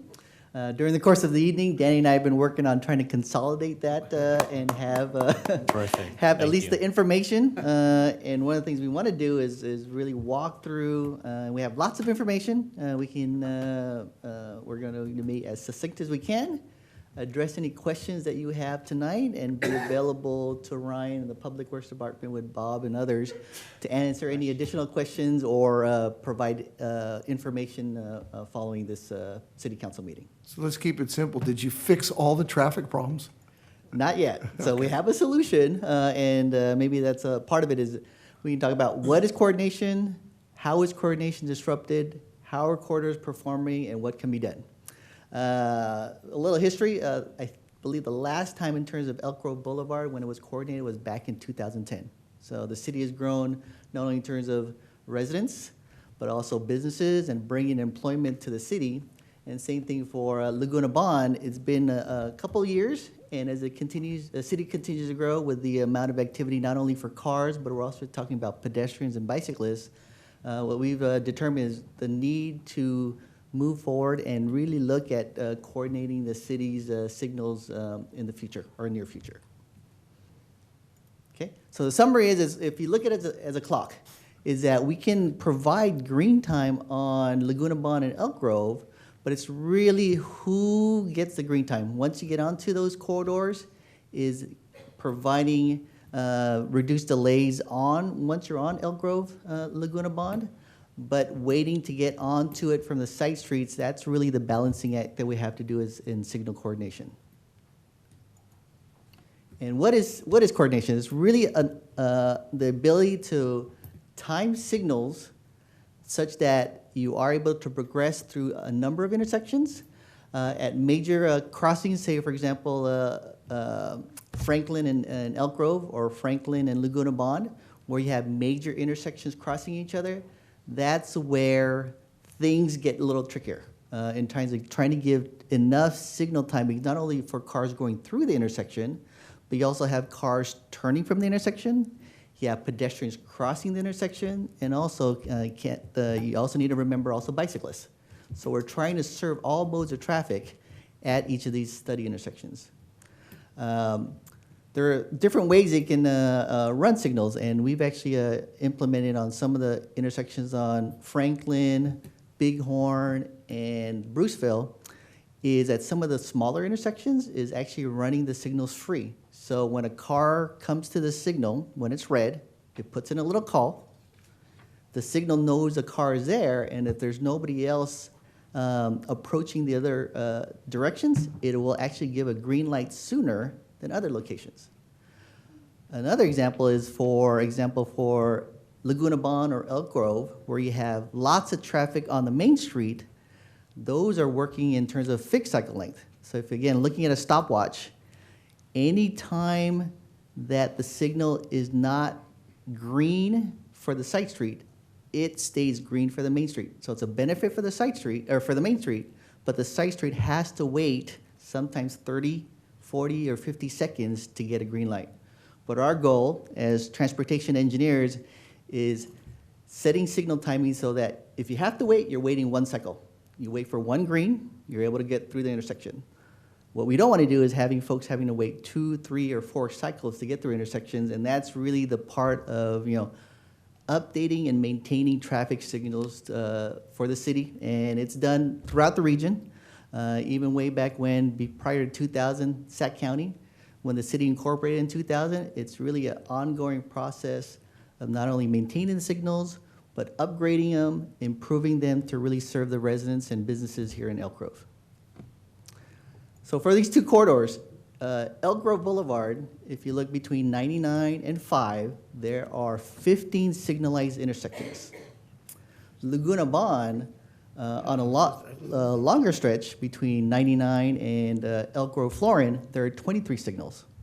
So each one of those signals have to be timed and how they work together. And that's just looking at the east-west corridors. If you look at north-south of Franklin, Bruceville, Bighorn, the Public Works Department right now is maintaining over 100 signals in the city of Elk Grove. And they're continuing to grow as new development and new, whether it's subdivisions or businesses, the number of signals in the city of Elk Grove continues to increase, and it probably won't be too much longer where you have maybe 130 or 150 signals, all trying to work together and serving both the main street and the side streets for residents. So with that, I'll turn it over to Danny, and he's got a little more detail on some of the coordination disruptions, and then I'll finish up the presentation. Thanks, Fred.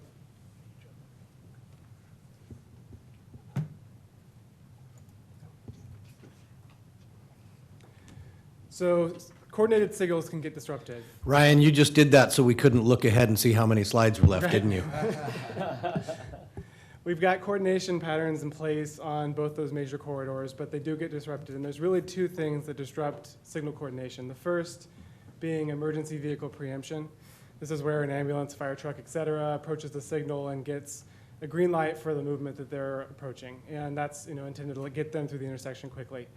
When that happens, the signal comes out of its normal pattern and has to catch up to get back in sync with the rest of the signals along the corridor. When we looked at the data that the city provided, we saw that that was not really causing much of an issue for these corridors.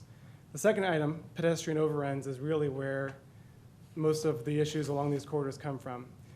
And a pedestrian overrun is where the time required for a pedestrian to cross at the crosswalk is actually longer than what's allocated for that phase in the coordination pattern. And I'll go over that in a little more detail on a future slide. But those are really the two ways that coordination can get disrupted. Quick question. How does the light understand that there's an emergency vehicle?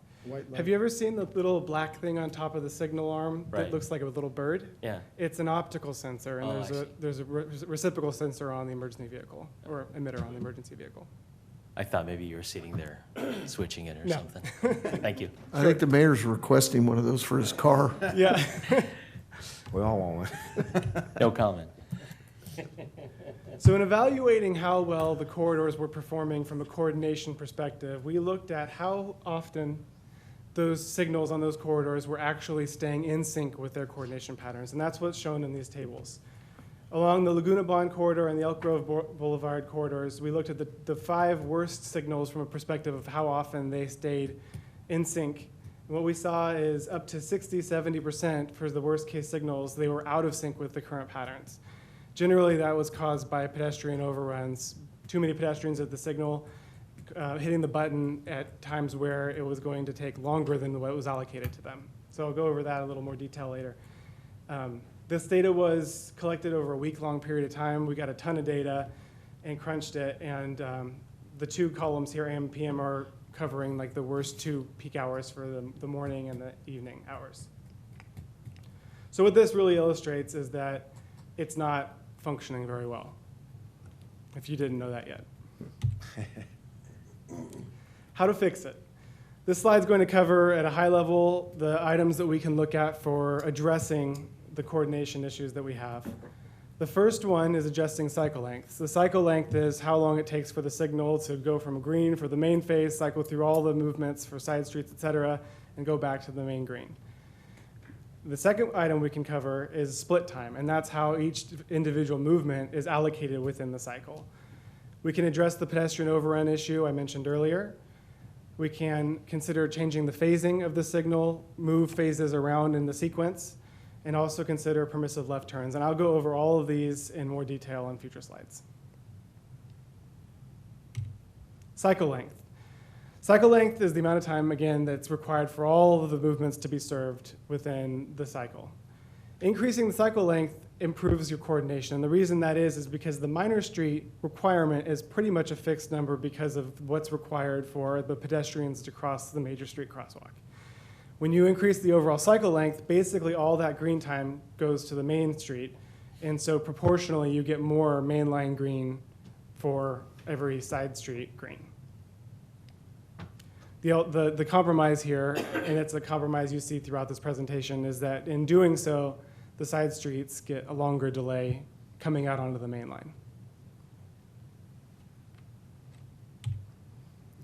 Reallocating splits is changing where the time is allocated within the cycle. So moving time from, say, a side street left turn onto your main line green.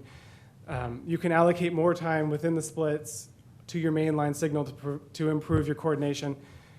This is done in a microsimulation environment on a computer, and it requires traffic signal counts and knowing all the different turning movements to make sure you're not cutting too short the platoon or the queue on the side street, so you don't have to force people to wait multiple signal cycles to get out. During this time, sorry, one Yeah. question. So during this time, though, are you not sensing, is it not sensing the cues so it can? It is. It's putting in a call. However, if a side street approaches the intersection and sits on the detector and places a call, they have to wait for their turn in the sequence, right? And so what this is actually looking at is how long their phase is within that total series of phases. So inside the cycle, does the left turn get 20 seconds or does it get 15 for the same cycle length? Okay, thank you. Mm-hmm. Pedestrian timing. So this is the big one, and there's a couple slides on pedestrian timing. This figure at the top illustrates what's required for the pedestrian to use the intersection safely. The walk interval is 7 seconds, and so that's when you have the solid green man, and then you have the flashing don't walk interval, and that is fixed based on how large the intersection is. California requirement is 3.5 feet per second, and so if you have an 11-lane intersection, you're talking about a combined 40 seconds required for a side street pedestrian to cross. When you're looking at a total cycle length of 120 seconds, that's an enormous amount of time that's required for the side street that's not going to the main line. So that's something to keep in mind on how that works. I want to point out that in Elk Grove, almost all of the timings were done during a previous standard when the pedestrians moved faster. So the old standard was 4 feet per second, and the standard required less time for pedestrians to cross. So actually updating to the new standard makes the problem more difficult to solve because pedestrians require more time. Now, pedestrian overruns are where the amount of time allocated within the traffic signal coordination pattern is not enough to serve the pedestrians. And what happens when you have a pedestrian overrun is if you have 20 seconds allocated for the side street and you have a pedestrian comes and presses the button and it takes them 40 seconds to cross, now your signal is 20 seconds out of phase with the rest of the signals along the corridor. And this is really what's causing the majority of the problems with the coordination on Elk Grove and Laguna Bond. And so increasing those side street allocations to accommodate the full pedestrian crossing will help keep all of the synchronization along the corridor in sync, and so you won't have that randomness where sometimes you'd hit a red light and sometimes you don't because they're all actually staying on the clock. Generally, this will be addressed by increasing cycle lengths. Split phase operation is a traffic signal where the side streets don't go concurrently. So in a standard traffic signal, the side street lefts go at the same time, and then the side street through movements go at the same time. A split phase signal is one where both movements from one side street go, say the southbound through and the southbound left, and then both movements from the opposite side go, say the northbound left and the northbound through. That's typically done where the roadway width doesn't permit a separated left turn in a through lane, or if the geometrics are skewed such that it's not safe to have the movements go at the same time. The reason that this is really difficult for traffic signal coordination is that it requires the pedestrian phases of the two side streets to be in series rather than at the same time. So instead of putting two pedestrian phases of 40 seconds together, now you're putting them back to back, and it's taking up 80 seconds of your total cycle length rather than 40. In the study area, 8 of the 47 traffic signals are configured split phase. 3 of them are traffic signals that have double crosswalks, one on the east and west side, and have apparently the geometric width to actually separate the lefts and the throughs. So those 3 identified here, Laguna and Trenholm, Bond and East Stockton, and Elk Grove and Wymark, those 3 are really good targets to consider stepping away from the split phase signal and going towards the standard concurrent lefts and concurrent throughs so that you can return more mainline green time to the coordinated movements.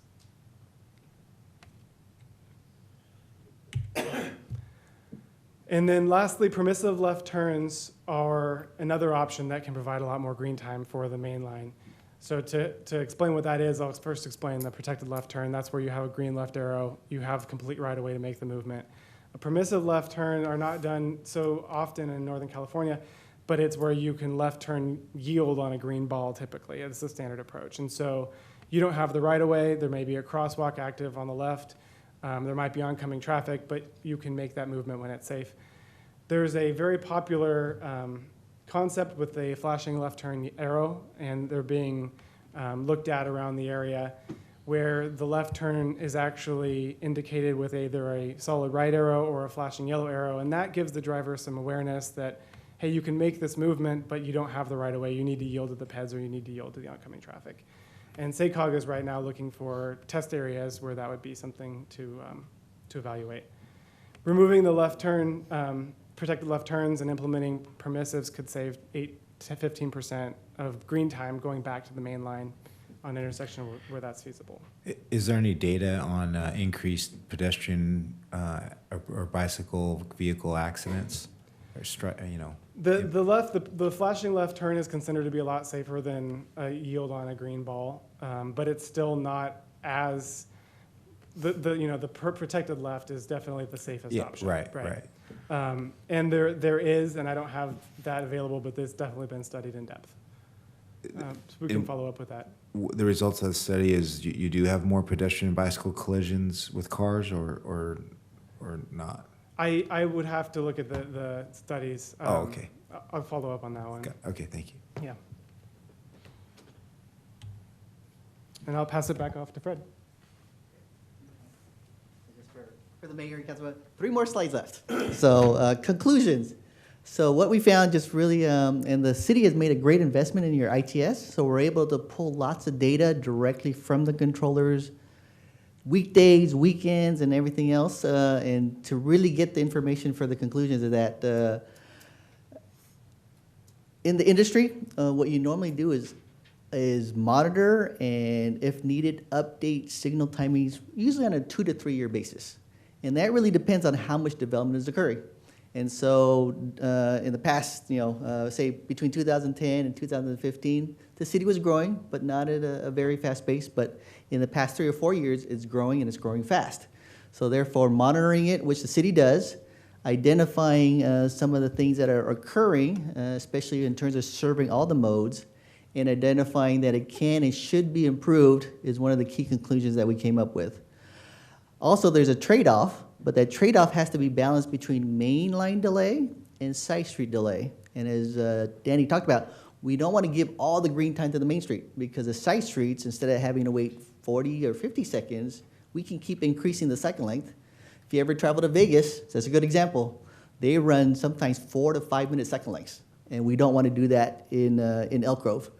About 120, such that pedestrians are waiting about a minute, but you want to get to a point where you're serving all the traffic and all the modes, but not increasing cycle lengths really beyond about 130, 140 seconds.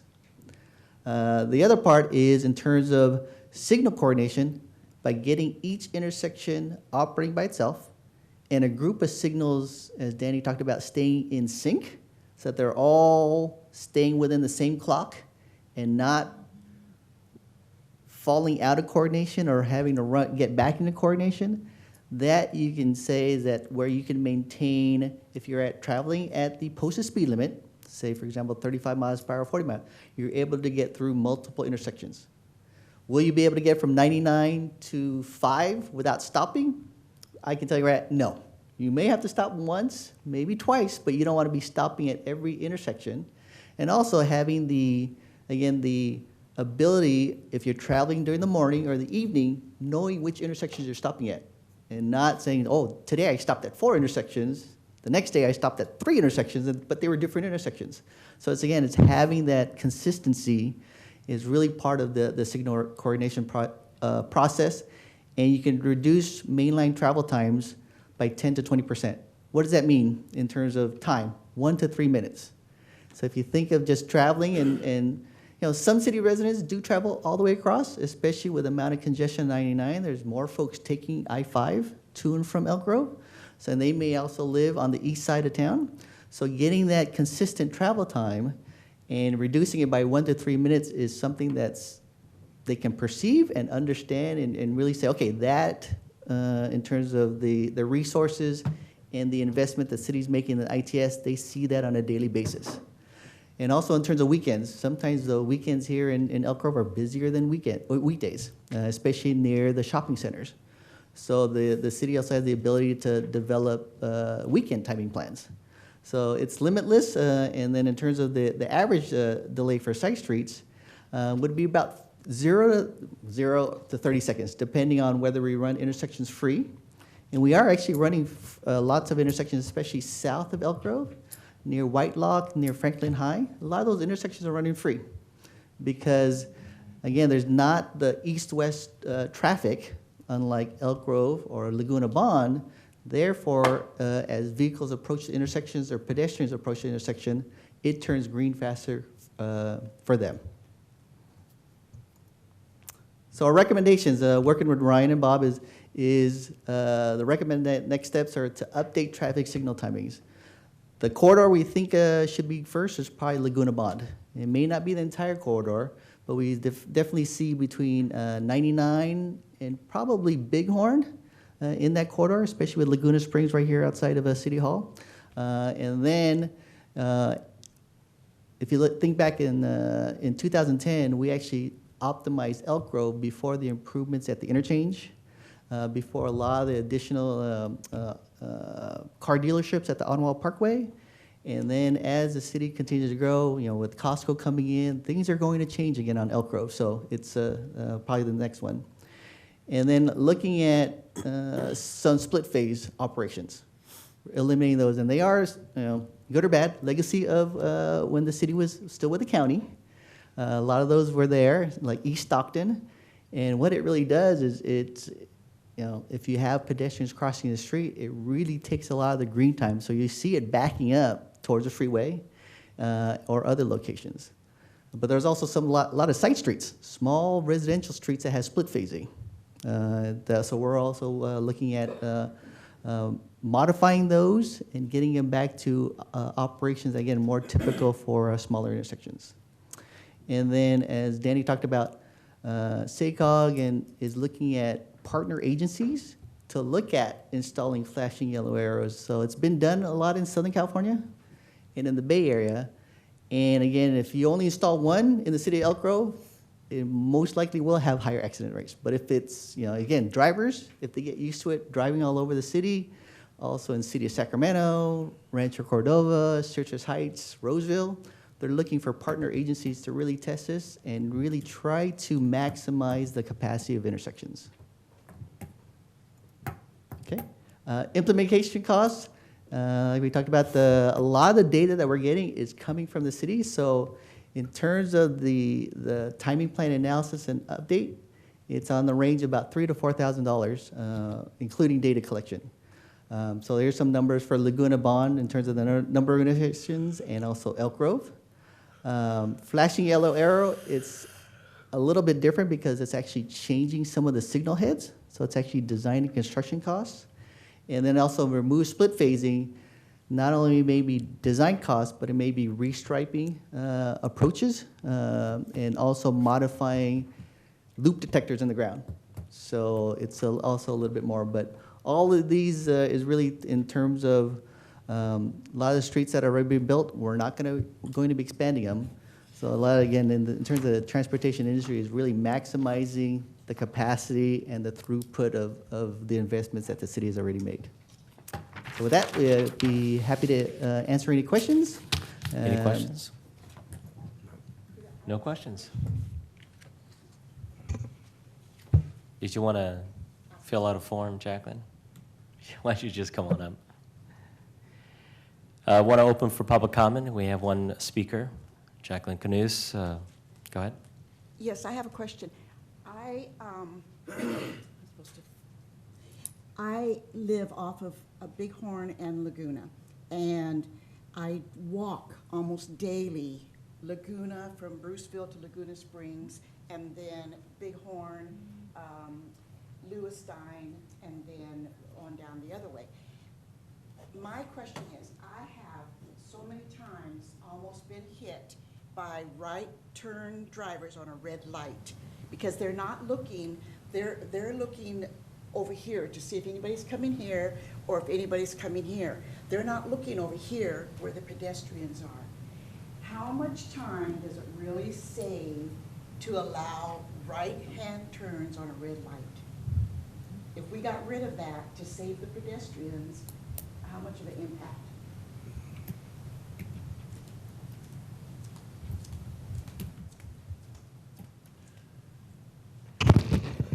I don't think the impact would be that much. It would require changing some of the signal hardware in operation. The right turn on red is allowed in California under the vehicle code, so we'd have to install no right turn on red signage and probably some blank out signs to achieve compliance with the drivers. Recently, in the last 3 or 4 months, we have installed signs at a number of those intersections indicating that right turning traffic is to yield to the pedestrians. Okay. Is this something that you can take offline and have a conversation with Jacqueline? Most certainly. Yeah, thank you. Seeing that there are no additional speakers, I want to close public comment. Next item.